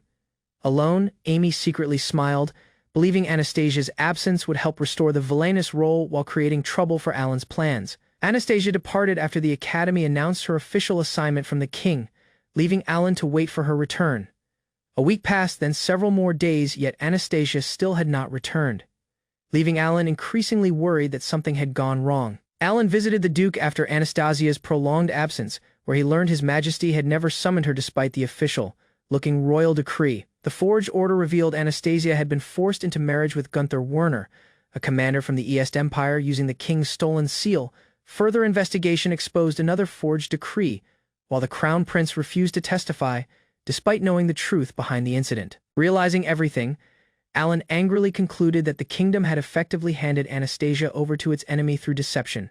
Worse still, news arrived that the East Empire had declared war, and reports claimed the peace convoy carrying Anastasia had been ambushed and destroyed. Alan assured the Duke that Anastasia was likely still alive, believing the Empire had abducted her to justify its invasion rather than kill her.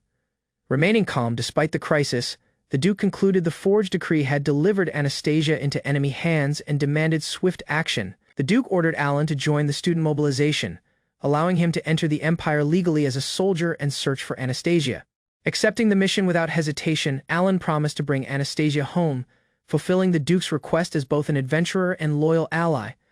Although military rules would restrict Alan's movements, the Duke prepared another plan and entrusted Sebas to explain the details the following day.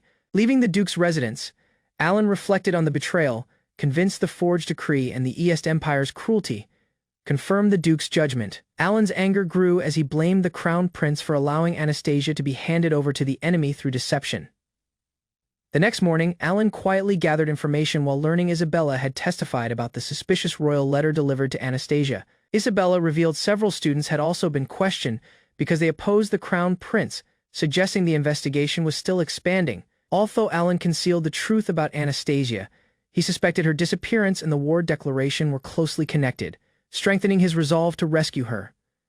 Alan continued believing Anastasia would return safely while patiently gathering every clue about her disappearance instead of losing hope. A witness revealed Anastasia's carriage left the East Gate before she secretly escaped, proving the destroyed carriage had only been a decoy.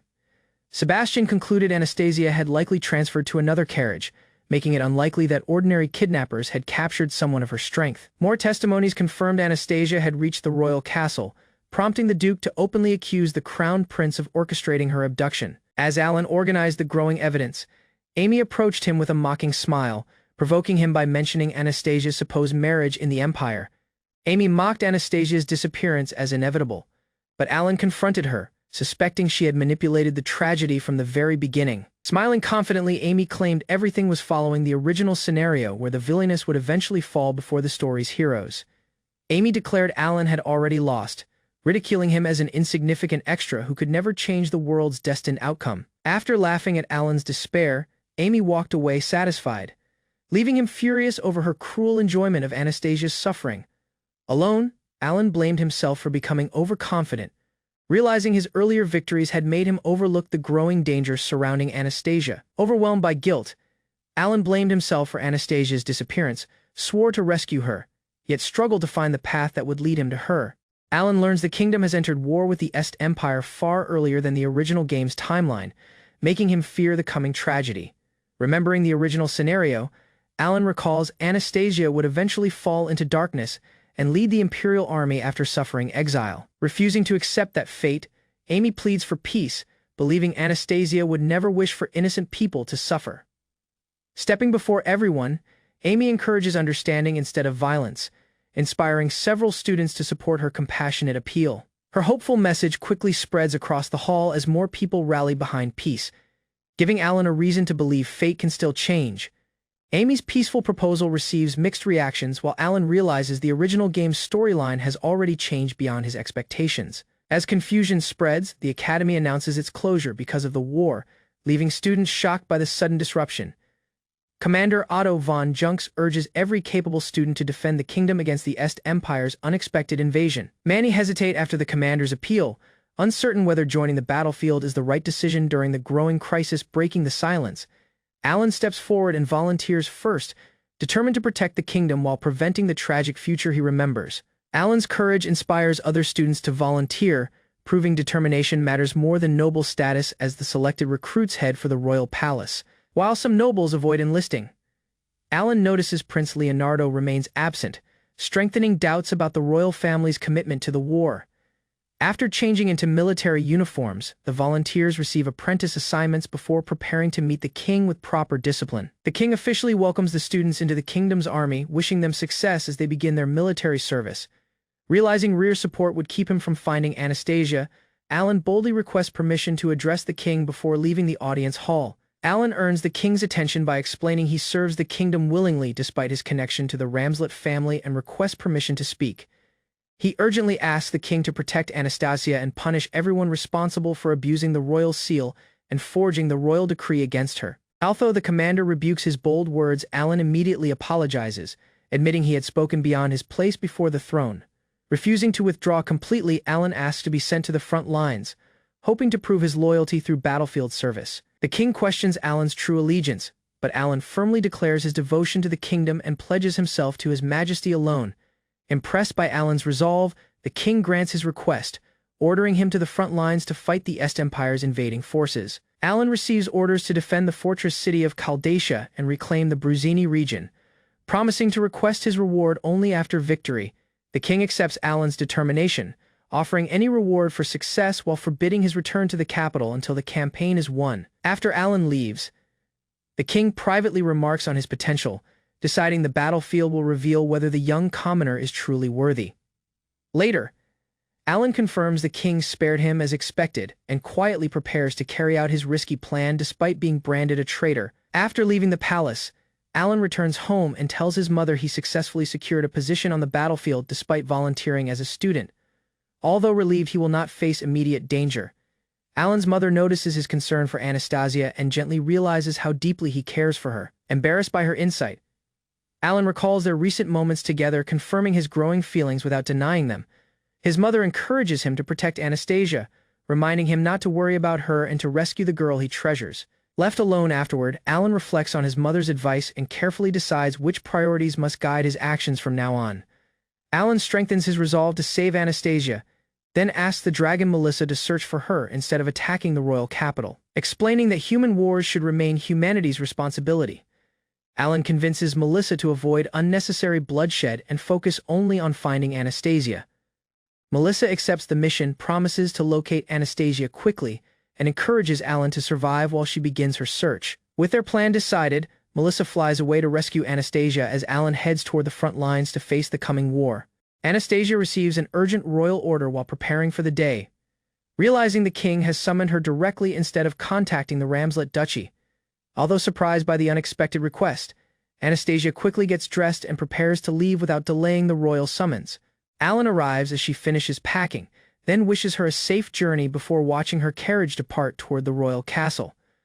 Before Anastasia can leave, Prince Oscar appears and reminds her that a newly issued royal decree requires her immediate attention as a noble. Confused by the prince's announcement, Anastasia accepts the official document, wondering why another unexpected order has arrived so suddenly. Prince Oscar presents a royal decree ordering Anastasia to marry Commander Gunther Werner of the East Empire.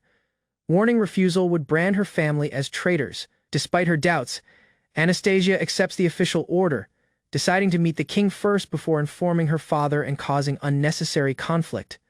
While traveling, Anastasia suddenly realizes something is wrong when the carriage changes direction, raising doubts about its true destination. Elsewhere, a blessing Alan once placed on Anastasia briefly activates, alerting others that something unusual has happened. The unexpected signal suggests Anastasia's situation has changed, hinting that the royal order may conceal a dangerous scheme. Anastasia awakens in an unfamiliar underground passage, unable to move as armed men secretly transport her through tunnels beneath the kingdom. She regains consciousness inside a remote hideout where an elderly man reveals she was heavily sedated before the journey. Bound and isolated, Anastasia learns she has been taken to a mountain refuge connected by the royal family's hidden escape route. The kidnappers claim the royal family abandoned her and insist the marriage order only serves the Est Empire's political interests. Their leader orders the men to keep Anastasia alive but permits them to abuse her however they wish. Exposing the captors' cruel intentions, bound but determined, Anastasia attempts to cast ice magic, only to discover her power has completely disappeared before the spell can form. The kidnappers reveal the enchanted ropes suppress all magic, leaving Anastasia unable to defend herself despite her exceptional abilities. Smirking confidently, the captors announce they will escort Anastasia to the imperial capital while mocking her noble spirit and resistance. As the men gather around her, Anastasia struggles desperately against the restraints, refusing to surrender despite her hopeless situation.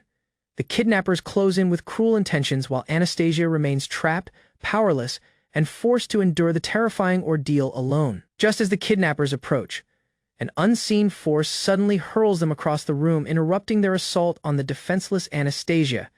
The attackers panic in confusion while Anastasia realizes the mysterious power protecting her comes from Rose Blessing activating once again. After one kidnapper dies from the impact, the remaining captors hastily decide to dispose of the body before anyone discovers the incident. Elsewhere, Anastasia recalls a peaceful memory of sharing sweets with Rolinga's sensei, contrasting sharply with her current desperate situation. That treasured memory strengthens Anastasia's resolve, giving her hope to endure until someone finally comes to rescue her. Anastasia remembers Rolinga's sensei teaching gentle wind magic, drawing strength from the memory as she struggles to endure her captivity. Far away, the blessing activates once more, alerting Millie that Anastasia is in danger while Melissa continues searching for her location. Melissa follows Anastasia's scent through the mountains, ignoring thoughts of attacking humans and deciding to inform Alan after finding her. Still tied inside the hideout, Anastasia believes Rolinga's sensei's blessing will protect her, giving her hope that rescue is still possible. At the front, Alan suddenly senses Anastasia's call, immediately preparing to rush toward her without hesitation. An enemy camp erupted into chaos as explosions tore through the tents. Soldiers were thrown into the air, weapons scattering across the battlefield. Men scrambled from their posts, shouting in confusion as fire and debris rained down around them. Unable to comprehend what was happening, round explosive shells fell from above, one after another, crashing into the camp with devastating force. The blast flattened tents and threw bodies across the ground. A bald officer stared up in disbelief, realizing they were under attack from an enemy they could not see. Amid the wreckage, a lone soldier dragged a fallen comrade toward cover, questioning what had just happened. Far above the smoke and ruin, a small aircraft circled back toward a distant fortress. Knights standing watch on the castle walls spotted it approaching and alerted the others that it was returning. The aircraft descended toward the fortress gates as knights called out, ordering everyone to return to their posts. A commanding knight instructed one of the soldiers to follow her. The pilot brought the plane down smoothly outside the castle walls as the knight and a young attendant stepped forward to meet him. The pilot, Alan, reported directly to the female knight commander. He explained that he had located an enemy camp and destroyed it. She pressed him for details, asking how many enemies there were and where the camp had been located. Alan answered that there were roughly 100, and that the civilians had either fled or been killed. When she confirmed no allies were present at that location, he revealed it had been a village previously seized by the Empire. She acknowledged his effort, praising the successful mission. Alan asked for water before his next sortie, telling the knight commander he intended to eliminate any enemies on sight, rather than report them first. She instructed him to sweep north and south across the next stretch of territory. A young attendant handed him a bottle at the fortress gate, and he drank it down gratefully, explaining that the water was for his aircraft. He described how he froze it into spheres and dropped them as weapons, adding that next time he planned to draw water straight from the air instead. With the aircraft's tank filled, Alan thanked the soldiers and prepared to leave. The commander told him to save his offer of taking her along for after the battle ended, and he acknowledged the order. He climbed into the cockpit, fastening himself in as the plane's engine roared and the aircraft lifted off from the fortress grounds. Inside the fortress, the officers discussed their reliance on Alan, relieved that Ramslet had not abandoned their cause and was fighting alongside them. One remarked that the royal decree he carried was authentic, though another questioned whether it was wise to let him act so freely, calling him reckless. The commander admitted they had no choice but to trust him given how dire their situation had become. In the cockpit, Alan spotted something below and confirmed he could strike without hesitation, noting that Anna was not in the area below. A marching battalion of several hundred enemy soldiers advanced on foot toward the fortress. Alan picked his target and moved to intercept, closing in from behind while keeping his distance from the marching column. He questioned whether they were preparing for a siege. He shut down the aircraft's magic engine and began his descent, running through his checks for route and altitude before switching the plane into bombing mode. As he leveled out above the column, he opened the bomb bay hatch and gave the order to commence bombing. Alan formed a magic circle over his water supply, channeling ice magic into it as the spell took shape. Streams of water shot outward and froze mid. Air shaped into solid spheres by the spell forming along the aircraft's side. With the circle complete, he gave the command to release the water, sending the frozen payload down toward the soldiers marching below. Alan ordered the next batch loaded as more ice spheres formed beneath the aircraft. He explained that the magic circles inside them were adapted from the same technique he had used earlier at the bandits' hideout. Below, the marching column scattered in panic as the spheres fell toward them, and he gave the order to repeat the process. As the spheres plummeted, they pulled in air like small jet engines, compressed and building pressure inside the magic circles. Among the soldiers below, a hooded man dismissed the growing sound as a landslide, while another beside him asked what it actually was. Neither realized what was descending on their supply wagons stacked with logs and crates. The spheres struck without warning, detonating in violent bursts that hurled logs and debris into the air.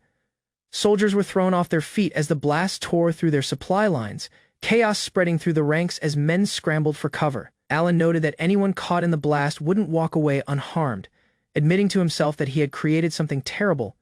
His plane swept low, ice shards scattering across a wide area beneath him. He explained the design was safe for allies in the surrounding land, since duds either melted, exploded on their own, or slowly released their air once the spheres reached their limit. With the tank now empty, he called for a retreat. Certain the scattered enemy soldiers had fled, Alan decided to destroy their remaining supplies completely before searching for the next target. He reassured himself he could keep going as long as his mana held out, using his wind magic engine to draw water straight from the atmosphere. Flying on, he silently wished for Anna's safety, vowing to keep crushing the enemy until Jerome and the others managed to find her. In the darkness, a young woman lay motionless on the ground, her clothing torn and her breathing ragged. Nearby, a figure knelt beside her, calling out a name in disbelief and reaching toward her. The scene shifted 4 days earlier inside a grand palace hall lit by ornate chandeliers. A group of travelers entered the chamber, exchanging glances as they took in the opulence of the imperial residence. The travelers were formally received by the Emperor of the East Empire, Adolf, and his son. The Emperor's attendant introduced the visiting noblewoman as Anastasia Kleinel von Ramslet and welcomed her to the Empire, asking about her journey. When she addressed the Emperor without proper respect, she was quickly corrected. The Emperor declared he would discipline his wife properly, prompting his aide to apologize on his behalf. Anastasia protested furiously, insisting she had been kidnapped and refused to accept any claim of authority over her. Elsewhere, the Emperor requested help from a masked subordinate in controlling her, while the Crown Prince Igor remarked coldly that she clearly did not like his father. Restrained and disheveled after her ordeal, Anastasia was mocked by those around her who commented crudely on her appearance and smell despite her exhaustion. She reacted with visible anger and distress as the confrontation continued. A group of nobles and mages argued over the imprisoned Anastasia after every attempt to break her spirit had failed. Even after prolonged abuse and the loss of her magic, she stubbornly refused to surrender her dignity. The mastermind behind the scheme realized her determination came from an unknown force that continued to support her will, leaving everyone frustrated that their cruel methods had produced almost no results. The mages explained that the enchanted rope had completely sealed Anastasia's magic, making her resistance impossible to understand. Their leader concluded that her strength came from sheer determination, rather than magical power. Furious that she still refused to collapse, he ordered his followers to violate her immediately, believing unbearable humiliation would finally destroy the resolve she had protected until now. The guards reluctantly stepped forward, intimidated by the merciless command but too afraid to refuse. Before anyone could touch Anastasia, an overwhelming shockwave suddenly burst from her body. The violent force hurled every attacker across the room, smashing them into the walls while Anastasia remained standing at the center, surrounded by an invisible barrier that none of them had expected. The unexpected counterattack stunned everyone inside the chamber. Although no one understood how Anastasia had unleashed such power without magic, the group's leader quickly abandoned direct force.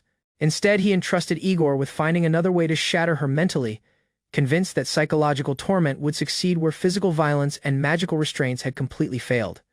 As the conspirators walked away, they ordered Anastasia to be cleaned before their next attempt.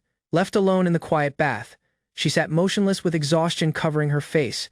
Though physically weakened and stripped of her freedom, the determination in her eyes remained unchanged, proving that her captors still had not broken the spirit they desperately sought to destroy. Anastasia quietly examined the magic-sealing collar around her neck after finally being freed from the enchanted ropes.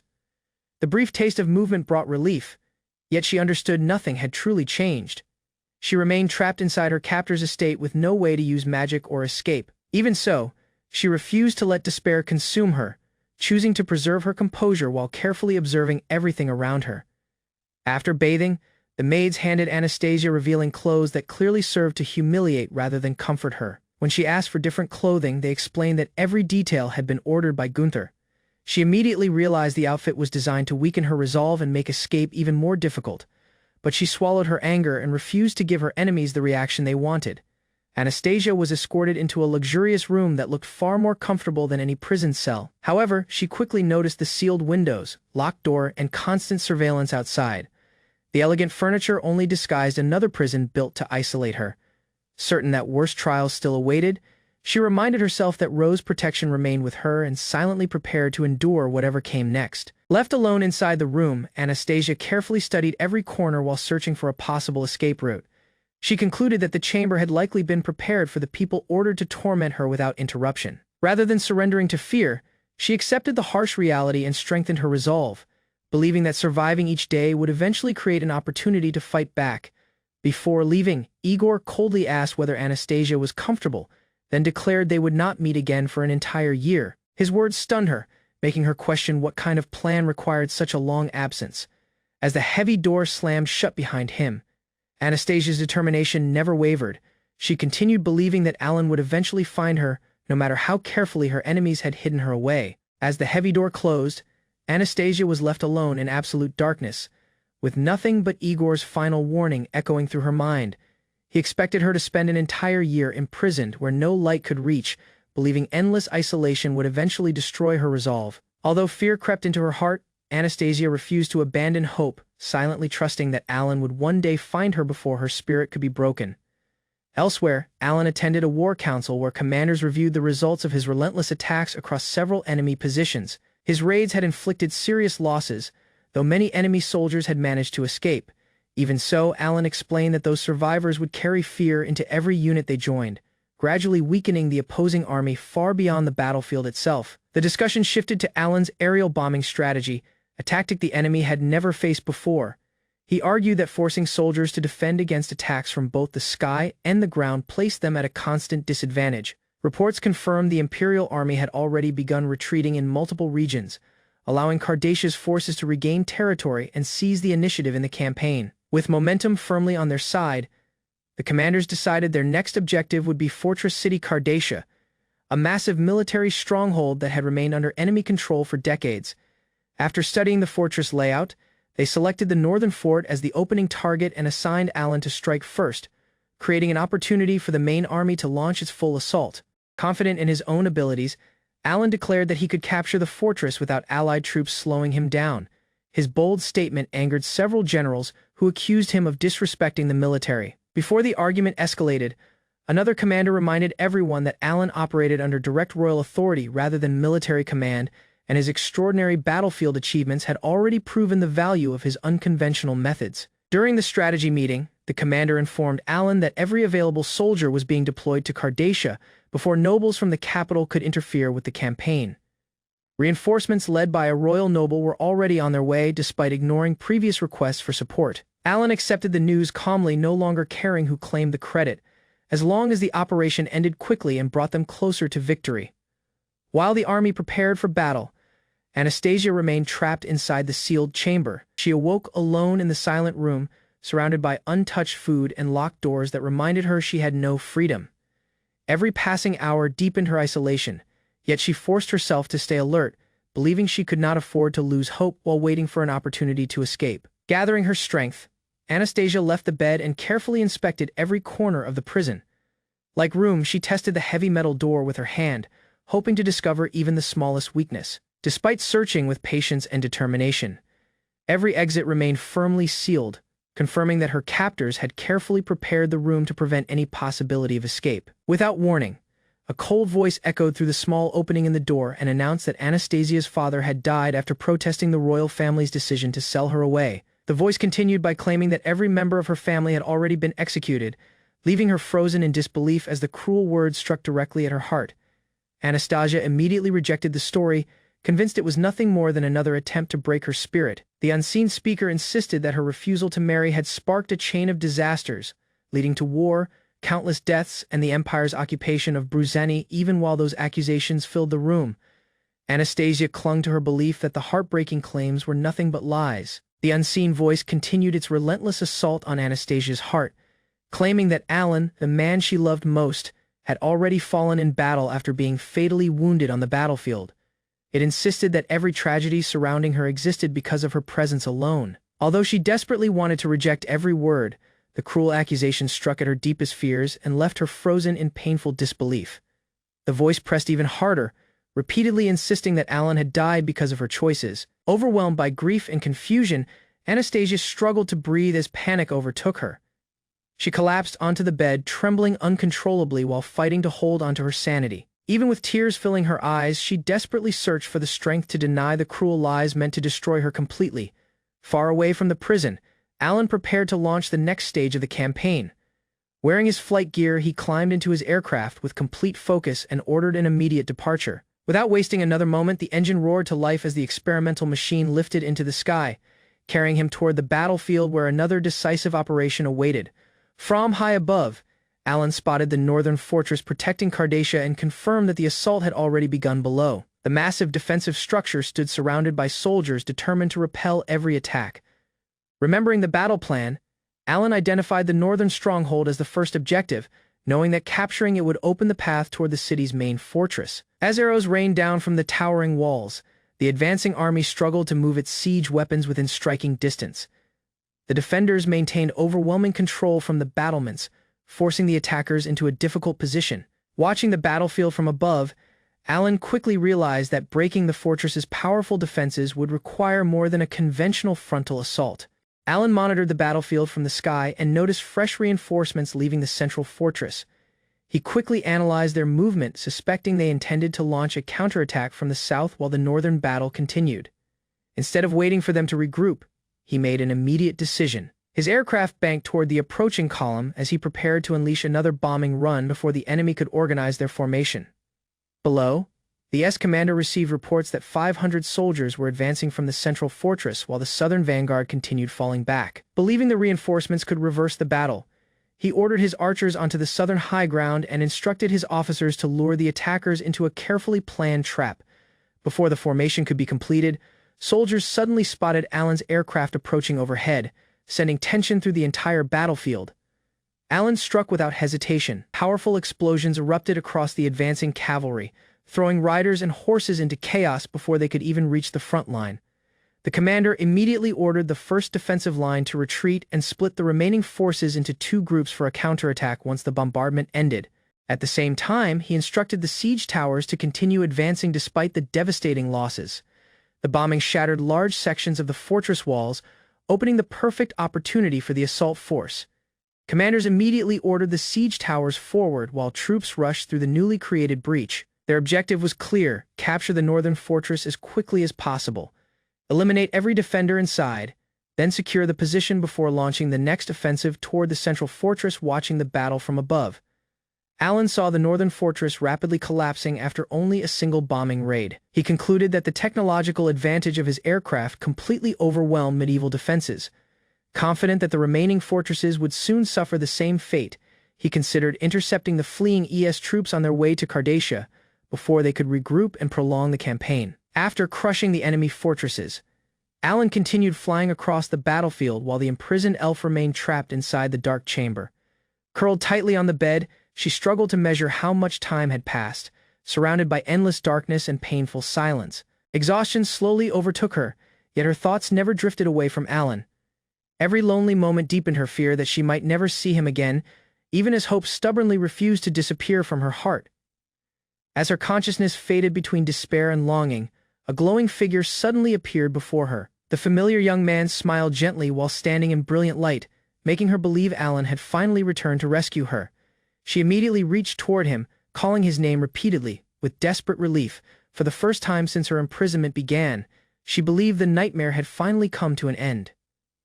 The peaceful vision quickly changed. Alan's image became distant, as though slipping beyond her reach despite her desperate attempts to stop him. She begged him not to leave and reminded him of his promise to protect her, but the glowing figure slowly disappeared into the darkness. Her voice echoed through the empty prison as she watched the last trace of his presence vanish before her eyes. Silence returned once more.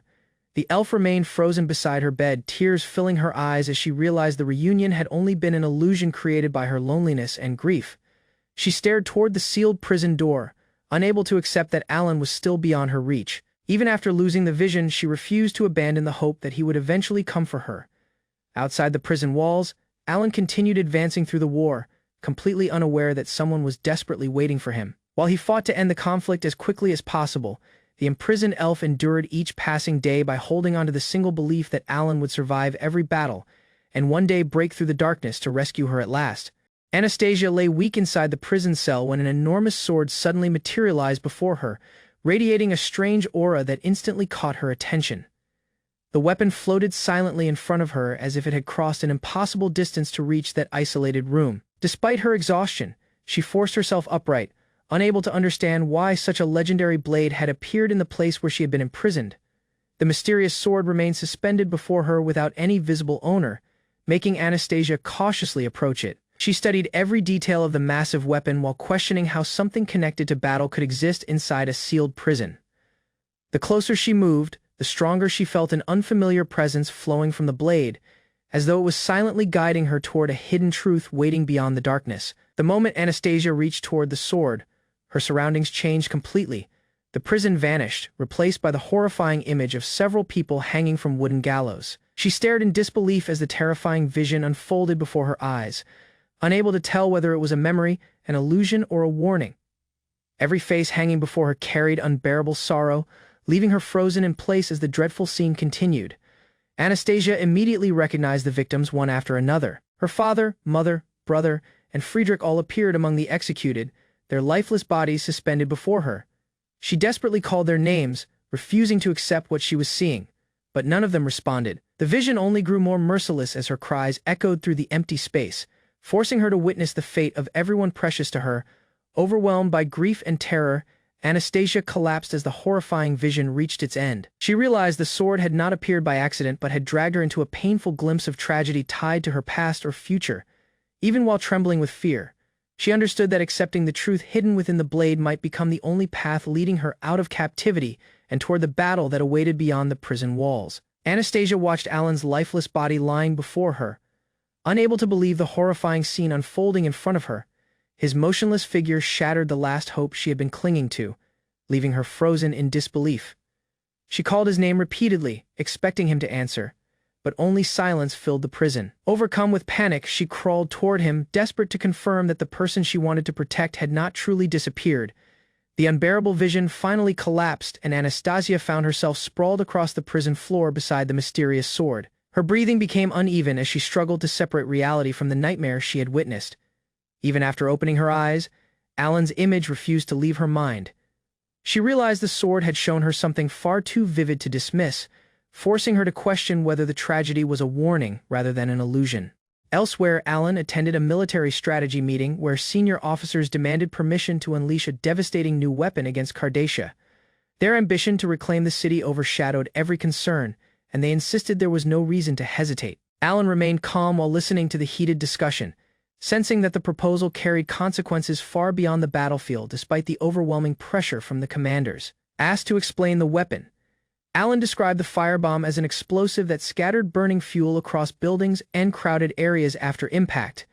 The generals immediately embraced the idea, arguing it would erase the city together with anyone supporting the enemy. Alan firmly objected, reminding them that countless innocent civilians still lived inside Cardacia and would become the true victims of such an attack. One knight proposed a different path by urging the council to warn Cardacia and allow civilians enough time to escape before launching any assault. Although the commanders reluctantly accepted the suggestion, Alan blamed himself for revealing the existence of the firebomb during the meeting. Leaving the chamber, he quietly admitted his mistake, knowing the weapon's destructive power had already tempted ambitious leaders to cross a dangerous line. Alan continued explaining that firebombs could ignite even fire-resistant buildings, trapping civilians behind flames that were almost impossible to extinguish. Although the kingdom agreed to issue a warning before attacking, he knew many people would still refuse to abandon their homes. Another officer argued that fear alone could force the city into surrender, but Alan warned that destroying infrastructure would only make rebuilding after the war far more difficult. Before leaving, the knight reminded him not to let the strategy spiral beyond its original purpose. Later that night, Alan stood alone atop the fortress walls, quietly watching the distant horizon while thinking about the civilians living inside enemy territory. They were no different from the ordinary people he protected every day, and he wondered how many would truly escape after the warning reached Cardacia. His thoughts were interrupted when a white dragon suddenly climbed onto the wall, startling him before politely asking to speak somewhere more private. Alan joined the dragons outside the fortress to discuss the ongoing search for Anna. Melissa explained that Anna's scent had become difficult to follow after heavy rainfall, preventing them from locating her exact position. Even so, the dragons believed they could eventually narrow the search area, wanting to help. Alan suggested they take a short break to hunt for food before continuing, hoping they could recover enough strength to resume the search immediately afterward. Melissa accepted Alan's suggestion without hesitation, urging everyone to gather food quickly so they could continue searching for Anna. When Alan awkwardly asked whether she preferred deer or rabbits, Melissa calmly answered that any prey would do if it helped them move faster. One dragon even joked that Alan was an unusually kind human, leaving him momentarily speechless before they prepared to head deeper into the mountains together. As dawn illuminated the mountain range, Alan looked across the vast wilderness while organizing the next stage of the expedition. The dragons gathered beside him, fully prepared to continue tracking Anna without delay. Although the search remained difficult, everyone shared the same determination to find her before the trail disappeared completely, and Alan confidently signaled that he was ready to move forward. Alan received confirmation that nearly every civilian had escaped through the eastern gate before dawn, leaving only a handful of families behind. Those who remained had rejected every warning and willingly chose to defend Cardacia alongside its soldiers. Although Alan accepted that they were now considered enemy forces, his expression remained heavy as he watched aircraft begin circling above the battlefield. He silently hoped no innocent lives had been left behind before the operation reached its final stage. Flying over Cardacia, Alan studied the fortified city from the cockpit while broadcasting one final evacuation message across the streets below. His voice urged anyone still hiding inside to flee immediately before the attack began. The massive walls, crowded buildings, and silent streets stretched beneath him as he wondered whether anyone was still listening. Even after all the preparations, he struggled to erase the feeling that the coming assault would forever change the city's future. Outside the city walls, the East army assembled in perfect formation after receiving the final order to commence the attack. Officers repeated that the warning period had officially ended, and every remaining defender had chosen battle. Archers climbed onto the battlements while signal flags were raised high above the ranks. Once the commander ordered Alan to begin, every unit prepared to move according to the carefully planned strategy without further hesitation. Alan opened the aircraft's bomb bay as the signal flags appeared below, confirming the assault had officially started. At the same moment, crossbow crews launched volleys toward the city while he calculated the aircraft's altitude and distance with complete focus. Confident the release point was accurate, Alan guided the aircraft into position, knowing the firebombs would strike exactly where the military operation required without endangering his own allies. Watching the aircraft race across the sky, the commander reminded everyone that only enemy combatants remained inside Cardacia. Alan tried to concentrate on the mission, but tension still weighed on his mind as the aircraft continued its run. Before he could release the payload, a large flying creature suddenly rushed toward the aircraft at incredible speed, forcing Alan to react instantly as an unexpected threat interrupted the carefully planned operation. A sky dragon suddenly crashed onto the rooftops inside Cardacia, tearing apart tiles as terrified soldiers looked up in disbelief. The enormous creature crouched above the buildings before releasing a powerful roar that echoed across the city. Panic spread immediately as guards realized the legendary beast had appeared in the middle of the battlefield.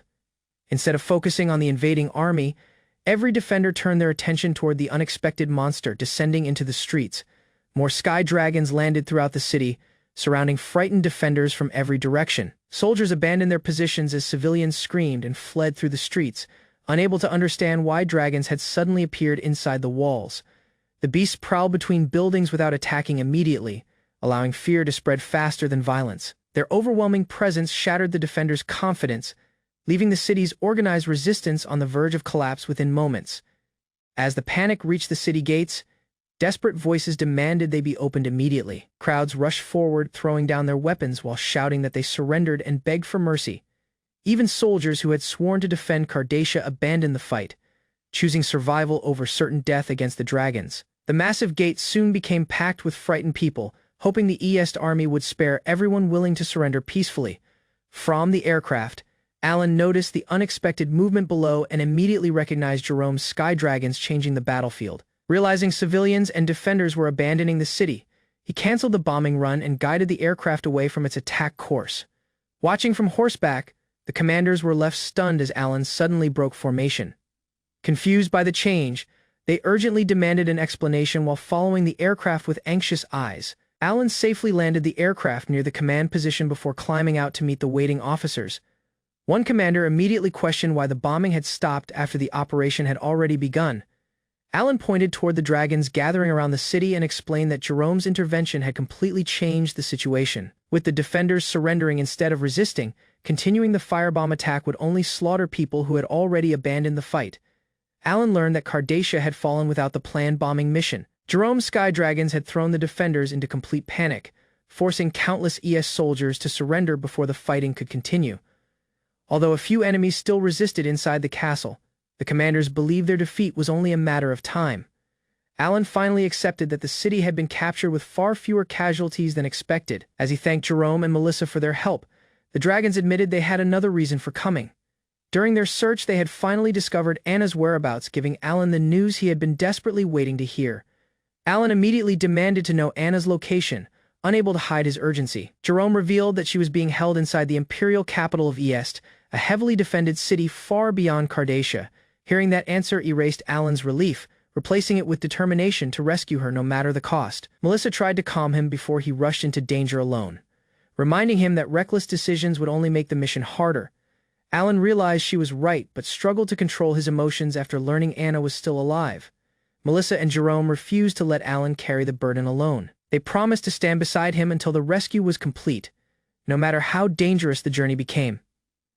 Grateful for their loyalty, Alan thanked both dragons and agreed to wait until nightfall before moving. Jerome confidently declared that he would do everything possible to help destroy the Imperial capital's defenses if necessary. Together, they finalized a careful rescue plan instead of charging ahead without preparation.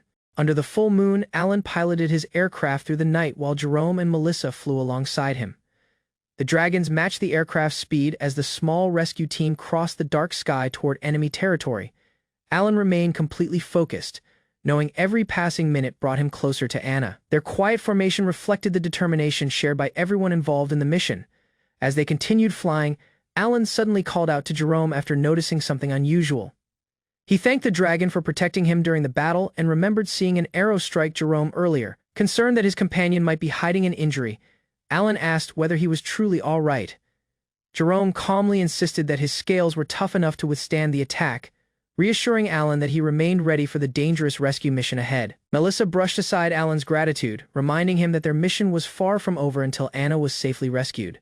She insisted that Alan had helped the dragons just as much by introducing her to Jerome, and even solving the problem involving the mysterious pink-haired girl. Jerome agreed they owed Alan a great debt, but Alan believed none of those actions deserved special thanks. As their aircraft and dragons crossed the night sky together, the group strengthened their resolve and prepared to enter the Imperial capital with complete trust in one another. After reaching the outskirts of the capital, Alan thanked his companions once more before slipping away to begin the infiltration alone. Moments later, a massive explosion erupted near the outer wall, immediately drawing every guard's attention. Soldiers rushed toward the burning gate while shouting orders to extinguish the flames and gather anyone capable of using water magic. The carefully planned distraction instantly threw the fortress into confusion, creating the opening Alan had been waiting for. Hidden by his stealth skill, Alan quietly entered the estate while the defenders focused on the growing fire outside. Jerome confirmed that Anna's scent came from a heavily protected building, though it was faint enough to suggest she was imprisoned deep underground behind thick walls. After confirming the location, Alan thanked his companions and continued forward alone, determined to rescue Anna before the guards realized someone had entered the palace. Inside the palace, Alan noticed an unusually large number of guards moving through the corridors because of the disturbance outside. He guessed an important person must have been staying inside the estate, making security even tighter than expected. Ignoring the patrols, he searched for an entrance leading to the basement, convinced Anna was being held beneath the building rather than in the upper chambers. While quietly observing the palace halls, Alan realized the luxurious interior was illuminated by expensive magic stones, revealing the empire's enormous wealth. His attention shifted when a well-dressed noble walked beside a hooded man identified as Gunther, the empire's head mage. Overhearing their conversation, Alan learned Gunther was close to completing an important project, making him suspect the empire was preparing something far more dangerous than simply imprisoning Alan secretly listened as the crown prince and the hooded head mage discussed Anna's condition. They revealed that the cursed demon sword of ice extinction had already been forced upon her, but her determination kept her from submitting completely. Rather than killing her, they intended to shatter her will and turn her into a weapon they could control. They believed Anna's rare talent for both ice magic and the blessing of a knight made her the perfect vessel for the cursed sword, and they patiently waited for the moment her resistance finally collapsed. The conversation exposed the Empire's wider conspiracy. The Crown Prince ordered the process to continue while speaking shamelessly about exploiting Anna for both military power and personal pleasure. He confidently declared that Berzeni would soon fall and mocked Centraland for surrendering exactly as expected. Hidden nearby, Alan realized the Empire's invasion was unfolding according to a carefully planned strategy, while every victory depended on manipulating powerful people from the shadows.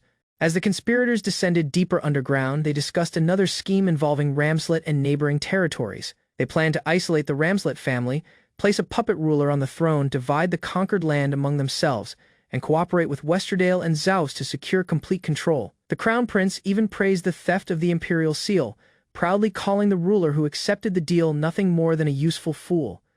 The pair finally reached Anna's prison and looked down at her exhausted body. She lay unconscious beside the demon sword after resisting until every ounce of strength had been drained away. Even her captors admitted she had fought fiercely against the sword's corruption before collapsing, leaving Alan horrified by the cruel condition they had forced upon her. Alan quietly listened as the head mage explained the terrible consequences of the experiment. Anna could eventually recover her swordsmanship and magical abilities after further conditioning, but her broken mind would never return to normal.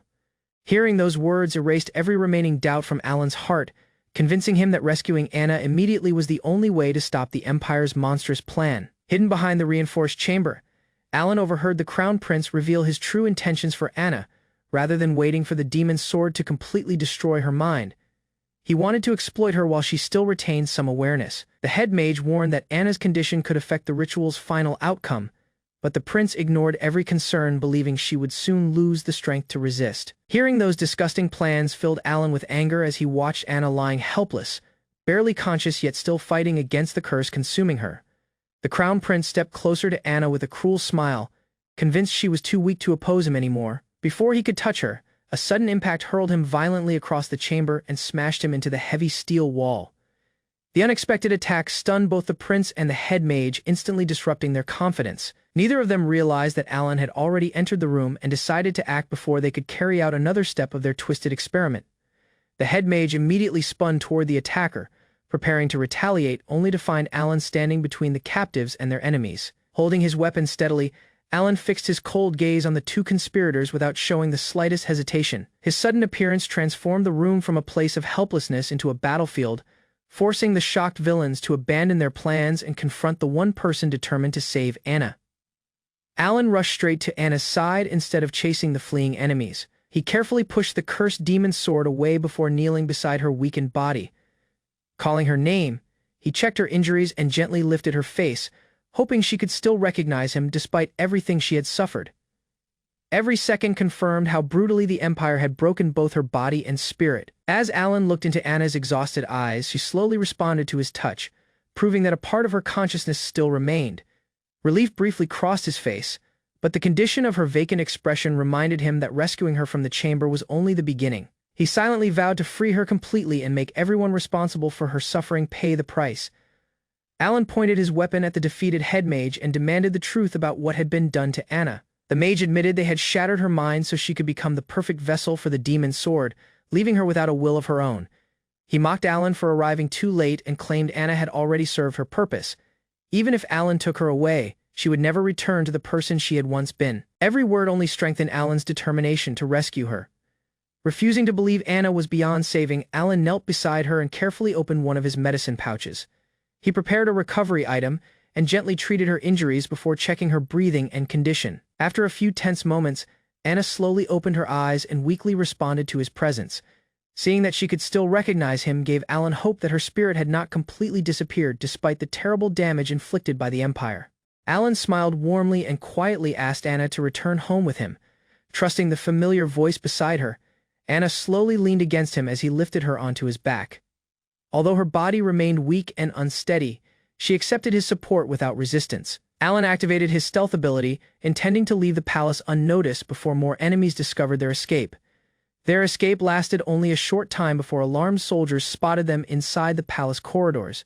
Guards immediately realized the Ramslet woman had been rescued and spread the news that both the Crown Prince and Gunther had been attacked. Orders echoed through the halls as every available soldier was commanded to find the intruders and capture them before they escaped the imperial palace. Carrying Anna securely on his back, Alan remained calm. Despite the growing pursuit, he studied the surrounding corridors while searching for the safest escape route, knowing that fighting the entire palace guard would only endanger Anna further. With enemies closing in from every direction, Alan prepared to rely on his stealth, quick decisions, and determination to lead Anna safely out of the Empire's strongest fortress. Alan carried Anna through the palace grounds while soldiers rapidly sealed every possible escape route. Search parties surrounded the entire perimeter, convinced the fugitives were still hiding nearby. Realizing the Empire considered Anna too valuable to lose, Alan instantly understood they would never escape by simply running. He activated his alchemy skill, causing the earth to rise into towering walls that trapped the pursuing guards behind massive barriers. The sudden terrain shift stunned everyone and bought him precious time.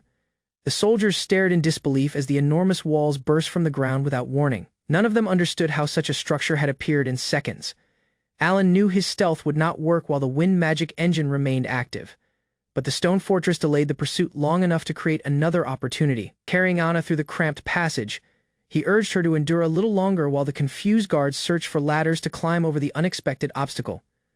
Before the soldiers could overcome the barrier, several flying machines appeared above the battlefield. Panic spread through the ranks as officers ordered everyone to shoot them down before they escaped. Arrows and projectiles filled the sky, forcing Alan to protect Anna while waiting for the rescue to reach them. Even under heavy fire, the approaching aircraft continued descending toward their position without slowing. A deafening roar suddenly echoed across the palace, freezing every soldier in place. A massive dragon swept over the walls, scattering the guards with its overwhelming presence. Jerome arrived aboard the flying beast exactly when Alan needed support most. The frightened soldiers hesitated, unable to believe a dragon had entered the heart of the imperial capital to rescue the fugitives. The dragon landed before the stunned guards, spreading its wings as everyone backed away in fear. The rescue had completely shifted the battle, turning the Empire's overwhelming pursuit into confusion. With Jerome standing beside the dragon and Alan protecting Anna, their escape finally became possible. The terrified soldiers could only watch as the unexpected reinforcements threatened to carry the pair beyond the Empire's reach. Jerome's rescue force finally reached Alan as explosions echoed across the palace behind them. The dragons landed safely, allowing Alan to bring the unconscious Anna aboard while confirming she was still breathing. Melissa arrived moments later, relieved that the rescue had succeeded. One of the dragons stretched its wings after the intense battle, while everyone quickly prepared to leave before more Imperial soldiers could surround their position again. After escaping the battlefield, the group landed in a quiet forest to check on Anna's condition.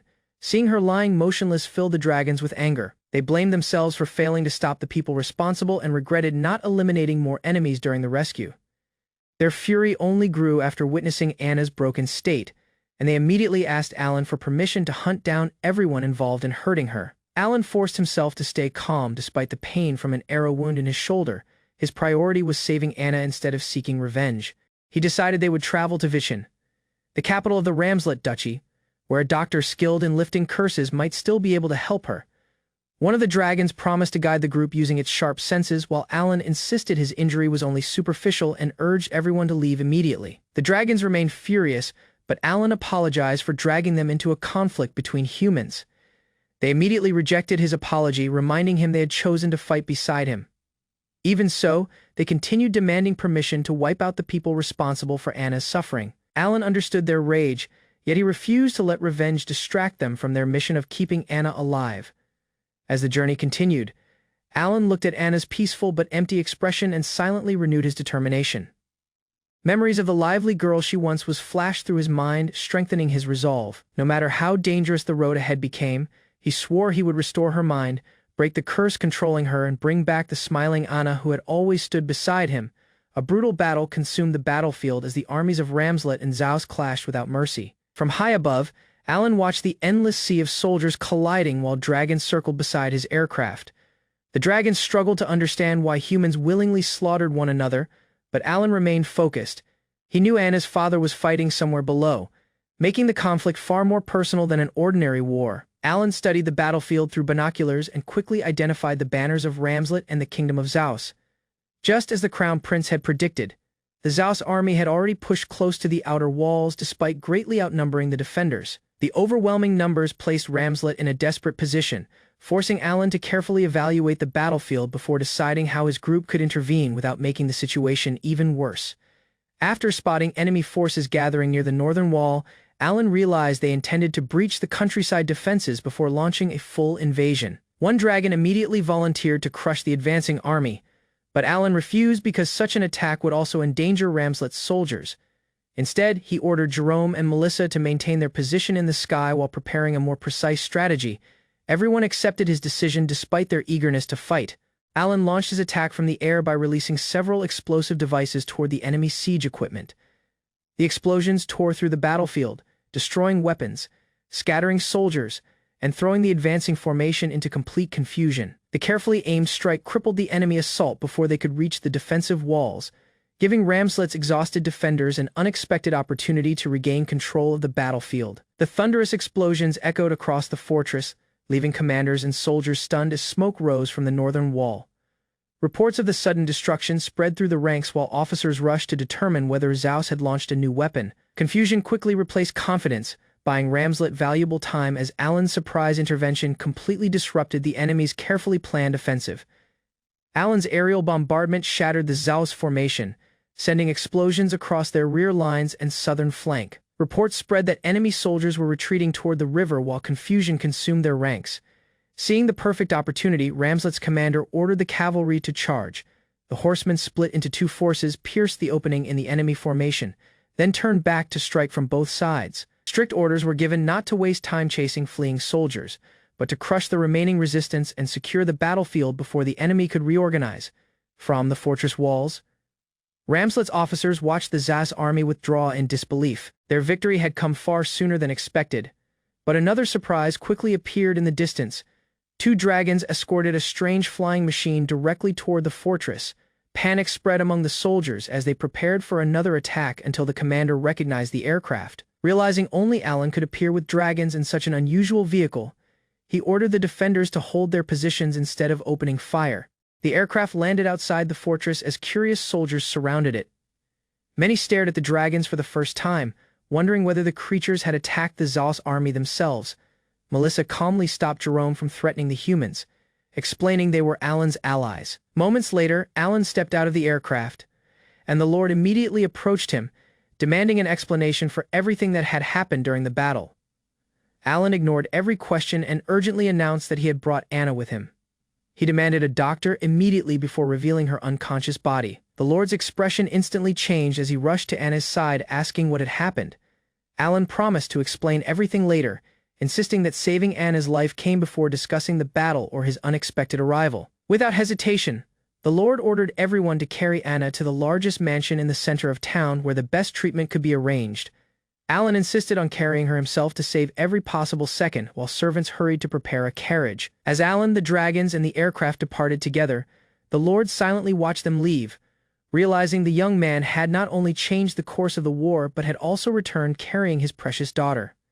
After securing Anna's safety, Alan's actions became the center of discussion inside the mansion. Anna's father explained that the mysterious dragons outside had come with Alan, the young man he had spoken about before.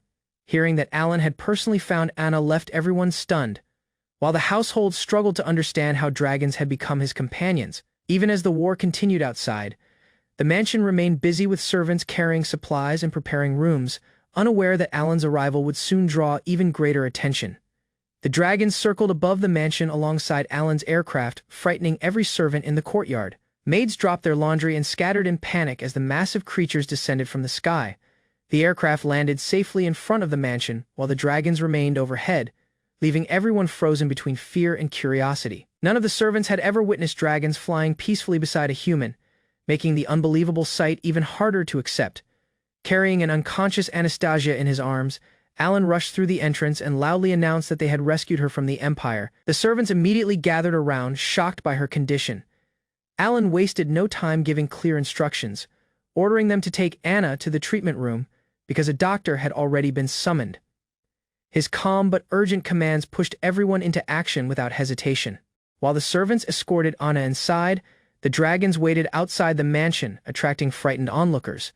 People whispered that a sky dragon could defeat humans with its roar alone. Instead of attacking, the great beast simply watched the entrance. Alan remained focused on Anna's recovery while the townspeople cautiously observed the legendary creatures from a safe distance, realizing they had come as allies rather than enemies. One dragon released a powerful roar that terrified everyone nearby, causing several servants to collapse in fear. When Alan asked whether anyone had been harmed, the dragon casually admitted it had only frightened them. Relieved that no lives were lost, Alan ordered the maids to prepare clean clothes and wash Anna's body before the doctor arrived. Despite the chaos surrounding the mansion, his only concern remained giving Anna every chance to recover safely. Alan finally rested after bringing Anastasia to safety, but his thoughts never left her bedside. The servants assured him they would handle the remaining treatment and urged him to receive medical care for his own injuries. Exhausted from the rescue mission, Alan lay on a nearby bed while quietly worrying about Anna's condition. Even as fatigue overwhelmed him, her name remained on his mind, showing that her recovery mattered more than his own health. A knock at the door interrupted Alan's rest. The visitor introduced himself as Albrecht von Ramslet, Anastasia's older brother. Alan immediately recognized the family resemblance and welcomed him inside. Albrecht carried himself with calm confidence, but his expression revealed genuine concern for his younger sister. His arrival signaled that the Ramslet family had finally learned the full truth about Anna's rescue. Albrecht sincerely thanked Alan for risking his life to save Anastasia from the Empire. Alan accepted the gratitude modestly and apologized for his rough appearance after the battle. Albrecht dismissed the concern and instead asked about Alan's injuries, encouraging him to recover before visiting Anna. The respectful conversation quickly built trust between the two men, replacing the uncertainty of their first meeting. As they walked through the mansion, Albrecht admitted he had already heard many stories about Alan from their father. He was especially amazed that Alan had earned the loyalty of dragons powerful enough to change an entire battlefield. Arriving before Lord Ramslet and his wife Albrecht formally introduced Alan. They confirmed that Anastasia's condition had stabilized, although the doctor remained cautious about her full recovery. Standing beside Anastasia's bed, Lord Ramslet asked Alan to explain everything that had happened. Alan calmly revealed that Anastasia had been kidnapped by the Prince of the East Kingdom. He further explained that Crown Prince Igor, head mage Gunther, and the royal court mage had all been involved in the incident. The shocking revelation left the Ramslet family speechless as they realized the rescue had uncovered a conspiracy far greater than they had imagined. Alan revealed the full truth behind Anastasia's condition. She had been imprisoned, weakened through constant torture, and controlled with a cursed sword designed to destroy her will. After defeating Crown Prince Igor and the royal magician during the rescue, Alan sealed the cursed blade inside stone and returned with their severed heads as proof. Lord Ramslet struggled to believe that Alan had entered the imperial capital, eliminated two powerful enemies, and escaped alive with Anastasia. Albrecht questioned how Alan had discovered Anastasia's location. When every human search had failed, Alan explained that the dragons had tracked her presence, succeeding where ordinary people could not. Outside the mansion, the dragons quietly discussed Anastasia's condition. They admitted that the curse affecting her was beyond normal human medicine, leaving them worried that her mind remained trapped even after her body had been rescued from captivity. One of the maids delivered Alan's message to the dragons, telling them he wanted them to rest for the day and thanked them for risking everything during the rescue mission. The dragons accepted his gratitude with quiet satisfaction. Before departing, the maid sincerely thanked them again for protecting Anastasia. Feeling that their duty had finally ended, the dragons spread their wings and left the mansion, confident that Alan would handle everything from there. While the dragons departed, the household physician completed another examination of Anastasia. He confirmed that her physical condition had stabilized, but her consciousness remained completely unresponsive. No treatment produced any reaction, and the doctor reluctantly admitted that a curse created by a demonic sword exceeded his abilities. His diagnosis left the Ramslet family with hope for her survival, but no clear way to restore her mind. The doctor's conclusion weighed heavily on everyone gathered outside Anastasia's room.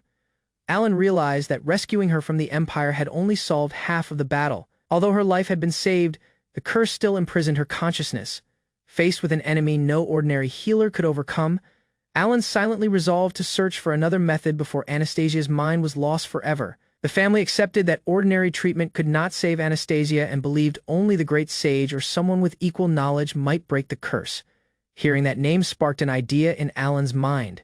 He suddenly remembered Laringas, a mysterious figure with extraordinary magical abilities. Without wasting another second, Alan declared that he had found a solution and urged everyone to prepare Anastasia immediately. His confidence gave the worried family new hope, and they quickly followed his lead.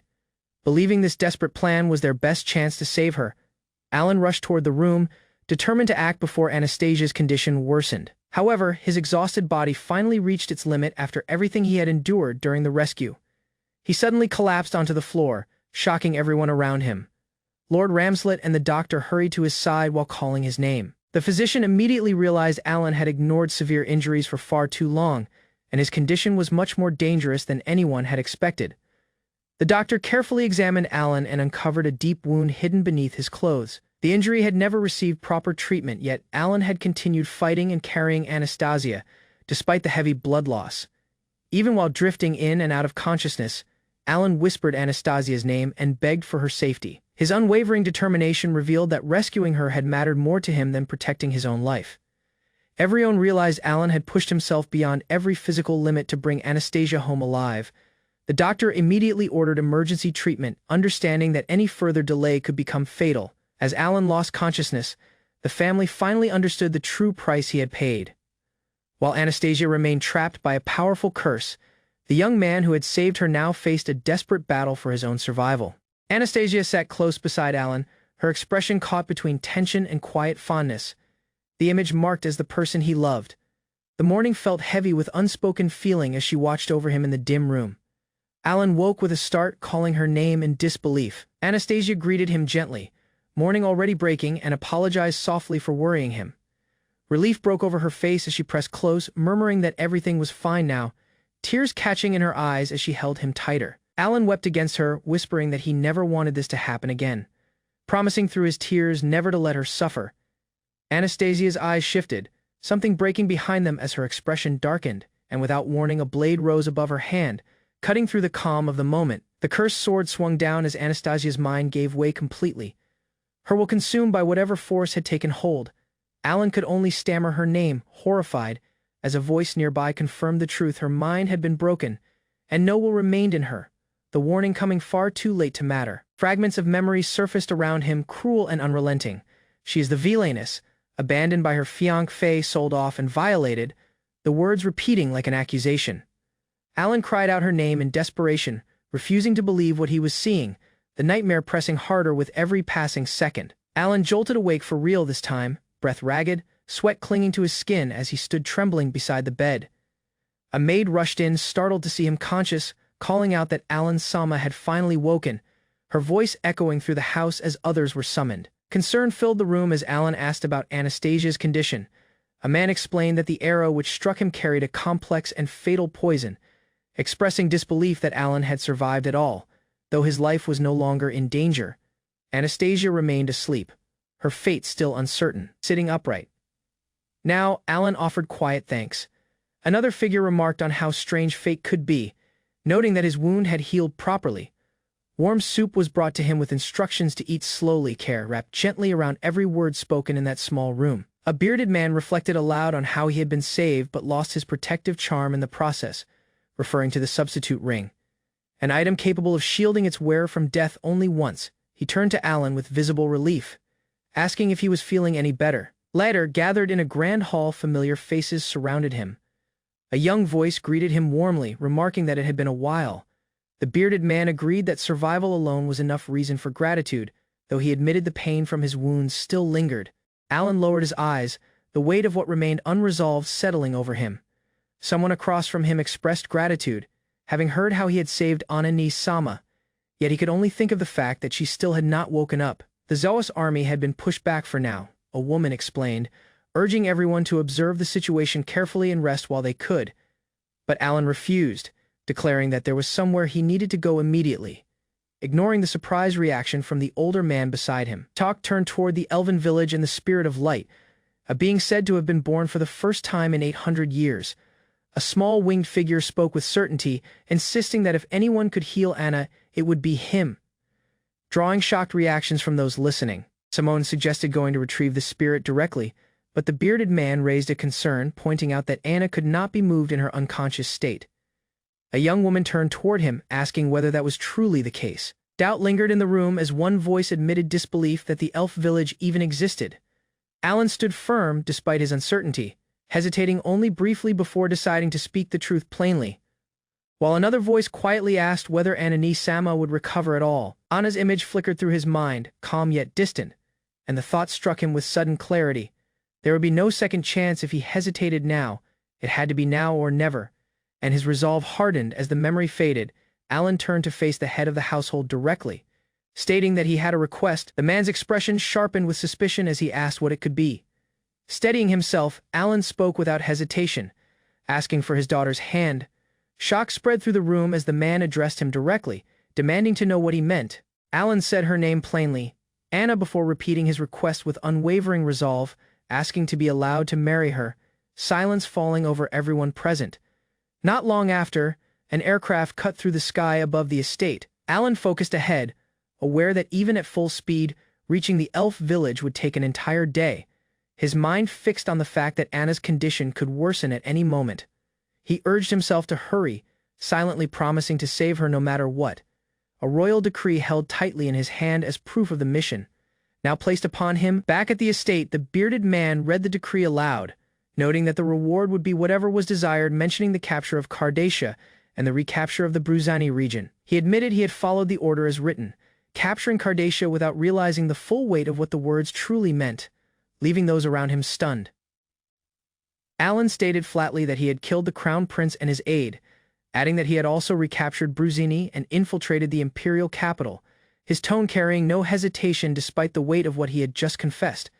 A young woman stepped outside for a moment at Friedrich's request, uncertainty crossing her face. Friedrich remained composed, saying that however unbelievable it sounded, he now had the proof needed to back every claim Alan had made. Elizabeth was asked whether the arrangement suited her, and she agreed without objection. Before the gathered nobles stood Igor, the Crown Prince of the Est Empire, and Gunther, the court mage, both present as proof of what had transpired. Alan explained that he had achieved these results while acting under the name of House of Ramslet, leaving no doubt about the authenticity of his claims. Alan pressed his hands together, asking quietly to be allowed to have Anna, stating that as his reward for these accomplishments he intended to receive a title from the king in return.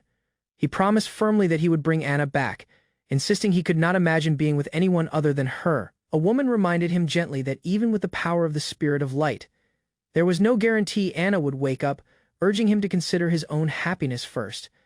Alan begged her sincerely, and she acknowledged quietly just how deeply he cared for her daughter. Elsewhere, an elf accepted a request to save Anna without hesitation. Another elf tilted her head in confusion at the sudden decision, while nearby villagers noticed a figure approaching and recognized him immediately. As Alan saw him returning to their village, Alan explained that he needed to speak with the queen, drawing excited attention from the elves around him who recognized him at once. A small child rushed toward him eagerly, arms outstretched, delighted at the chance to be carried again, the villagers laughing that she still loved being lifted up. The fairy explained that the blessing she had given Anna kept activating on its own, which was why her power had been drained and left her exhausted. She admitted she had sensed Alan's arrival before he even spoke, greeting him warmly despite her tiredness. Alan said that this was actually the very reason he had come, prompting immediate concern from those around him about what exactly was happening to the girl in question.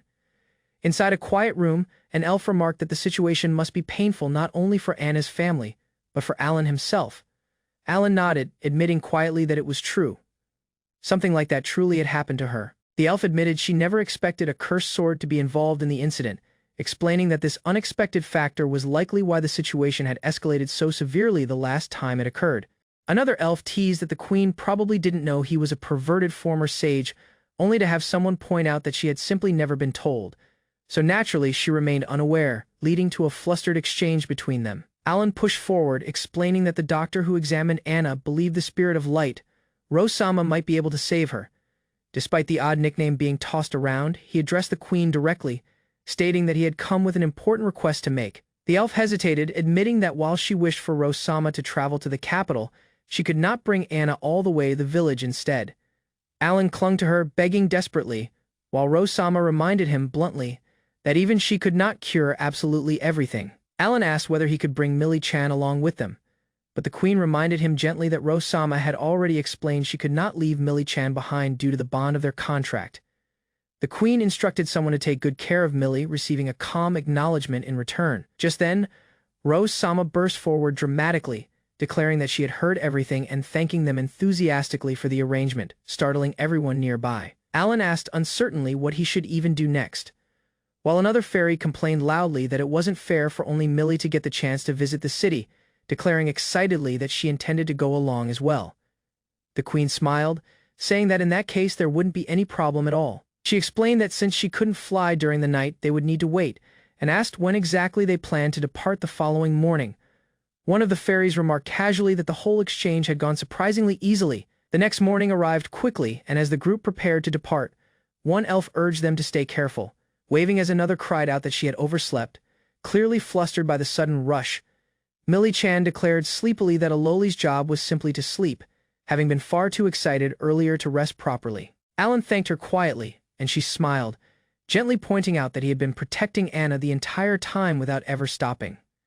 Millie-chan reassured him warmly, saying that as Alan's he was already a comrade and had nothing to worry about. He replied flatly that he wasn't her comrade at all, the aircraft continuing steadily through the clouds as their journey toward the estate carried on. Back at the estate, a servant relayed word that Alan Sama had returned, prompting quiet greetings from those nearby. As he stepped forward, a familiar woman turned to face him, adjusting her hair with a gentle smile. Alan froze in disbelief, staring at her, stunned to realize that the person standing before him was his mother. Alan asked his mother in disbelief what she was doing there, still carrying her on his back. She explained calmly that the Duke had brought her along when he left the royal capital, saying it would be too dangerous for her to remain behind. Alan admitted he hadn't heard anything about it from the Duke at all. She clarified that during the war she had actually been staying in a nearby village, and someone had come to collect her only the day before, which was when she finally learned what had happened to him.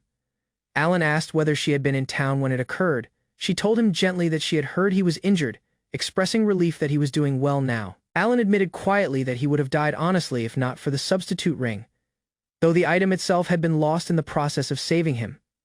Alan said he needed to see the Duke immediately, promising to explain everything later. His mother turned toward the person carrying him, startled, asking who the child was and hesitantly wondering if she could be his. Alan refused firmly, telling her to rest while he handled things, glad above all that she was safe. Elizabeth greeted Alan as he entered, asking where the Duke had gone. He explained that Friedrich was currently in a war council with Al, then asked in return whether she had managed to bring the spirit along as planned. Millie-chan stirred awake at Elizabeth's urging, groggy and disoriented, asking where they were.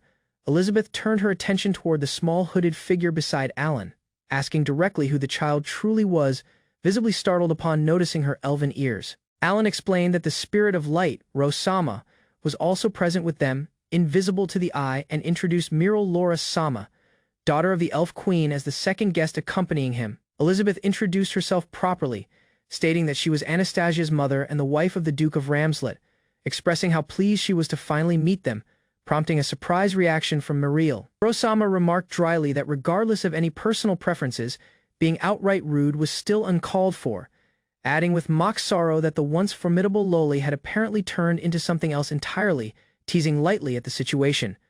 Recognizing Anna lying before her, Miral called out in surprise. Elizabeth thanked her warmly for traveling so far for her daughter's sake, addressing her respectfully by her full name, Miral Laura-sama, grateful for the effort made on Anna's behalf. Alan explained further that Ro-sama maintained a contract specifically with Miral Laura-sama, which was why she had needed to be brought along in the first place. Elizabeth asked whether there was a reason behind bringing the child with them, and Alan confirmed there was, noting that spirits could not stray too far from their contractors. Elizabeth thanked them again sincerely as Ro-sama moved to examine Anna properly. Everyone watched quietly as she leaned in close, humming thoughtfully while studying the unconscious girl on the bed. Ro-sama confirmed that Anna had ended up in this condition because of the demon's sword. Addressing Alan directly to verify the fact, he agreed solemnly, furious. She declared that whoever had created something this horrific was nothing short of a lunatic. Elizabeth asked in confusion what he meant by borrowing, startled by the sudden request. Ro-sama turned to Millie-tan, asking politely whether she could borrow her body for a short while, and Millie agreed without objection. A burst of energy flared suddenly, catching everyone off guard as they watched closely. Moments later, the light settled, leaving Millie standing quietly beside a now familiar presence, expression calm despite what had just occurred. Ro-sama called out to Liza directly, and Elizabeth answered nervously, taken aback by the sudden address. Ro-sama introduced herself formally as the successor of the selfless great sage Loringas, revealing her true name to be Ro. Alan noted quietly to himself that the former Lolicon had somehow ended up becoming a Loli herself, while Elizabeth stammered out the name Loringas Sensei in stunned recognition. Overwhelmed, Elizabeth gasped, addressing her as Loringas Sensei with tears rising in her eyes. Ro told her warmly that her daughter Anastasia had grown into a strong and kind-hearted woman, praising Elizabeth for having done such a wonderful job raising her, moved deeply by the reunion. Ro instructed Liza to look up, and Elizabeth obeyed through her tears, expressing heartfelt thanks. Ro smiled gently, telling her that Loringas would surely be proud of how much she had grown over the years as well. Ro explained solemnly that Anna's soul was currently sleeping deep within her own heart, safely hidden away. Alan asked anxiously how Anna truly was, hanging on every word Ro was about to share regarding her condition. Elizabeth asked desperately whether her daughter would ever wake up. Ro explained that Anastasia had sealed herself away deliberately, protecting her own soul with the blessing given to her, for if she hadn't done so, the demon's sword would have torn her soul apart completely. Elizabeth asked what exactly a key meant in this context. Alan repeated the word uncertainly, and Ro confirmed that such a key was required to undo the seal, prompting Alan to ask urgently whether breaking it was truly possible. Ro explained that without knowing what the key actually was, breaking the seal remained impossible. She revealed that when Anastasia sealed herself, Something specific had come to her mind in that very moment, since every seal carried its own key needed to unlock it. And this one held the key to her mind. Ro noted quietly just how cornered Anastasia must have been to resort to such a measure, warning that sealing a soul was an inherently dangerous act. Alan could only murmur in disbelief at the weight of what she described. Standing beside the bed, Alan listened as Ro explained that if the seal were forced open without the proper key, Anastasia would never wake up again, her soul breaking apart and becoming lost forever in the process. Ro turned to him, suggesting that perhaps he could be the one to find it. Alan reacted with confusion, unsure what she meant, then realization struck him suddenly as he wondered aloud how they were even supposed to locate something like that. Ro reassured him with confidence, certain that he was capable of finding it, explaining that memories of a person or an object deeply engraved in someone's heart often became the key, particularly those tied to joy and hope. She continued, revealing that the blessing she had given Anastasia continued protecting her even while asleep, now active specifically through an object, one closely tied to a hairpin Anastasia always wore. Elizabeth explained that she tried not to remove the hairpin unnecessarily since it carried the weight of that sacred blessing, adding that whenever she brushed Anna's hair and took it off, it somehow always found its way back on its own. Alan mentioned another detail, the magic sealing collar wrapped around her neck, explaining that it existed specifically to prevent her magic from exploding, and asked that it not be removed until she finally woke up. Ro confirmed simply that this was correct. Ro let out a loud yawn, prompting a wry remark from Alan about how surprisingly reliable this particular pervert could be despite everything. Alan then asked seriously if he could see the demon's sword responsible for all of this, admitting it was currently kept in his room, which caught Millie's attention as well. Elizabeth stated firmly that she wanted to know exactly what had happened to her daughter, and Ro offered to show her directly. Alan produced the sword, explaining that he had used stone as a makeshift sheath to seal it safely, offering to demonstrate further if she wished. Ro warned Alan to step back immediately as she raised her hand toward the sealed blade. A burst of dark energy erupted violently from the weapon the moment its seal was disturbed, sending fragments scattering through the room as everyone recoiled from the shock. Alan called out to Ro-sama with concern, while Elizabeth stared in stunned silence at what had just been revealed. The twisted, monstrous shape of the demon's sword lay exposed before them, and Ro confirmed grimly that there was no mistaking what it truly was. Countless spectral arms reached upward from the blade, the visible remnants of children's souls who had starved for love and died in despair, having been used cruelly to forge the weapon. Elizabeth whispered in horror, unable to comprehend how anyone could commit something so cruel. Alan clenched his jaw, wondering aloud whether the creator had intended to control people, or perhaps even Anna herself. Through such a cursed object, Ro cautioned that her seal on its magic would not hold for long, admitting she had suppressed it for now without fully purifying its corrupted power. Ro insisted that something like this could never be allowed to exist within the human world, instructing Alan directly to carry the sword to the elven village for proper handling once everything settled. She explained that purifying it fully would otherwise take several centuries of gradual effort, unless a scientist blessed with divine power and guided by a sacred relic intervened instead, one specifically known among her kind as the Scientist of Charity, capable of cleansing such darkness far more swiftly. Carl sat across from Amy at a tea table, noticing her unusually cheerful mood. She smiled brightly with her cheeks resting on her hands, savoring a slice of cake. When Carl asked if something good had happened, Amy only teased him back, asking if he could tell just by looking at her face. Amy admitted it was probably that obvious. Carl remarked that she had seemed to be in a good mood lately, sipping his tea calmly while watching her expression change from playful to something colder beneath the surface. Amy drank her tea slowly, her thoughts drifting somewhere darker. She mused quietly to herself that the villainess was probably suffering greatly right now, tossed aside like a filthy rag used to wipe toilets, her tone eerily calm despite the cruelty of the words. Amy continued her thought, reasoning that this suffering would eventually be necessary. She believed the villainess would fall into despair and transform into the final boss, driven by resentment, becoming the very obstacle needed for the story to reach its proper conclusion. Her mind turned to an item required for the happy ending, the divine staff of guidance. She reminded herself that the scenario was already falling apart, and that the event to obtain the staff was still far off in the timeline she remembered. Returning to the present, Amy addressed Carl directly, telling him she had a request to make. Carl reacted with mock embarrassment, then noticed she seemed lost in thought again, commenting that she must be busy with something on her mind. Elsewhere, a hooded figure carrying a massive demon sword arrived before Alan and a woman. The spirit was addressed directly, asked if she was the Scientist of Compassion. She She confirmed it, explaining that a woman blessed by the sacred artifact and guided by it becomes a saintess when her wish is granted. Even after the original fate of the world had been shattered, the setting itself continued to exist. Anastasia, once the story's villainess, had lost everything and her mind had broken, leaving her trapped and controlled by the demon sword. She became a vanguard of the East Empire, attacking the royal capital and ultimately destroying it. Meanwhile, the heroine had instead become the Saintess of Compassion, using her power to purify the demon sword and free the capital from its grip. The spirit-touched girl spoke gravely, stating that no Saintess of Compassion existed in this world as far as she knew. She admitted she had not realized how vicious the demon sword truly was, her words trailing into the silence around them. Amy's thoughts returned once more, convinced that someone rotten to the core could never truly become a Saintess. She recalled that in the game it was the heroine or the player who filled that role, not someone like her, and a faint smile crossed her face as she considered it. Anastasia stood emotional before a familiar face, asking what was wrong with Liz.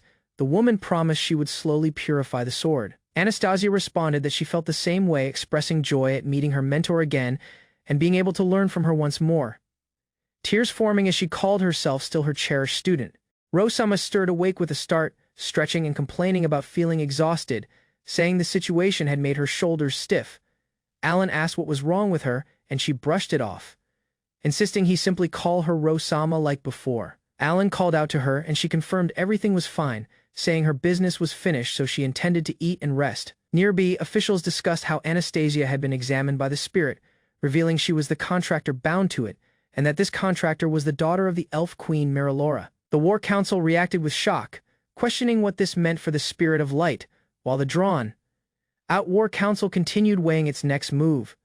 A bearded man greeted the young lady warmly as she woke, offering her sweets and asking if she liked his residence, his tone friendly but layered with unspoken intent. He assured her he was certain she would enjoy the sweets and promised to have tea prepared immediately, his exaggerated manner filling the room. Outside, Alan and Millie rushed forward, worried about their lord, though someone reassured them he was probably fine. It was explained that the danger was tied to something like a charm, something Alan had given to Millie herself for protection.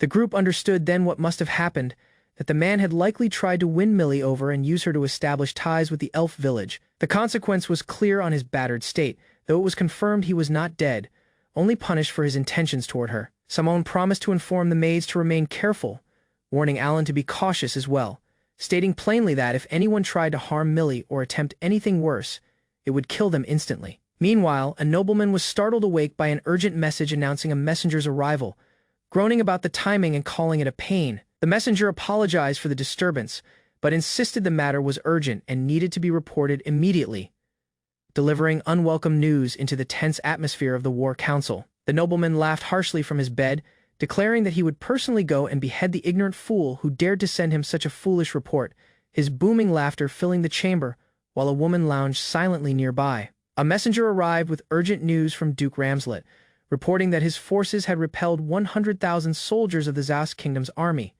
The nobleman's face twisted in disbelief as he demanded to know what such a claim could possibly mean. Inside another chamber, an aide confirmed that a messenger had just arrived from Weihen, informing the seated official that Ramslet had indeed repelled a Zos army numbering 100,000 strong. The official scoffed, insisting that if Ramslet truly won, the number 100,000 had to be a lie from the very start. He reasoned that Ramslet could muster at most 20,000 troops, and that 100,000 represented practically the entire force Zos could ever send on an expedition, calling the figure impossible. He muttered to himself with contempt, calling it nothing but a lie, and reassured himself that refusing the earlier request for reinforcements had been the correct decision all along. He instructed his attendant to relay a message to Duke Ramslet, praising him for rendering the kingdom a great service, though he added coldly that the credit was never meant for the messenger standing before him. The attendant continued the report, mentioning that Ramslet had made a great contribution to the subjugation of Bruzen, then brought up the adventurer who had been dispatched under the king's own order, noting there was one more matter to address. Another official praised the king's judgment as truly insightful, and the king agreed smugly, congratulating himself for having read the situation correctly regarding the adventurer in question. The king's mood soured instantly as he realized Ramslet now intended to take that adventurer away, even demanding a reward for it. He snapped that the adventurer belonged to him, growing more irritated as it was confirmed that Duke Ramslet wished to negotiate the adventurer's reward directly. Furious yet oddly amused by the audacity, the king ordered that Duke Ramslet be summoned before him, muttering that the man was bold. Very well, he would allow it. Alone with his thoughts, the king considered that bastard Ramslet, deciding it might be time to drive him out of the south now that Zaos had exhausted its manpower, believing the moment for such a move had finally come. Back at the elven residence, Alan was asked whether he intended to leave for the elven forest immediately. He replied that he did not, explaining that Merilora must be tired as well, so they planned to stay for about 2 days. As they walked together, gratitude was expressed for the hospitality, followed by an invitation to join for dinner, with a gentle reminder that Alan must be hungry after everything that had happened. Alan was led into a familiar room prepared just for him, and he paused, recognizing it instantly.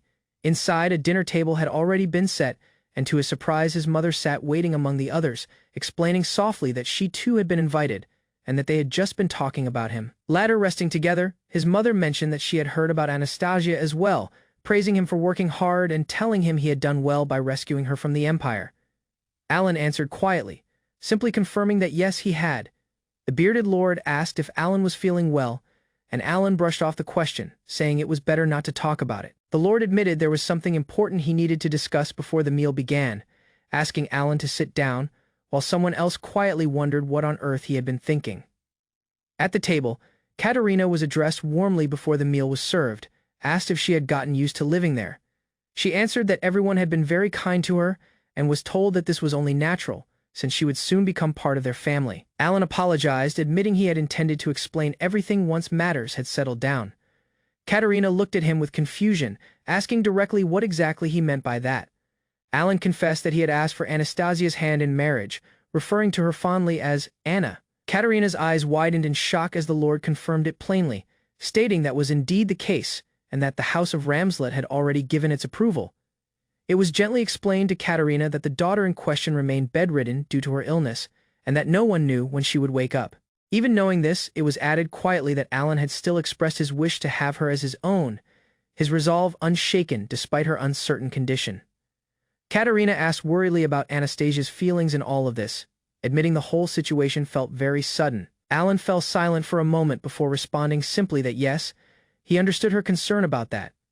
Alan explained that he believed Anastasia would be happy about it, noting that the two of them had already confessed their feelings to each other before any of this arrangement came about. Katerina pressed further, saying that even so, this was simply how things were, since Alan and she had a great deal to talk about together.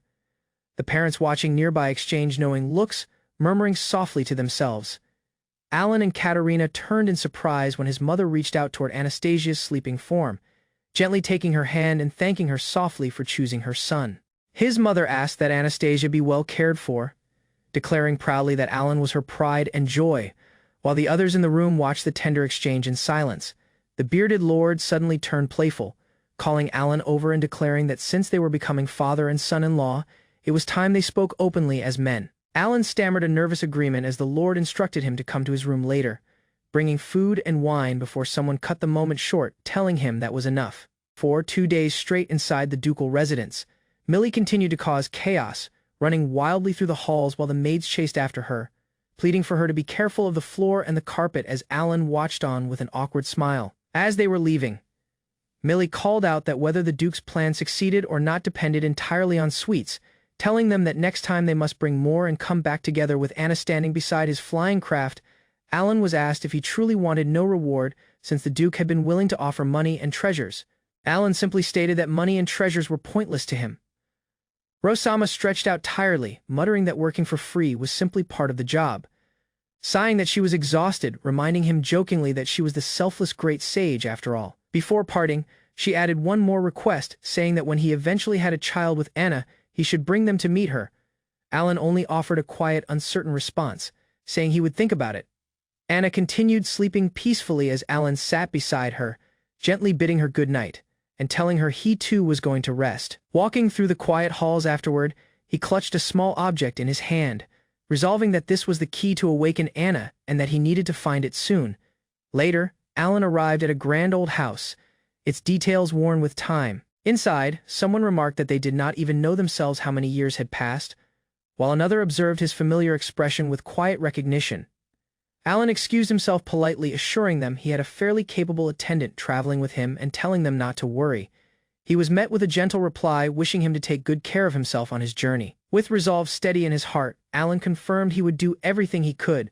A commanding figure in a dark military uniform asked if he was ready, and Alan answered firmly that he was. Together they moved forward, the figure calling out to go, as Alan followed close behind with quiet determination. A carriage rolled across the open countryside as Duke Ramslet traveled beside the king toward the capital. Inside the carriage, he recalled the recent conflict, cursing the kingdom of Zayas for stealing harvested wheat during their retreat. Several cities had been looted, and losing the wheat reserves had struck a heavy blow to the region. The narration continued, explaining that Zaus had invaded Ramslet territory but retreated after losing most of their 100,000 soldiers. After the Est Empire withdrew, peace negotiations began immediately, and a treaty was established under the condition that neither side would invade again. Thanks to Alfred's skill, Ramslet secured full compensation for its wartime losses. Inside the carriage, Alfred asked Duke Ramslet whether the request for reinforcements from the central and royal family had truly been rejected. The Duke answered simply, confirming it was true. Alfred wondered aloud if the summons could be a trap. The Duke explained that officially today's meeting was meant to discuss his reward, though he suspected the king disliked his earlier demand that the crown prince be disinherited. Alfred offered to help if anything went wrong. The Duke admitted things were currently at a stalemate with the East Empire after the recapture of Cardacia, so he doubted anyone would risk opening a new war against Ramslet so soon.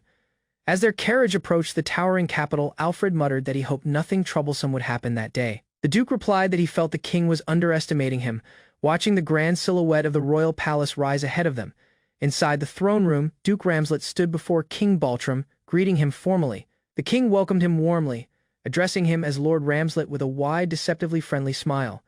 The king thanked the Duke for his efforts in finding his daughter, adding sharply that it was unacceptable for a noble lady to be kidnapped within his own royal capital. Alfred, standing nearby with arms crossed, was startled to hear the king suggest that the Duke's own son had orchestrated the entire kidnapping affair.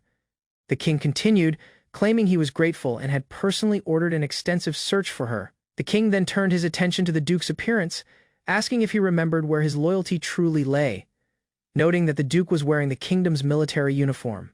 Duke Ramslet replied dryly that this was the only proper attire he had to present himself before His Majesty, since he had no time to groom himself during the war. The king remarked that he had cleaned up rather nicely.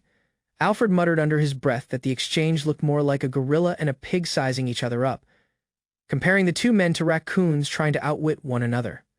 The king laughed loudly, joking he had never heard of a beast that shaved its own beard. The king reminisced, recalling that he had accompanied his father and first met the Duke long ago, asking if he remembered the deer hunt in the eastern forest. He said the Duke's face still brought back old memories, shifting the conversation. The Duke stated it was his duty to negotiate a reward for Alan, the adventurer from his house who had earned great merit in the Bruzini campaign. Regarding the matter in the east, the king's expression darkened slightly as he replied that the commoner had only been dispatched under his own orders and should have nothing further to do with House Ramslet. The Duke pressed on, urging them to proceed with the matter, reminding the king that there was written proof of his agreement and that Alan remained under the protection of the duchy regardless. The Duke formally requested that Alan be granted the title of Count, citing his achievement of the highest merit in Bruzini and his major contribution to the reclamation of Cardacia. The surrounding nobles reacted with shock, questioning how a mere commoner adventurer could be made a count. A brief explanation followed, outlining the kingdom's noble ranks in order: Duke, Marquess, Count, Viscount, and Baron, noting that a count held the right to possess land and political authority. The king, visibly displeased, asked the Duke if he had lost his mind, suggesting a knighthood would be far more appropriate for a commoner. The king accused the Duke directly, saying he understood exactly what was being planned. He explained that unlike a countship, a knighthood was not hereditary, granted no land, and could even be purchased outright. The king's frustration grew as he laid out his suspicion plainly, accusing the Duke of intending to bring the eastern region under his own control by having Alan appointed as the Count of Bruzini, tightening House Ramslet's grip over the newly reclaimed territory. Duke Ramslet scoffed, accusing the king of dismissing Alan's achievement as worth nothing more than a mere knighthood, despite the fact that no one had managed to reclaim the Bruzini region in 50 years. The king showed no hesitation, declaring flatly that no matter the accomplishment, he refused to make a commoner a count, insisting a knighthood was final. Several nobles murmured amongst themselves, agreeing that merits should be rewarded fairly, though they hesitated since Alan remained a commoner. One elder advisor stepped forward and asked the king for permission to speak. The king allowed him to continue, The advisor argued that outright rejection was still unacceptable, since His Majesty's own decree had promised a reward. A knighthood, he suggested, did not come close to matching Alan's achievements, and perhaps a barony would be the fairer compromise. Another voice interjected, reminding everyone that the original decree stated that if Bruzini was victoriously recaptured, the reward would be whatever was desired, including a peerage. The king, however, snapped back that Alan had achievements beyond that too, but the war in Bruzini was not yet over, insisting there had been no true victory. At that moment, attendants brought forward a covered offering. The king's expression shifted to shock as he demanded to know what was happening. The court fell into stunned silence as two severed heads were revealed before the throne. A voice announced them as Archmage Gunther and Igor. Crown Prince of the East Empire, Duke Ramslet explained calmly that he had presented this evidence to His Majesty first. Since Igor had not participated in the official post-reclamation operation, it had been his duty to handle the matter carefully. Under his own orders, the adventurer Alan had infiltrated the Empire alone and successfully brought them back. One noble insisted they could no longer ignore Alan's contribution any further. A hush fell over the hall as the Duke addressed the king directly, asking him to reconsider Alan's reward, revealing that the Empire had been secretly hiding this very matter from the public. The king stared at the grim trophies before him, demanding to know if the Duke's reports were false, insisting that these heads could not possibly be real. He raged further, calling the Duke a liar, insisting Ramslet could not possibly command troops capable of fighting off 100,000 Zos soldiers. Duke Ramslet firmly denied the accusation. The king's fury boiled over as he shouted at the Duke, calling him a shameless braggart and demanding silence. He reminded the court that his forces had made great sacrifices defending the kingdom, and instead of gratitude, he was being mocked. Losing all composure, the king ordered his guards to seize the Duke, branding him a traitor and commanding that he be thrown into prison at once. Chaos erupted as soldiers moved to restrain him while nearby nobles cried out in alarm. Elsewhere, far from the chaos of the throne room, a lone church stood quietly among the trees, holding within it a sacred relic known as the Divine Staff of Guidance. Inside the church, a young girl named Amy stood before the glowing staff, marveling at its beauty. Nearby, several young men watched her with quiet admiration, whispering that she looked beautiful holding it. Amy hesitated, wondering aloud if someone like her truly deserved to hold something so beautiful. The young men reassured her warmly, telling her that the staff itself had chosen her, and that of course it was meant to be hers. A divine voice echoed through the chamber, acknowledging Amy's desire and granting her its power, addressing her as the seeker of guidance as light enveloped the room. The sudden burst of light startled the young men beside her, who cried out in alarm, asking what had just happened. Amy smiled serenely, announcing that she had just awakened as the Saintess of Compassion.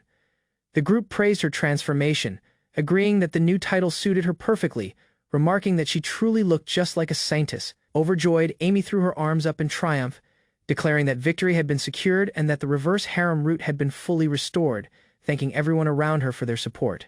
Back in the royal palace, guards escorted Duke Ramslet through the corridor under heavy guard. He turned to face them sharply, repeating the word traitor with disbelief, demanding to know if His Majesty had truly just called him that. The king's rage intensified as he accused Duke Ramslet of scheming to steal his land under the pretense of asking for rewards. He roared that the Duke had dared to deceive him, and when accused of lying, the Duke answered without hesitation, admitting bluntly that yes, he had done exactly that. Duke Ramslet's expression turned cold as he told the king he had misjudged him, remarking that this was the kind of foolish ruler he truly was. The king panicked, ordering his men to seize him, threatening to execute anyone who failed to comply. As chaos broke out, a hooded figure calmly turned away from the commotion. An elderly advisor cried out in fear, warning the king that going to war with Ramslet now would only lead to disaster, and asked if he wanted everyone in the room beheaded as well, pleading desperately for the king to reconsider. With mocking calm, the Duke asked about the well-being of the crown prince, saying he hoped to see him fight with valor like true royalty once again. He then declared that he would take his leave, since negotiations were clearly over. The king, refusing to let him go, ordered his guards to arrest the Duke immediately. Alfred stepped forward furiously, shouting for the soldiers to back off unless they wanted to get hurt. As the guards moved to arrest Duke Ramslet for treason, a sudden blur of motion sent them flying through the air, weapons and bodies scattering across the hall. Onlookers gasped in confusion, wondering who this mysterious fighter was, and when they had even arrived, smoke and dust filled the chamber as the unseen ally continued cutting down the king's soldiers with ease. Amid the chaos, the group began coughing and calling out, urging their lord to follow them toward the exit. As they fled through the settling smoke, Alfred asked if he had provoked the king too much. The mysterious ally simply replied that it had been quite satisfying, brushing off any concern as they made their escape. Back among his household, Duke Ramslet ordered everyone to abandon their luggage, shouting for his people to leave everything behind and follow him immediately as they prepared for a hasty departure. Racing through the corridors, the Duke commanded everyone to run, declaring that they were withdrawing entirely from the capital. Soldiers scrambled after them, but by the time they reached the throne room, their prey had already vanished into the night. Furious, the king ordered his men to seize the fugitives no matter what, branding them traitors who could not be allowed to escape. Outside the city walls, Duke Ramslet, Alfred, Alan, and their small group ran together into the rain, determined to outrun the kingdom's pursuit.